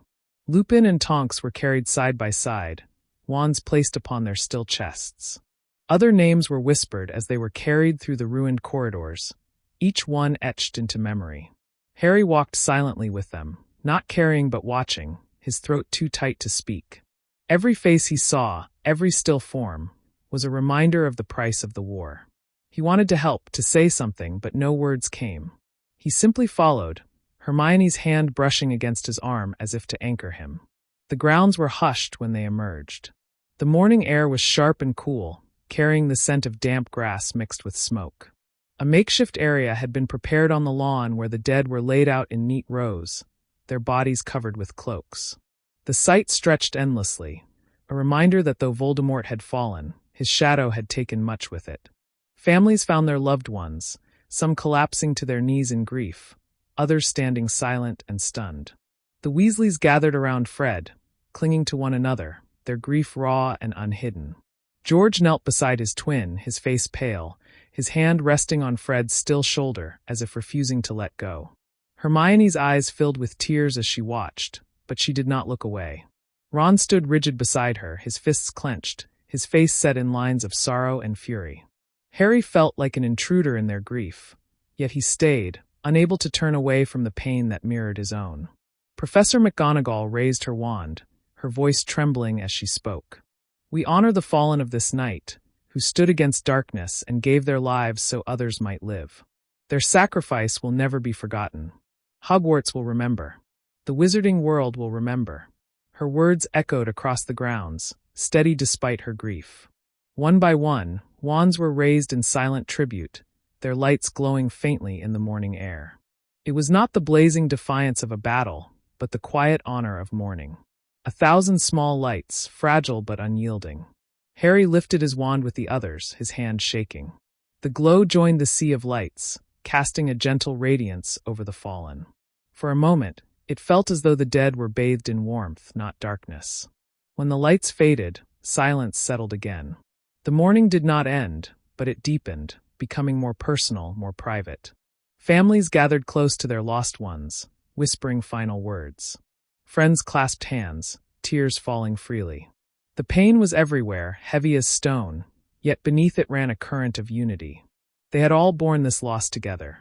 Harry wandered the rows slowly, his steps heavy. He paused by Lupin and Tonks, his chest tightening at the sight of them lying so still. They had left behind a child, Teddy, innocent, unaware of what had been lost. Harry knelt, his hand brushing the edge of Tonks's cloak, and whispered, "I'll look after him. I promise." The words felt fragile, but they were all he could give. He stood again, his eyes burning. Near the edge of the crowd, Draco stood apart, his expression unreadable. He had no one among the dead, not here, but the weight of it pressed on him all the same. He saw the unity of the others, the way grief drew them closer. For the first time, he felt the sharp edge of being outside it, of belonging nowhere. Hermione noticed him lingering, her heart pulling in two directions. She wanted to go to him, to offer comfort, but she also felt rooted beside Harry and Ron, her place with them unshakable. The conflict flickered across her face, but Draco turned away before she could decide, his shoulders stiff.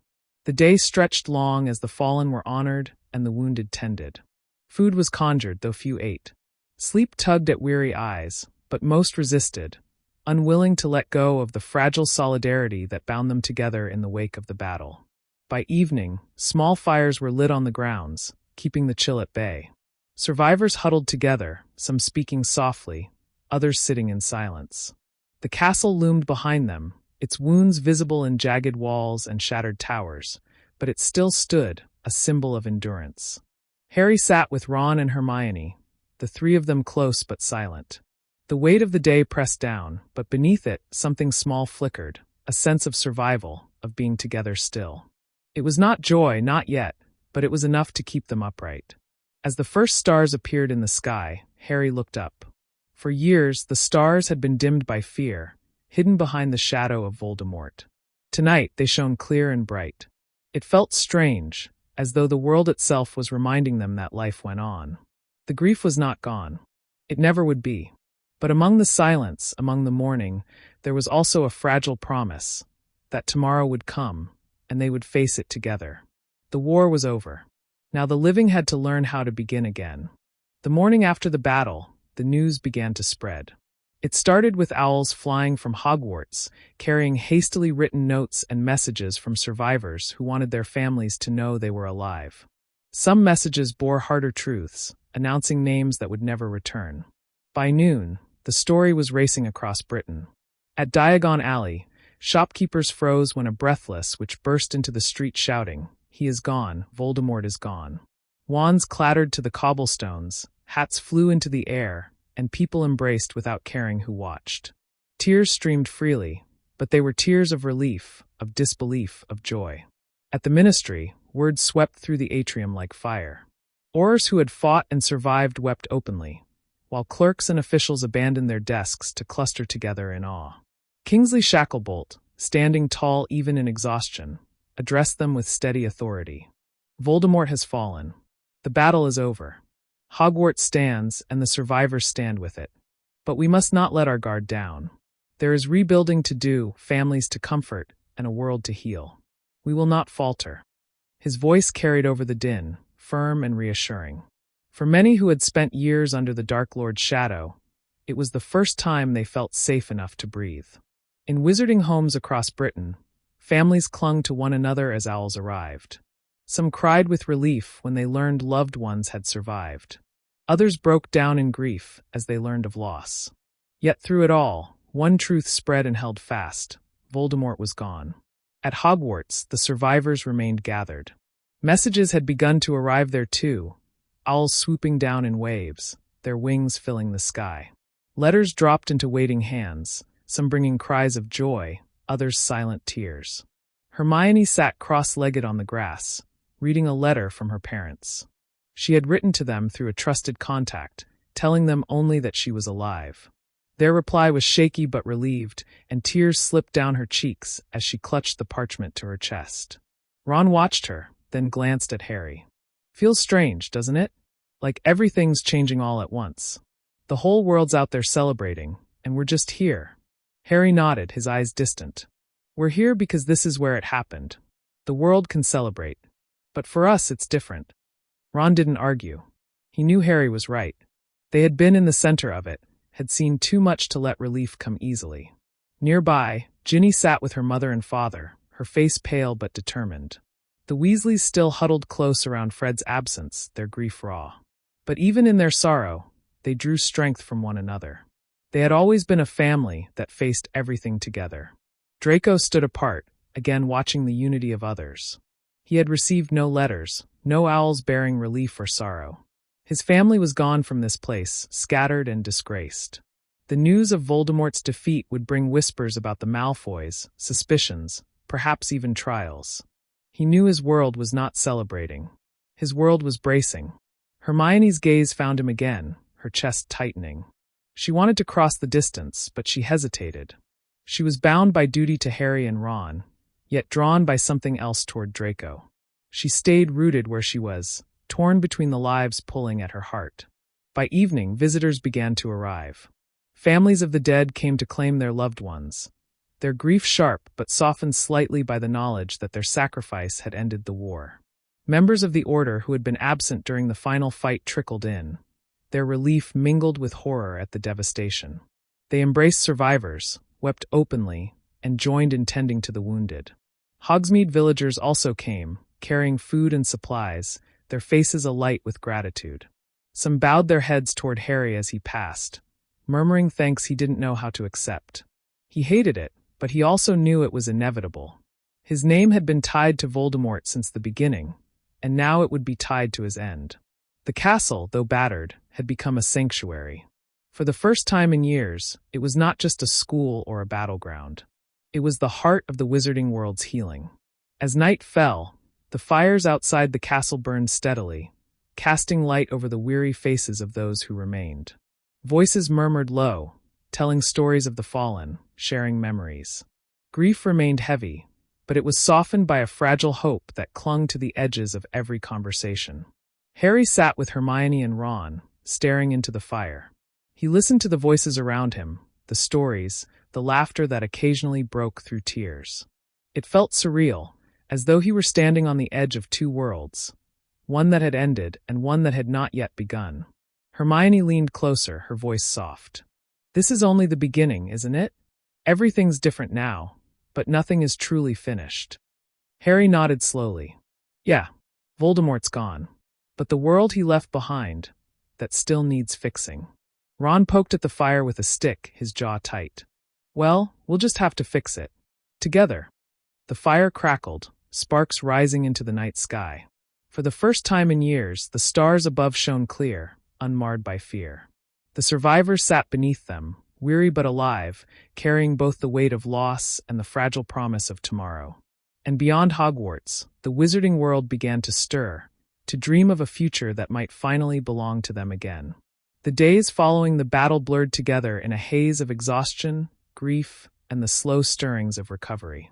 Hogwarts no longer echoed with the clash of spells or the cries of the dying. Instead, it hummed with the softer sounds of rebuilding. Hammers and repair charms clanged against broken stone. The whoosh of brooms swept away debris. The low murmur of voices carried through the halls, tired but steady. Students who remained at the castle were divided into groups. Some tended to the wounded under Madame Pomfrey's direction, learning healing charms as quickly as they could. Others hauled rubble from collapsed corridors, their wands glowing faintly in the dim light. The youngest helped in smaller ways, carrying supplies or comforting one another. It was hard work, but it gave them purpose, something to hold on to. Harry worked alongside them, though every movement weighed heavy. He pulled stones from shattered walls, mended cracked staircases, and helped re-enchant broken doors. He felt eyes on him often, whispers trailing after him. To many, he was the savior who had ended the war. To himself, he was just one more survivor trying to put the pieces back together. Hermione, as always, organized with relentless determination. She created rosters, assigned tasks, and reminded everyone to rest and eat. Her voice carried authority now, not just as a student, but as someone who had borne the burden of war and come through it. Even professors turned to her at times, her sharp mind cutting through confusion. Ron stayed at her side, his presence quieter but no less vital. He worked until his hands blistered, his stubbornness carrying him through exhaustion. Every time he passed a Weasley family member, he straightened his back, determined not to show how much he still hurt inside. The Great Hall had been transformed into both a meeting place and a shelter. Its enchanted ceilings still reflected the outside sky, though it now revealed patches of drifting smoke from fires being tended in the distance. Long tables had been pushed aside to make space for bedrolls and supplies. Food came from Hogsmeade villagers and whatever remained of Hogwarts kitchens. Meals were eaten in silence or with quiet conversation, as though loud voices might shatter the fragile calm. Draco moved through it all like a ghost. He helped where he could, casting simple repair charms, carrying supplies, but he remained distant, his pale face unreadable. He noticed the way people looked at him, suspicion flickering in their eyes.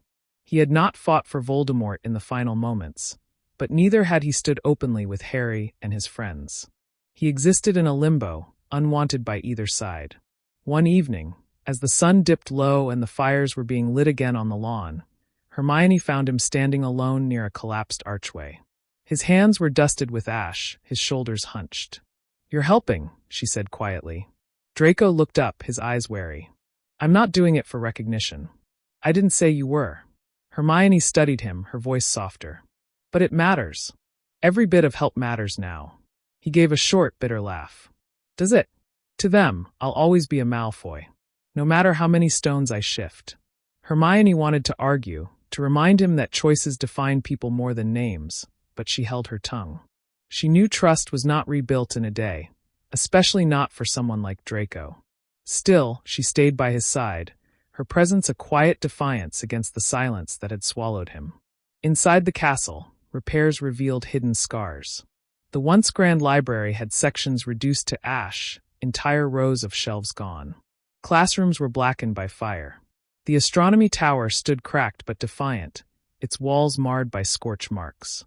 Everywhere they went, students whispered memories. This was where someone had fallen, where a duel had raged, where laughter had once echoed. The castle carried their ghosts as heavily as they did. Professor McGonagall took command with unwavering resolve. She paced through the corridors with sharp instructions, rallying teachers and students alike. Though grief lined her face, her strength became a pillar for everyone. "Hogwarts has stood for centuries," she declared one evening to the gathered survivors. "It has weathered darkness before, and it will weather it again. We will rebuild. We will endure." Her words were met with weary nods, and for a moment, a flicker of pride cut through the sorrow. At night, Harry often wandered the grounds, unable to sleep. He walked past the rows where the fallen had been laid, now reduced as families claimed their loved ones. The air was heavy with memory, but the stars overhead shone brighter each night, as though the sky itself was healing. One night, he stopped near the edge of the Black Lake. Its surface rippled gently, reflecting the starlight. For the first time in days, he felt the smallest breath of peace. The war was over. Voldemort was gone.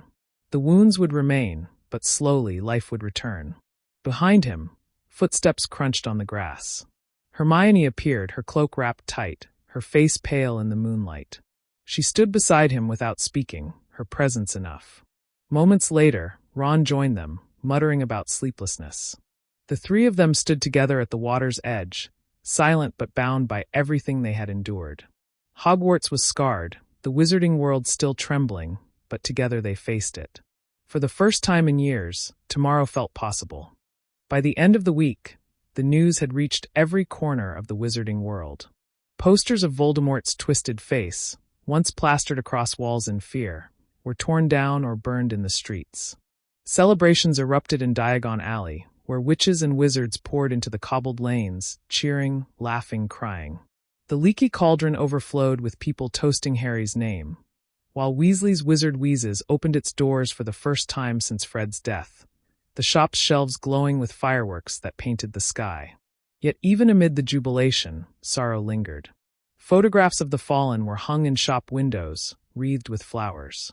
Families clutched each other tightly, some still waiting for news from Hogwarts. For every cheer of victory, there was a whisper of grief. At the Ministry of Magic, Kingsley Shacklebolt had assumed control as interim minister. His deep voice carried authority, calming a populace desperate for guidance. The atrium, once a place of fear where Voldemort's influence had stretched like poison, now rang with hope. He promised justice for the fallen, trials for the captured Death Eaters, and reform to heal the corruption that had festered in the ministry.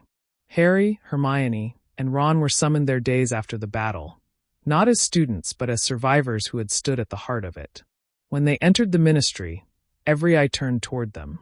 Strangers reached out to touch Harry's arm, to thank him, to weep openly at the sight of him. He shifted uncomfortably under the weight of their gratitude, muttering replies he didn't feel ready to give. Kingsley met them in his new office, which was already stacked with files and letters. He clasped Harry's hand firmly.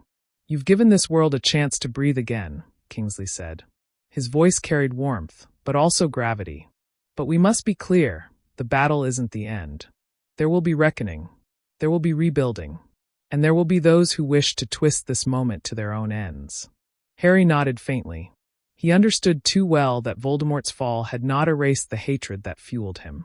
Hermione asked sharp questions about the Death Eater prisoners, how they would be treated, whether justice would be fair, whether reforms would be made. Kingsley listened to her closely, not dismissing her as a student, but valuing her insight. Ron, quieter, watched the Aurors outside the office, his expression tight. The war had made him cautious, suspicious of everyone who walked the ministry halls. One name was whispered constantly in those halls, the Malfoys. Though Narcissa's defiance in the Forbidden Forest had helped turn the tide, the family's years of loyalty to Voldemort could not be erased. Lucius had been seen fleeing the battlefield, his pale face twisted with fear. Rumors spread that he was in ministry custody already. Others claimed he had vanished. Draco's name appeared too, caught in the storm of speculation. Some said he had fought against Voldemort. Others swore he had run like his father. No one seemed to know the truth. In truth, Draco had not yet left Hogwarts. He lingered in the ruins of the castle, uncertain of his place in the new world. He felt the walls closing in tighter each day, the suspicion in every glance sharper. He knew he could not remain hidden forever. His family's name would draw attention, trial, judgment. Hermione sensed it weighing on him, though he never said it aloud. She saw the way his shoulders stiffened when owls swooped overhead, the way his eyes flickered when ministry visitors arrived at the castle. His world was collapsing in slow motion, and he was powerless to stop it. The wizarding world outside celebrated Harry as a hero, but inside Hogwarts, Harry resisted the title.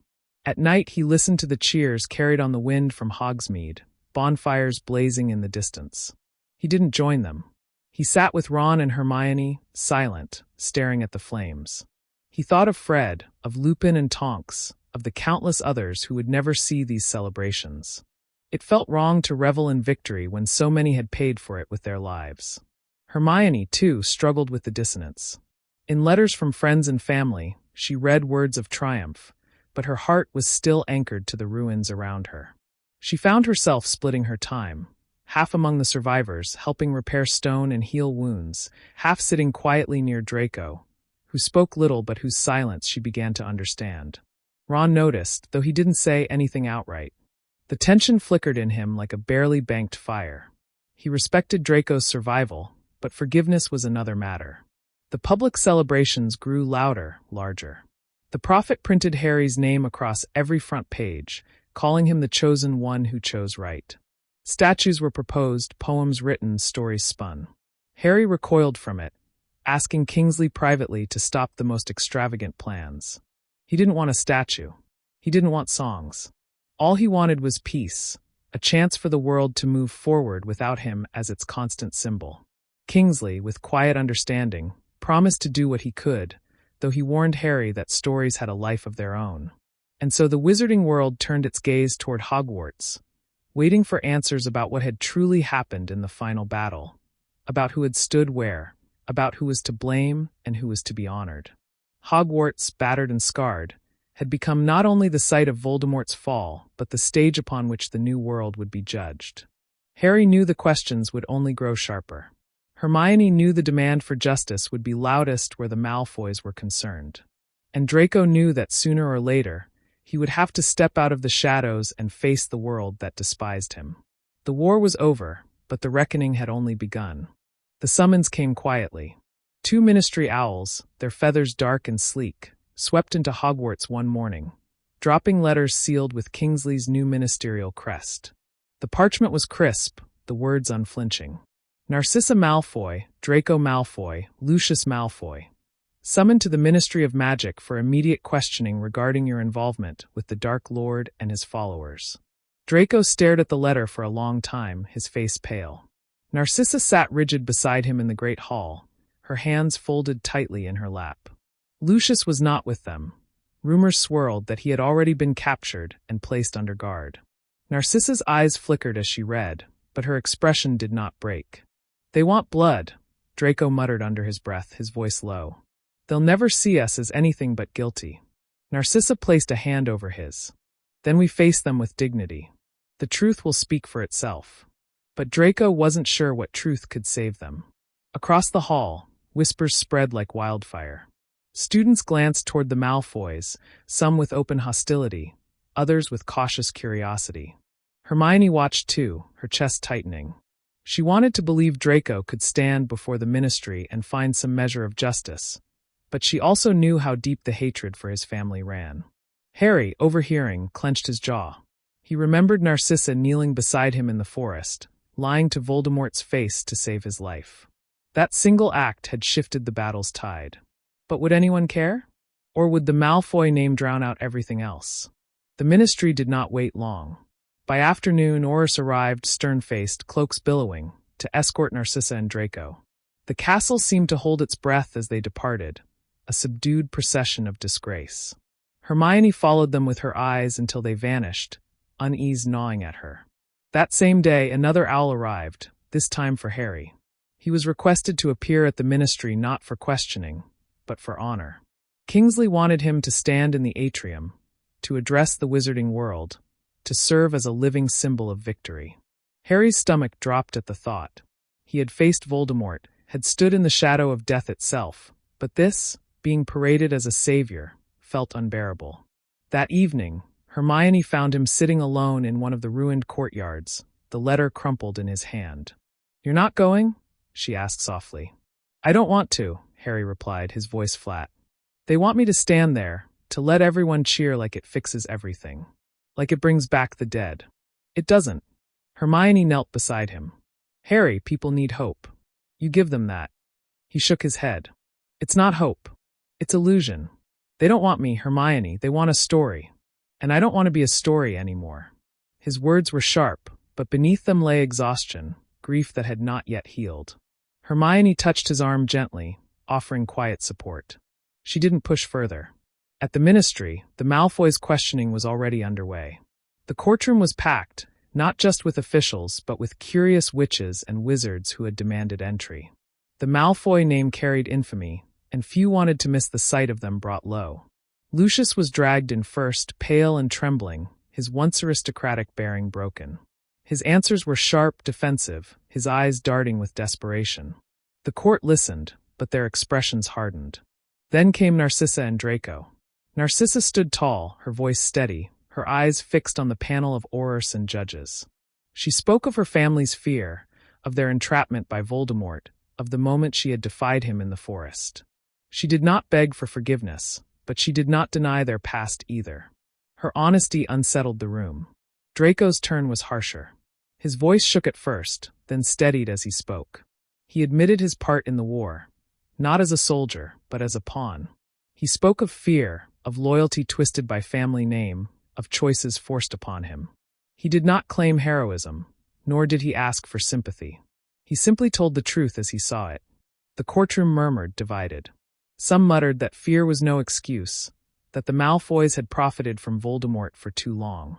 Others, quieter, admitted the courage it had taken to speak at all. Back at Hogwarts, word of the trial reached the students by owl. Reactions were mixed, some scoffed, others debated, but few ignored it. Hermione read every scrap of news carefully, her heart caught between reason and empathy. Ron, overhearing, muttered bitterly, "They deserve whatever they get. After everything, after Dobby, after the chamber, after the war, they don't get to walk away." Hermione didn't argue aloud, but her eyes clouded. She knew Draco had changed. She had seen it in his silences, in the way he carried rubble, in the way he didn't try to defend himself. But convincing the world of that was another matter. Harry said little. He knew Ron's anger was justified, but he also remembered the way Narcissa's whisper had saved him, the way Draco had lowered his wand in the room of requirement. They weren't heroes, but they weren't the same people they had been. When Kingsley returned to Hogwarts days later, he found Harry, Ron, and Hermione together. His expression was solemn.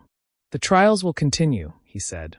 "But the world is looking to you three as much as to me. Whether you like it or not, people see you as the face of this new era. Harry, especially you." Harry exhaled heavily, rubbing his eyes. "I never wanted that." Kingsley's voice softened. "I know, but history doesn't always give us what we want. Sometimes it gives us what others need." Harry didn't answer. He stared at the ruins of the castle instead, the weight of expectation pressing heavier than any battle he had fought. And somewhere in the Ministry's cells, Draco Malfoy sat alone, waiting for the world to decide whether it would allow him a place in it. The trial stretched into its second week. The Ministry wanted to make an example of the Malfoys. Every morning, the courtroom filled with reporters, survivors, and curious witches and wizards eager to witness the spectacle. Testimonies piled up, some damning, others complicated. Each voice chipped away at the fragile line between guilt and survival. Lucius Malfoy was the easiest target. Witnesses described his decades of devotion to Voldemort, his role in the Department of Mystery's battle, and his cruelty toward those who crossed him. The court listened with grim satisfaction, their quills scratching furiously. It was not a question of whether Lucius would be condemned. It was only a matter of how harshly. Narcissa's position was murkier. Several witches stood to accuse her of arrogance and complicity during Voldemort's reign. Yet others spoke hesitantly of her defiance in the Forbidden Forest, of her bold lie that had allowed Harry to live. Her actions had saved countless lives, though she herself had claimed no reward. The courtroom buzzed with arguments, torn between vengeance and reluctant admiration. And then there was Draco. His name carried the weight of Hogwarts itself. Students testified, some bitter, some unexpectedly measured. Neville Longbottom stood before the panel, his voice steady, describing how Draco had watched but not acted when Death Eaters tormented others. He was a coward, Neville admitted, though his tone held no malice. But he wasn't Voldemort. He didn't want this war. He was trapped in it. Seamus Finnegan, on the other hand, was harsher. He recalled Draco's mocking during their early years, his cruelty toward Muggleborns. He might not have killed anyone, but he gave Voldemort the world he wanted, by standing by. The crowd murmured, divided again. Hermione read every account. She stayed late in the library, poring over the Daily Prophet's detailed transcripts. The words blurred in her mind until she shut the paper and pressed her fingers against her temples. Draco was not innocent, but he was not the monster the court wanted him to be either. The truth lay somewhere in the middle, tangled and fragile. She wanted to testify. She wanted to stand and tell them of the boy who had lowered his wand in the room of requirement, who had carried bricks alongside others after the battle, who had looked hollowed out by guilt. But doubt gnawed at her. Would they even listen? Or would they twist her words into proof that she was blinded by misplaced sympathy? Harry noticed her silence. One night, as they sat in the courtyard beneath the half-rebuilt astronomy tower, he asked quietly, "You're thinking about Draco, aren't you?" Hermione didn't deny it. "They're going to punish him, Harry. Maybe they should. But it feels wrong to let the world believe he's just like Lucius. He isn't." Harry leaned back against the cold stone, staring up at the stars. "I know. He's not. But if you speak for him, Hermione, people might turn on you. On us." "I don't care about that," she replied firmly. "I care about what's right." Her conviction stirred something in Harry. He remembered Narcissa's whisper in the forest, her lie that had saved him. He remembered Draco's hesitation, his failure to name Harry at Malfoy Manor, the flicker of doubt in his eyes. The Ministry's ceremony loomed closer as well. Posters had begun to appear in Diagon Alley. Harry's name printed in bold letters, his face painted as a symbol of salvation. The boy who lived, the man who won. Each glimpse filled him with unease. He had not asked for this. He did not want it. And yet, he could feel the tide pulling him in, inevitable and relentless. The night before Draco's final hearing, Hermione sat by the fire in the Gryffindor common room, her quill hovering over parchment. She had been asked formally if she wished to speak at the trial. She could decline. She could stay silent and let the tide wash over Draco as it wished. But her conscience would not let her rest. Ron entered, rubbing his eyes. "Still up?" She nodded. "I have to decide." He frowned, glancing at the parchment. "Hermione, if you stand for him, you'll make enemies. You know that, right? People already hate the Malfoys. They won't understand." Her eyes met his. "Since when do we let public opinion decide what's right? If we did, Harry would have been expelled a dozen times over." Ron's expression tightened. He wanted to argue, but he also knew she was right. He slumped into the chair opposite her, muttering, "I just don't want to see you get hurt." The next morning, the courtroom buzzed louder than ever. The final hearing would decide the Malfoys' fate. Reporters jostled for position, quills at the ready. The crowd leaned forward, eager for closure. Lucius was condemned swiftly, sentenced to Azkaban, though spared the Dementor's kiss. His face fell, drained of all remaining pride. Narcissa's judgment was more tempered. She was spared prison but placed under strict watch, her wand rights restricted, her movements bound by Ministry oversight. Finally, the panel turned to Draco. The murmurs swelled, anticipation heavy in the air. The judge cleared his throat, preparing to deliver the court's decision. Before he could speak, a voice rang out. "I request to testify." All heads turned. Hermione Granger rose from the benches, her back straight, her voice unwavering. The crowd gasped, whispers rippling through the room like fire. The brightest witch of her age, the war hero, the Muggle-born who had fought Voldemort's armies, now standing for Draco Malfoy. The judge frowned. "Miss Granger, this is highly irregular. You've had opportunity before." "Then consider this my opportunity now," she said. Her voice carried not just determination but something deeper, an unshakable sense of justice. The room hushed, every eye on her. Draco stared too, shock flickering across his features. He had not expected this. Perhaps he had not even dared to hope. Hermione's heart pounded, but she spoke clearly. "Draco Malfoy is not innocent. He has made mistakes, serious ones. But I have seen him hesitate when it mattered. I have seen him choose not to condemn us when he could have. He is not his father. He deserves a chance to prove he can be better." The silence that followed was deafening. Harry, seated in the gallery, felt the weight of the moment settle on his shoulders. He knew this was only the beginning. The silence in the courtroom stretched, heavy and taut. Hermione's words lingered in the air, balancing between outrage and reluctant consideration. The judges exchanged uncertain glances, their quills hovering over parchment. From the benches, murmurs swelled. Some spectators hissed disapproval, others whispered in shock.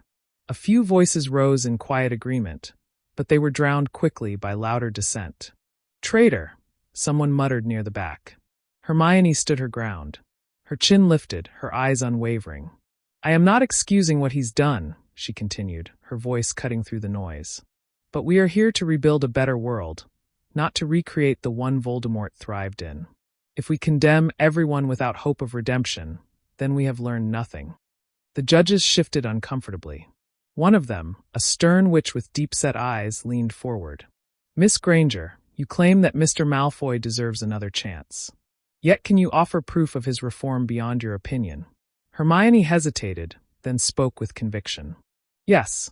When Death Eaters captured Harry, Ron, and me at Malfoy Manor, Draco was asked to identify us. He hesitated. He knew it was us, but he would not confirm it. That hesitation saved our lives. Later, in the room of requirement, he had every opportunity to act against us, but instead faltered. And after the battle, I saw him work beside others, without orders, without pretense. That is more than just opinion. Gasps rippled through the gallery. Reporters scribbled furiously. Draco shifted in his seat, his face pale, his expression unreadable. He did not look at Hermione, as though afraid to meet her gaze. The judge tapped her quill against the desk. Your testimony is noted. Does anyone else wish to speak? For a moment there was silence. Then Harry Potter stood. The effect was immediate. The crowd erupted in murmurs, quills scratching, all eyes snapping toward him. The boy who lived had not taken the stand throughout any of the trials. His silence had been notable. His voice now would be monumental. Harry walked steadily to the front. He felt the weight of every gaze pressing on him, but he did not falter. When he spoke, his words were calm but carried the resonance of truth. I agree with Hermione, he said. Draco Malfoy is not innocent. He made choices that hurt people. But I've seen what real evil looks like. Draco isn't it. He's guilty of cowardice, of pride, but not of the kind of cruelty that defined Voldemort's followers. He had chances to turn us over, to kill, to destroy, and he didn't take them. The crowd buzzed, divided between outrage and intrigue. Harry continued, his voice hardening. If we punish everyone who is too afraid to fight Voldemort, then half this room belongs in chains. Fear does not excuse everything, but it explains much. Draco Malfoy deserves to live with the weight of his mistakes, not to be buried under them. The chamber fell into an uneasy hush. The judges bent their heads together, whispering fiercely. Reporters leaned forward, straining to hear. The crowd fidgeted, torn between vengeance and admiration. Finally, the lead judge raised her hand. This court will deliberate. The Malfoys were escorted out, Draco casting a fleeting glance toward Harry and Hermione. One filled not with gratitude, but with something more complicated. Confusion, perhaps, or disbelief that they had spoken for him at all. When the hearing recessed, the gallery spilled into the marble corridors of the ministry. The air hummed with heated debate. Some cursed Harry and Hermione for defending a Malfoy. Others admitted grudging respect for their courage. Ron caught up to them near the atrium, his face red. What was that? He demanded, his voice low but furious. You stood up for him. Both of you. Do you realize what people are saying right now? Hermione held her ground. I realize perfectly. But I won't apologize for it. Harry's tone was steadier, though just as firm. We said what needed to be said. Ron threw up his hands. You're defending someone who spent years making our lives miserable, who sided with the people that killed Fred. His voice cracked, the grief raw even now. How can you just? Harry put a hand on his shoulder. Because it's not about liking him. It's about building a world where people can change. If we don't believe in that, then what was all this for? Ron stared at him, his jaw tight, then looked away. The argument did not resolve, but it lingered like a shadow between them. That evening, the Prophet's special edition hit the stands. The front page showed a moving sketch of Hermione and Harry standing together in the courtroom, speaking before the judges. The headline blared, Heroes Defend Malfoy, Forgiveness or Folly. At Hogwarts, students passed the paper around with whispers. Some called Hermione naive, others branded Harry reckless. But a few, particularly younger students, watched with quiet admiration. The idea that mercy was possible unsettled but also inspired them. Draco, confined to ministry custody until the verdict, read the article in silence. His hands trembled slightly as he folded the paper shut. He had expected condemnation. He had not expected defense. The truth sat uncomfortably in his chest, unfamiliar and heavy. Back in Gryffindor Tower, Hermione sat by the fire, staring into the flames. Harry joined her, dropping heavily into the chair beside her. "You know this isn't over," he said. She nodded. "I know. They'll ask more of us now. Not just about Draco. About everything. Kingsley's already circling. He wants us to stand at that ceremony." Hermione's eyes flickered toward him. "Will you?" Harry sighed, his gaze drifting to the flicker of light in the hearth. "I don't know. But I'm starting to think I won't have a choice." The following morning, the Ministry's decision came. Lucius would serve his sentence in Azkaban. Narcissa's restrictions remained. And Draco Malfoy, though found guilty of aiding the Dark Lord, was spared imprisonment. His wand rights were restricted, his movements limited, but he was granted conditional freedom under Ministry watch. The verdict shocked many, enraged more, and relieved a few. But one thing was clear, the tide had shifted.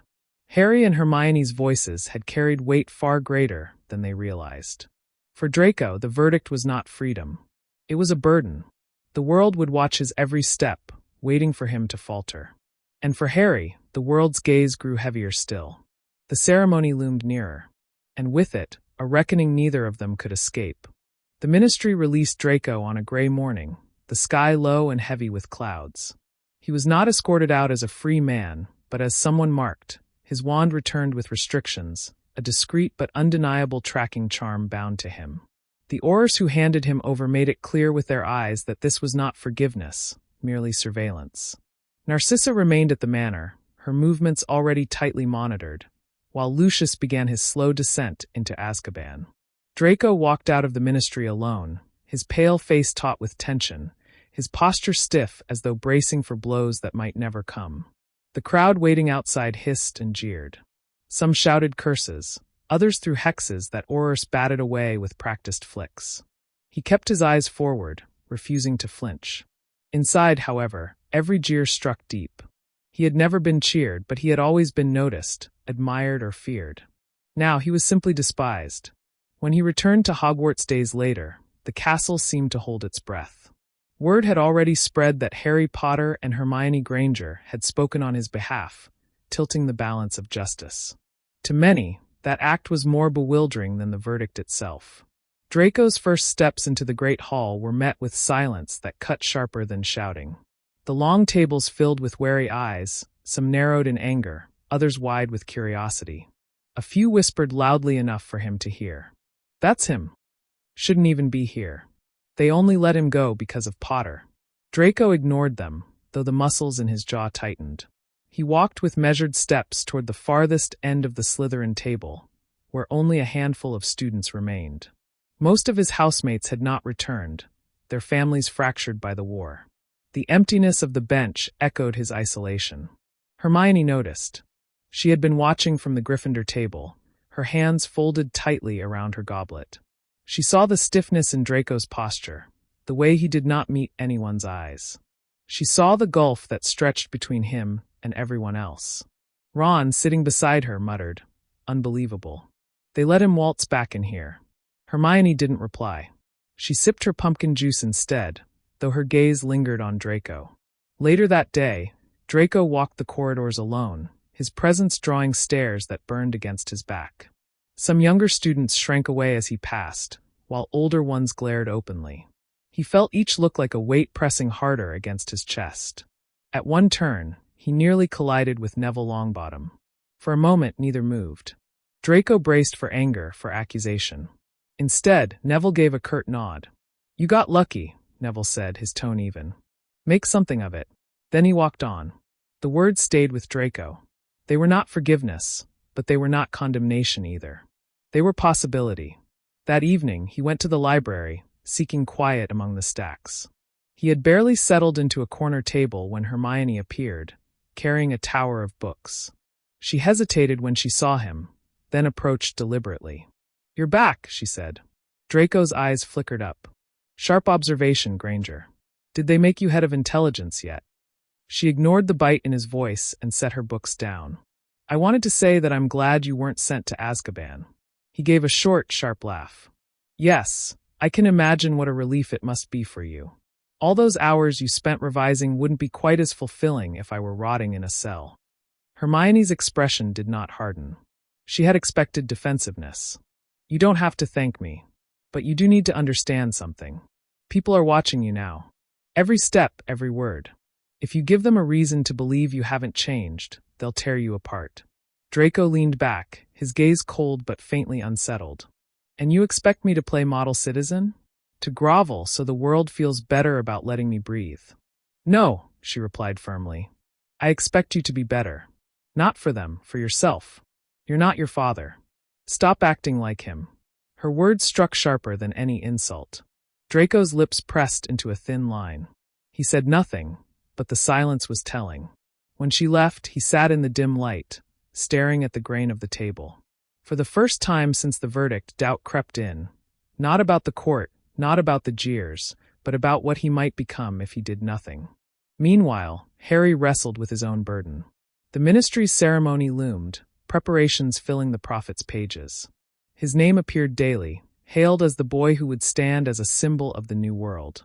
He dreaded it more with each passing hour. At dinner, students pressed for his attention, asking what he would say, how it would feel.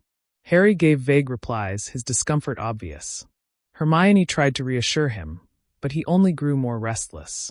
When he spotted Draco at the Slytherin table, eating alone in silence, Harry's chest tightened with an odd recognition. They were both prisoners of the public eye, Draco scorned, Harry exalted. Neither wanted what the world demanded of them. Later, Harry passed Draco in the corridor. For a moment they locked eyes. No words were exchanged, but something unspoken passed between them. An acknowledgement, faint but real. Draco looked away first, but the moment lingered. That night, Draco lay awake in the Slytherin dormitory, listening to the quiet echo of the Black Lake beyond the walls. The weight of his freedom pressed down heavier than chains. Hermione's words returned again and again. You're not your father. Stop acting like him. He closed his eyes, but sleep did not come easily. And across the castle, Harry also lay awake, staring at the ceiling. The ministry wanted him to be a hero. But heroes were just stories. And stories never told the whole truth. The invitation arrived not by owl, but by personal summons. Kingsley Shacklebolt himself came to Hogwarts, stepping into the great hall during breakfast. His towering figure and calm presence immediately silenced the chatter. Every eye turned as he walked past the long tables, his purple cloak trailing behind him. He stopped at the Gryffindor table where Harry, Hermione, and Ron sat. His expression was kind but firm. Harry, he said, his deep voice carrying easily, we need to speak. The hall erupted into whispers. Harry felt heat creep into his neck as he followed Kingsley out. He hated the spectacle of it, hated being paraded like some prize Gryffindor lion. Hermione rose too, unwilling to let Harry face it alone. Ron hesitated, then reluctantly trailed after them. In McGonagall's office, Kingsley laid out the ministry's plan. The ceremony would take place in the atrium, the heart of Wizarding Britain. Survivors, families of the fallen, officials, and international guests would attend. Harry would speak first, followed by Kingsley, then a formal recognition of those who had fought. You are the face of this victory, Harry, Kingsley said gently. Without you, we would not be here. The people need to see you, to hear you. They need to believe the darkness is truly behind them. Harry shifted uncomfortably in his chair. I'm not a symbol, Kingsley. I'm just me. And I don't know what to say to them. I can't stand there and pretend like everything's fine. It isn't. Kingsley's gaze softened. You don't need to pretend. Speak the truth. That is what they'll remember. Ron frowned. Can't you just let him sit this one out? He's been through enough. Kingsley shook his head. The world won't allow it. If Harry doesn't stand before them, they'll think he's hiding. They'll think he's broken. And that could do more harm than good. Harry's chest tightened. Broken wasn't far from the truth. He thought of Fred, of Lupin and Tonks, of the long list of names etched forever into his mind. How could he stand before grieving families and tell them it was worth it? Hermione placed a hand on his arm. Harry, you don't have to make promises. Just tell them what you feel. They'll listen. Her voice anchored him, but the knot in his stomach remained. The days leading up to the ceremony blurred into uneasy anticipation. Hogwarts buzzed with speculation. Some students imagined Harry delivering a rousing speech that would echo through history. Others whispered that he would refuse outright, sparking scandal. Harry avoided both sets of conversations, keeping to the quieter corners of the castle. At night, sleep eluded him. He dreamed of the forest, of Voldemort's voice, of the green flash that had ended it all. He would wake drenched in sweat, his scar tingling faintly as though reminding him of a bond that still lingered. On the morning of the ceremony, Harry dressed mechanically, his black robes heavy on his shoulders. Hermione met him outside the common room, her own robes immaculate, her hair pinned back neatly. She offered a small smile. "You'll do fine." Ron joined them, muttering, "If you don't want to say anything, just glare at them. You're good at that."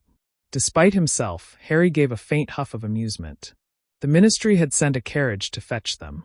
As they climbed inside, Harry felt the weight of the moment settle. Outside, the castle loomed against the morning light, its towers scarred but standing. Hogwarts had survived. But survival wasn't the same as peace. When they arrived in London, the ministry atrium was unrecognizable. Banners hung from the high ceiling, not of Voldemort's shadowy terror, but of phoenixes and golden light. The Fountain of Magical Brethren had been repaired, its gleaming figures restored. The vast floor was filled with chairs, already occupied by witches and wizards from every walk of life. The air buzzed with anticipation. As soon as Harry stepped inside, a ripple went through the crowd. Heads turned. Hands pointed. Whispers surged. There he is. Harry Potter. The Savior. Harry's stomach churned. He hated that word. Savior. It erased the truth of what had happened. That he had been afraid. That he had been willing to die. That others had paid the price just as dearly. Kingsley guided him to the front, where a small podium stood. Hermione and Ron took their places nearby, their presence a steadying force. Harry glanced across the sea of faces, families clutching each other, survivors scarred but standing, children wide-eyed with awe. And in the back rows, scattered among them, people who looked hollow with grief. His throat tightened. Kingsley introduced him briefly, his words solemn but dignified. Then he stepped aside, leaving Harry alone at the podium. For a long moment, Harry couldn't speak. The silence stretched, and he felt every eye on him. His hands gripped the edges of the wood, knuckles white. When he finally spoke, his voice was quiet, almost fragile. "I don't feel like a hero." A murmur swept through the crowd. Harry swallowed hard and continued. "I did what I had to do. And I survived. But so many others didn't. Fred Weasley. Remus Lupin. Nymphadora Tonks. Colin Creevey.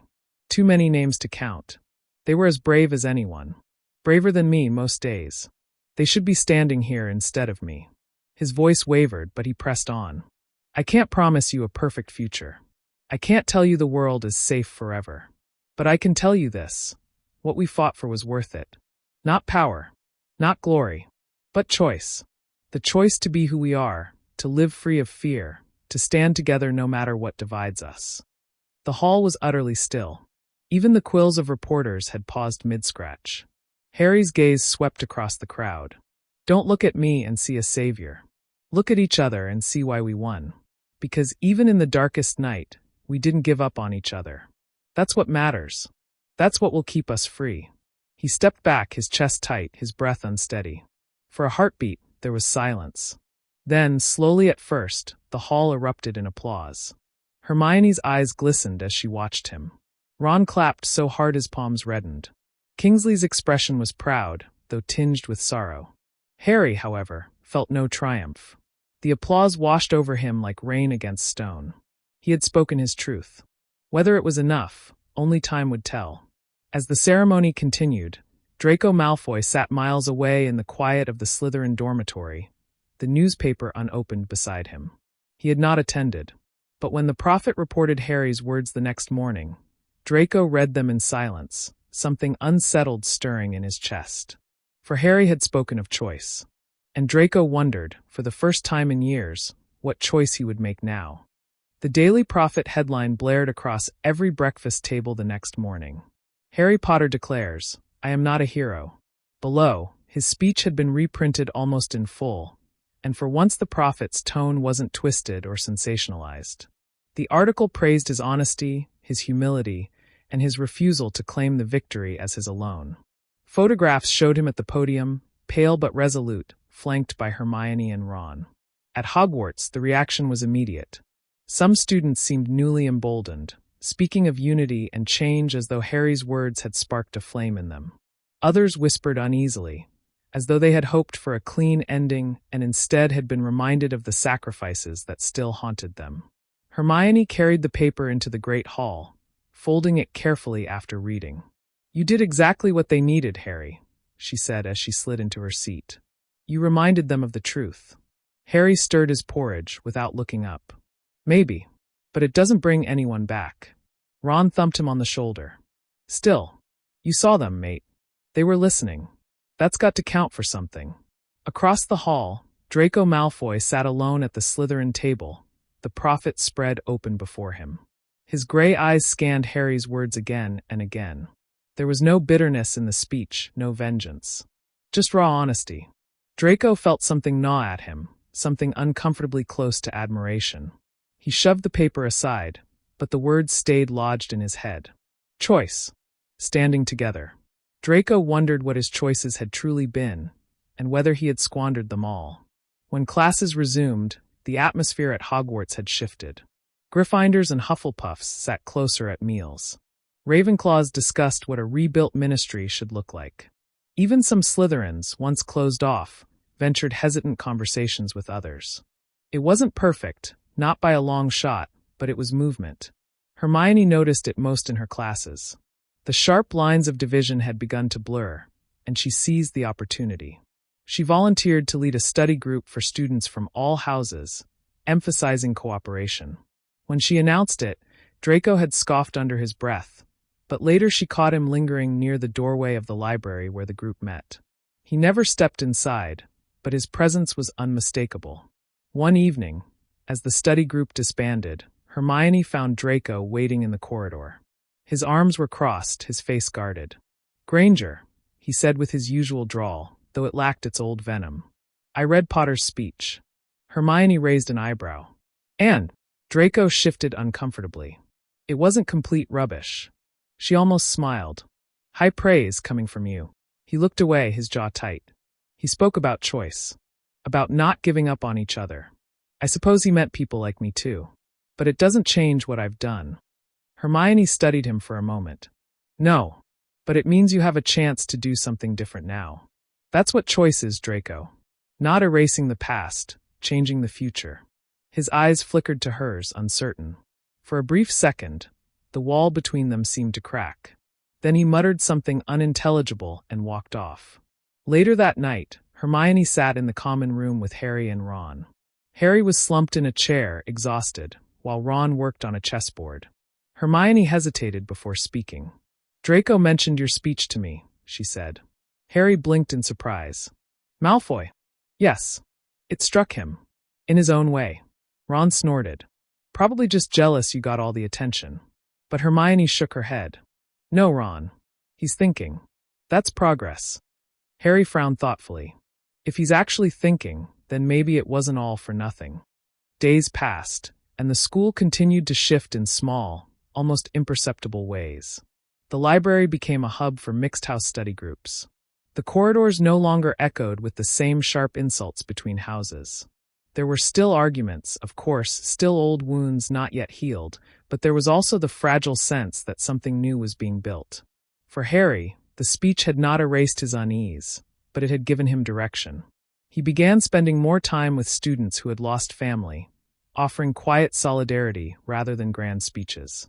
His presence alone seemed to comfort them. Hermione noticed how they looked at him, not as a savior, but as someone who understood. For Draco, the struggle was different. He found himself caught between two worlds. To the Slytherins, he was still Malfoy, pure blood and prideful. To others, he was the boy who had once followed Voldemort's shadow. Neither side fully trusted him, and perhaps rightly so. But Hermione's words lingered. Choice. Changing the future. One evening, unable to shake the restless thoughts, Draco wandered into the library. Hermione was there, alone this time, surrounded by parchment and ink. She looked up when he approached, her eyes narrowing warily. "Could I sit?" he asked, his voice low. She gestured to the chair across from her. It's a free library. He lowered himself into the seat, staring at the books piled between them. After a long silence, he said, "Do you really believe people can change?" Hermione set down her quill. "I have to. Otherwise all of this was pointless." Draco met her gaze. For the first time, he didn't look away. Something unspoken passed between them. A tentative acknowledgement that perhaps, just perhaps, the walls that had divided them were not impenetrable. At that same moment, Harry stood outside the library doors unseen. He had come to fetch Hermione, but froze at the sight of her and Draco speaking quietly together. The sight made something twist inside him. Not anger exactly, but unease. Hermione's voice carried softly. "You're not defined by what you were forced into, Draco. You're defined by what you choose now." Harry stepped back into the shadows, unseen. His chest felt tight, though he couldn't quite explain why. The world was shifting, faster than any of them realized. And as it shifted, the bonds between them, friendship, trust, and perhaps something more complicated, were beginning to bend in ways none of them had expected. Harry could not stop thinking about what he had seen in the library. The image replayed itself in his mind like a stubborn echo. Hermione leaning forward, her voice calm but intent, Draco across from her. No sneer on his face, no sharp words, just a boy asking questions he didn't dare voice to anyone else. It should have been a good thing. If Draco Malfoy was truly beginning to reconsider the path he had once walked, then wasn't that proof Harry's speech had done some good? Wasn't that what they had fought for? But the unease refused to fade. Harry kept it to himself. He said nothing to Ron, who would have laughed or scoffed, nor to Hermione, who would have given him that steady, patient look she reserved for moments when she believed he was being irrational. But silence didn't ease the knot in his stomach. Over the following days, he noticed it again. Draco lingering at the edge of Hermione's study groups, never quite joining but never quite leaving either. Hermione answering his hesitant questions in the corridors, her voice level, her words free of judgment. Once, Harry even saw her hand him a book in the library, an advanced text on magical law reform. Draco had taken it with a stiff nod, as though the simple act embarrassed him. Harry told himself it was nothing. Hermione had always believed in offering second chances, in giving people room to grow. It was one of the things he admired most about her. And yet, each time he saw them together, something inside him twisted tighter. One evening in the Gryffindor common room, Ron sprawled in an armchair, recounting a Quidditch maneuver to Seamus and Dean with exaggerated gestures. Hermione sat nearby, scribbling notes furiously into a parchment about her study group. Harry sat by the fire, staring into the flames, only half listening. When Hermione finally set her quill down, she sighed. "I think it's working. People are starting to trust each other again. Even some of the Slytherins are showing up regularly now." Ron snorted. "Yeah, but not Malfoy. He's probably just lurking around because he doesn't want to admit he's interested." "Typical." Hermione hesitated, then said, "Actually, he asked me for help. He's been reading about the changes the ministry's considering. I think he wants to understand." Harry's head snapped up before he could stop himself. "Malfoy asked you?" Hermione gave him a measured look. "Yes, Harry. And I don't see why that surprises you. He's part of this world too, whether we like it or not. If he wants to learn how things might change, I think that's a step in the right direction." Ron groaned. "You can't be serious, Hermione. He spent years making our lives miserable. And now you're tutoring him like he's some lost little lamb." "I'm not tutoring him," Hermione corrected, her tone sharp. "I'm answering questions. That's all." Ron muttered something under his breath and returned to his chessboard, clearly uninterested in arguing further. Harry, however, couldn't let it go. "Hermione, just be careful. Malfoy's not exactly known for his honesty." Her expression softened. "I know, Harry. But people can change. You of all people should know that." He had no reply. She returned to her notes, leaving Harry staring into the fire once more, his chest tight. The next day, Harry found himself wandering the castle after dinner, restless. He turned a corner near the library and froze. Hermione stood at the top of the staircase, speaking with Draco in low tones. She was explaining something, gesturing with her hands the way she did when she grew passionate. Draco stood still, listening intently, his usual air of superiority gone. For a moment, Harry considered walking past. But he lingered in the shadows instead, shame prickling at the back of his neck. He hated spying, hated the secrecy, but he could not bring himself to move. Their words drifted to him faintly. If the ministry really implements these reforms, Hermione said, it means more oversight. No family will be above the law, no matter their name. Draco's mouth tightened. That won't go over well with certain people. It doesn't have to, Hermione replied. It just has to be fair. Something flickered in Draco's eyes. And you actually think they'll listen to someone like me? After everything? They might, Hermione said quietly. If you show them you mean it. Harry could not listen anymore. The knot in his chest had grown too tight. He turned sharply and walked away, his footsteps echoing against the stone.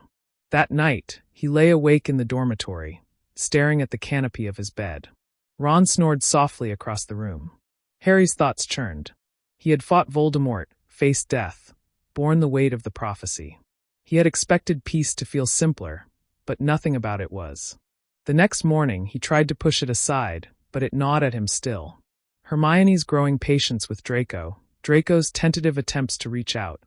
It all unsettled him in ways he couldn't quite admit, even to himself. During breakfast, when Draco walked into the hall, several Slytherins eyed him warily. He ignored them and instead glanced briefly toward the Gryffindor table. For the barest second, his gaze met Hermione's. She nodded slightly, a silent acknowledgement. Harry saw it, and the unease returned sharper than ever. Something was shifting between them. Something Harry couldn't name yet, but he felt it in his bones. And he realized, with a dull ache, that the war might be over, but the battles inside him were only beginning. The fragile peace inside Harry had begun to crack. He told himself it was only because of what Draco had done in the past, the scars he had left on all of them. Malfoy had mocked them, sneered at them, even stood with Death Eaters when the castle had been at its darkest. Harry knew these truths, yet none of them explained the heaviness that pressed on him whenever he saw Draco speaking with Hermione. The pressure finally came to a head one afternoon in the library. Hermione had stayed behind after class to review her study group's notes, and Harry, restless as always, went looking for her. He found her seated at a long oak table, parchment spread in neat stacks, quill scratching steadily. Across from her sat Draco Malfoy, pale head bent over a book. For a moment Harry froze in the doorway. The sight hit him like a blow. Not because they were plotting or whispering, but because they looked normal, almost companionable. Hermione was explaining something in her patient tone, Draco listening intently, his usual sneer nowhere in sight. Harry forced himself forward. His footsteps echoed, and both of them looked up. Hermione brightened immediately. Harry, I was just helping Draco with some of the texts on magical law. He had questions about how the reforms might work. Harry's jaw tightened. Since when do you give Malfoy private lessons? The words came out sharper than he intended. Hermione's smile faltered. It's not lessons. It's conversation. He's trying to understand. Draco closed his book with deliberate calm, his gray eyes flicking between them. Don't worry, Potter. I'm not stealing your friend away. She's simply better at explaining things than most professors. The casual tone only stoked Harry's irritation. Hermione doesn't owe you anything, Malfoy. Not after everything you've done. Draco's expression chilled. I never said she did. Believe me, I don't expect forgiveness. But if she's willing to talk, I'd be a fool not to listen. Hermione's gaze snapped to Harry, her voice firm. Harry, stop. He's asking questions, and that's progress. Isn't that what you wanted? For people to change. Harry swallowed hard, caught between his own words at the ministry and the roiling unease inside him. Change is one thing. Manipulation is another. You can't trust him, Hermione. Something in her face hardened. And you can't keep treating every attempt he makes as a trick. If we don't give people a chance, then what did we fight for? The silence that followed was heavy. Draco rose slowly, gathering his things. His voice was quiet, almost weary. I'll leave you two to it. Granger, thank you for your time. He walked past Harry without another word, his shoulders tense. Harry watched him go, the knot in his chest pulling tighter. When he turned back, Hermione was staring at him with frustration in her eyes. Harry, you can't do this. You can't tear down anyone who tries to move forward just because you're uncomfortable. I'm not uncomfortable, Harry said quickly, too quickly. I'm cautious. There's a difference. Her brow arched. Is there? Because from where I'm standing, it looks like you're letting old grudges blind you. Harry opened his mouth to argue but stopped. He didn't know how to explain that it wasn't just a grudge. That seeing her with Draco stirred something deeper, something he couldn't put into words. He bit down the admission, locking it away. Instead, he muttered, "Just be careful, Hermione. Please." Her expression softened slightly, though her voice remained steady. "I can take care of myself, Harry." The conversation ended there, but the tension lingered. In the days that followed, Harry found himself watching Hermione more closely. She continued her study groups, continued answering Draco's questions, and each time Harry saw them speaking, the knot inside him grew heavier. Ron, oblivious to the deeper current, continued to scoff whenever Malfoy's name came up. He's playing at being reformed. Don't fall for it. People like him don't change. Hermione would bristle, reminding Ron that change was the very foundation of everything they had fought for. The arguments grew sharper, Hermione more defensive, Ron more dismissive. Harry kept mostly silent, caught between them. But silence didn't stop the unease from spilling into his actions. One evening, he found himself trailing Hermione as she made her way to the library, unable to resist the urge to see if Draco would be there again. Sure enough, Draco was waiting near the shelves, a book tucked under his arm.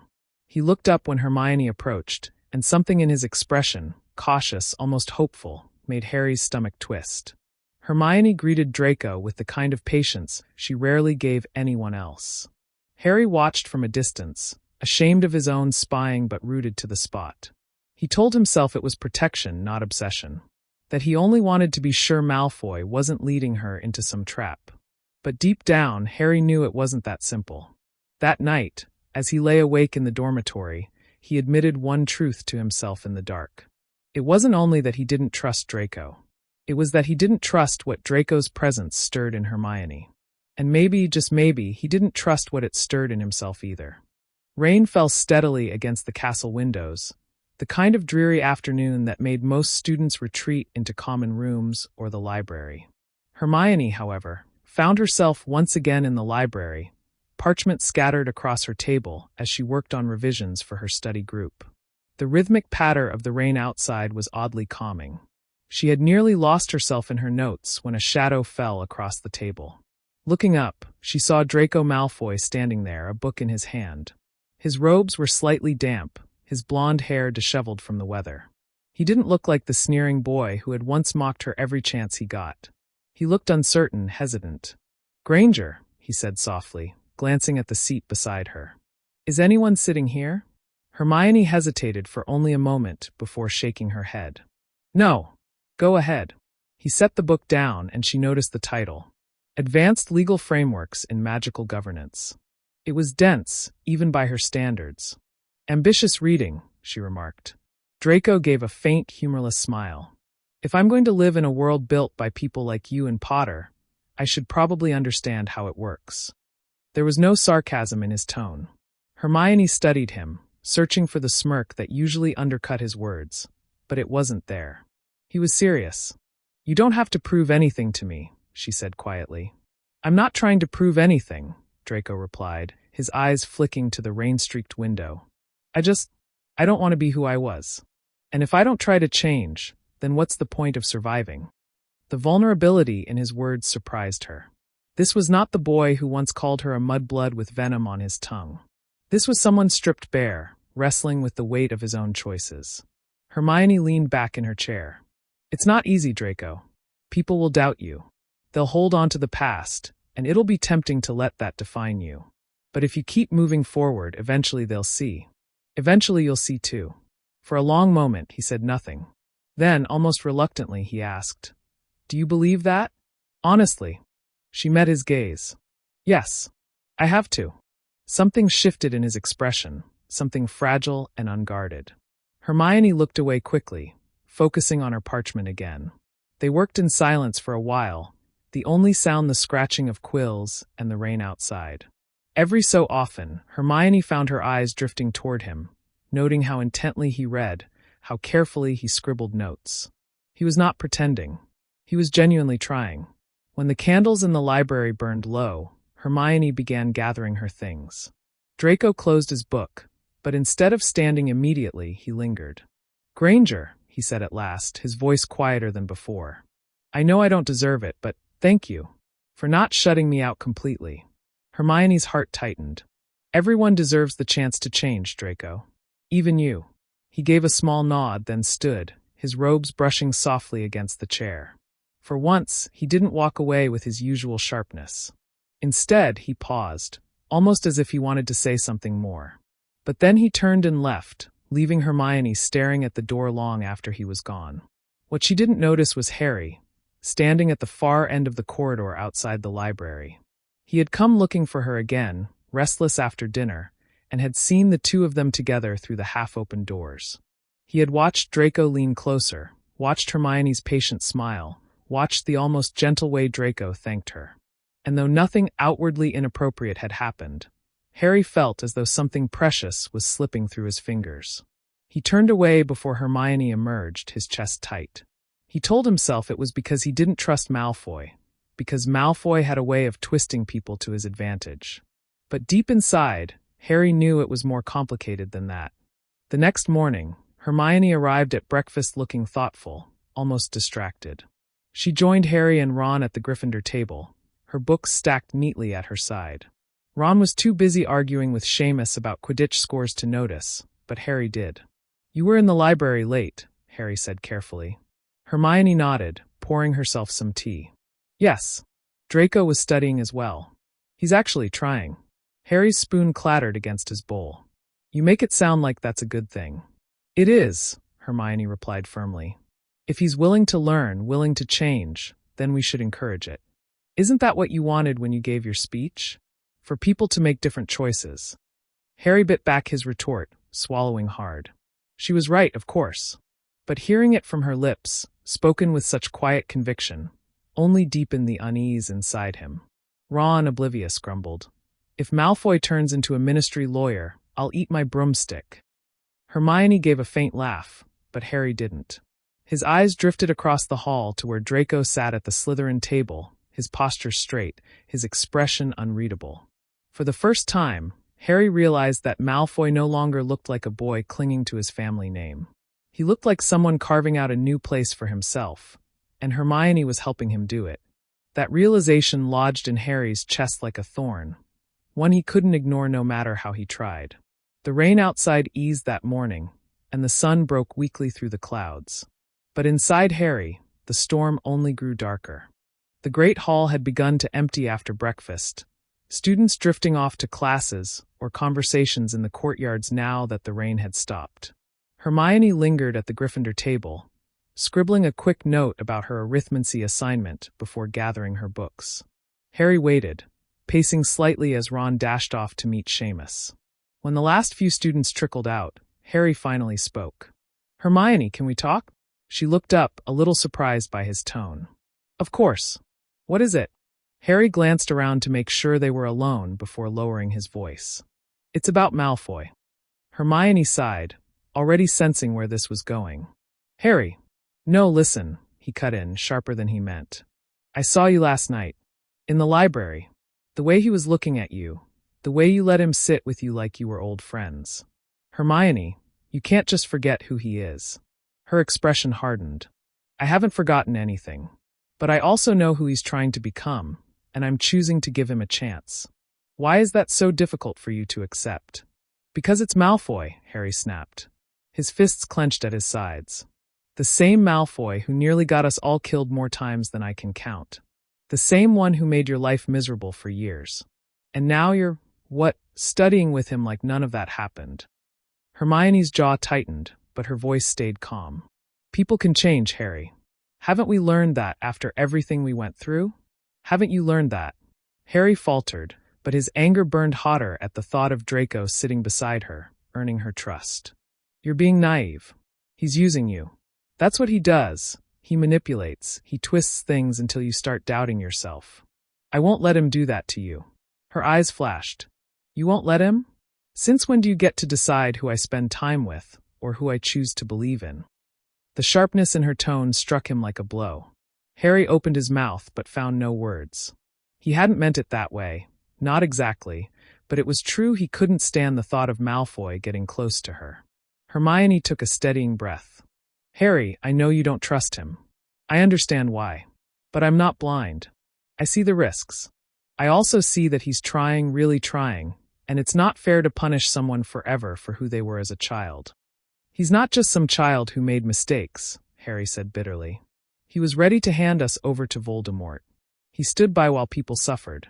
That doesn't go away just because he cracks open a book and says he's changed. Hermione's voice softened, but her resolve didn't waver. No, it doesn't go away. But maybe that's why he's trying so hard now. Because he knows what it feels like to be on the wrong side of history. Harry, if we can't let people change, then what was the point of fighting for a better world? The words hung between them, heavy with truth. Harry's throat tightened. She sounded so certain, so compassionate, and it scared him because he realized that he wasn't just angry at Malfoy. He was angry at himself, for doubting her, for wanting to pull her away, for feeling things he couldn't name. Hermione began gathering her books, her movements precise, almost clipped. I won't stop helping him. I believe it's the right thing to do. And if you can't trust me enough to know that I won't let him hurt me, then maybe the problem isn't Malfoy. Harry flinched. Hermione. But she was already standing, her eyes meeting his one last time. I need to get to class. She walked away without waiting for his response, her robes swishing softly behind her. Harry stood frozen in the nearly empty hall, her words echoing in his head. Maybe the problem isn't Malfoy. The thought gnawed at him all day. In defense against the dark arts, he barely listened to the lesson. During lunch, he pushed his food around his plate, watching from across the hall as Hermione and Draco exchanged a few quiet words over a parchment. Draco wasn't smirking, wasn't mocking. He looked serious, respectful. And Hermione, though focused, seemed almost comfortable. By the time dinner came, Harry's unease had grown unbearable.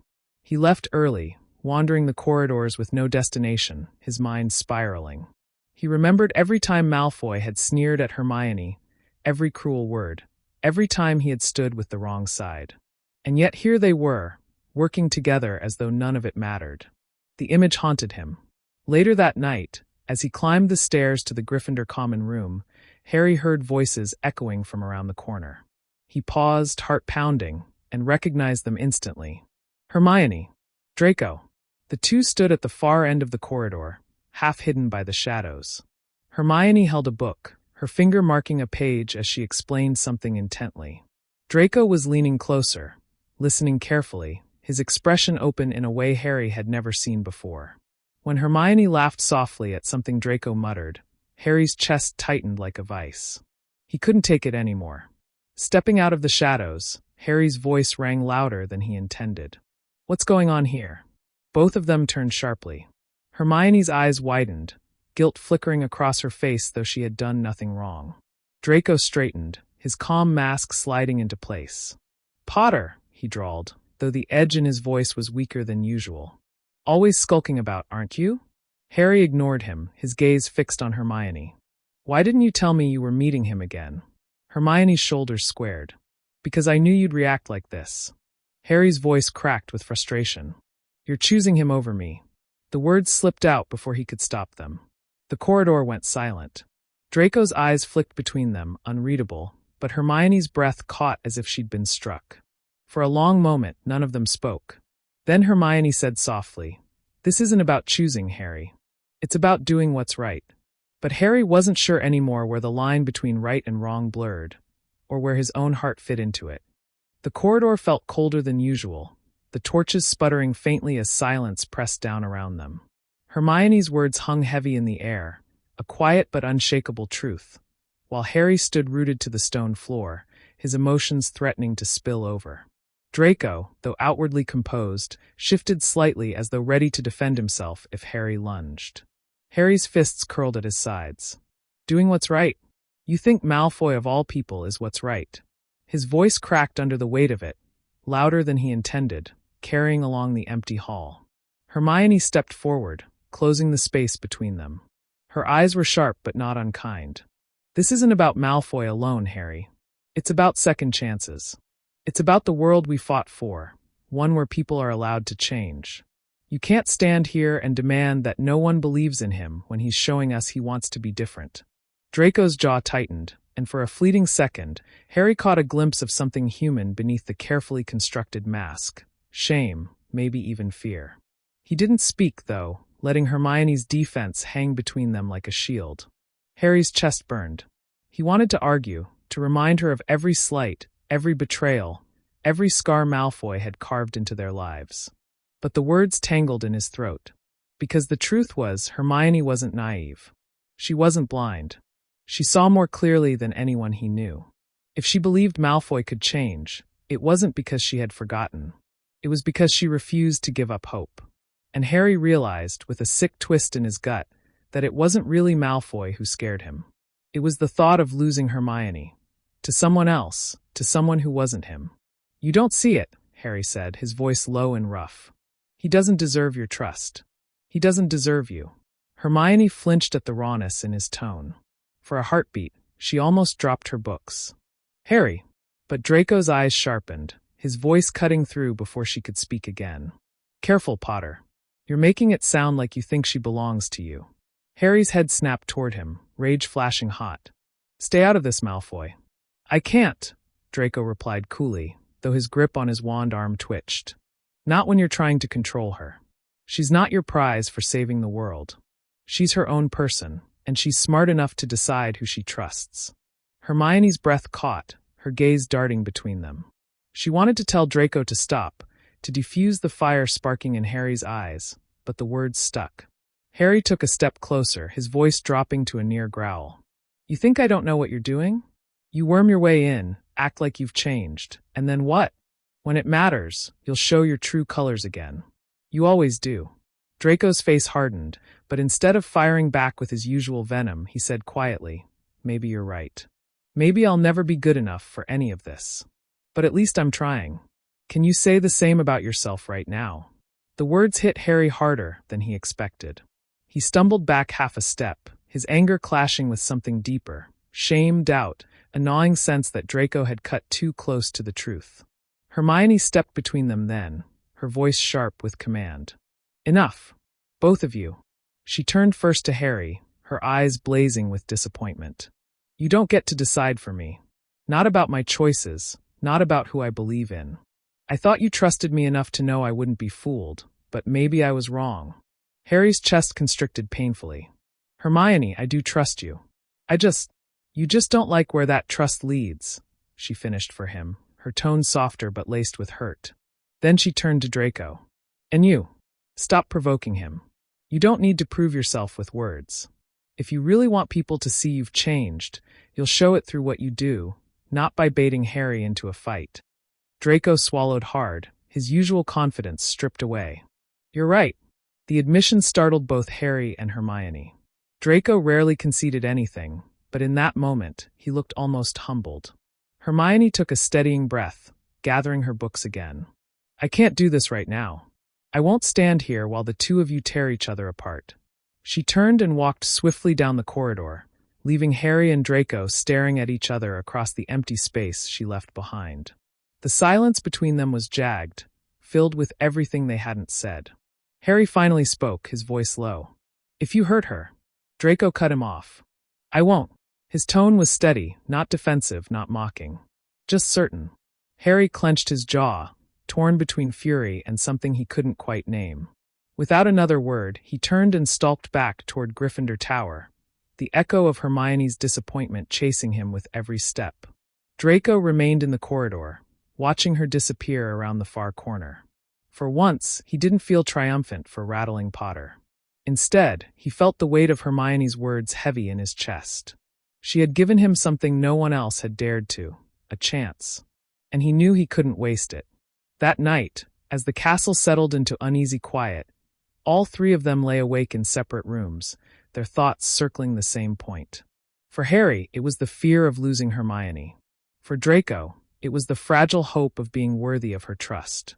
And for Hermione, it was the dawning realization that her choices, her beliefs, were pulling her further from the boy who had always been at her side, and closer to the one she was supposed to despise. The storm between them had only just begun.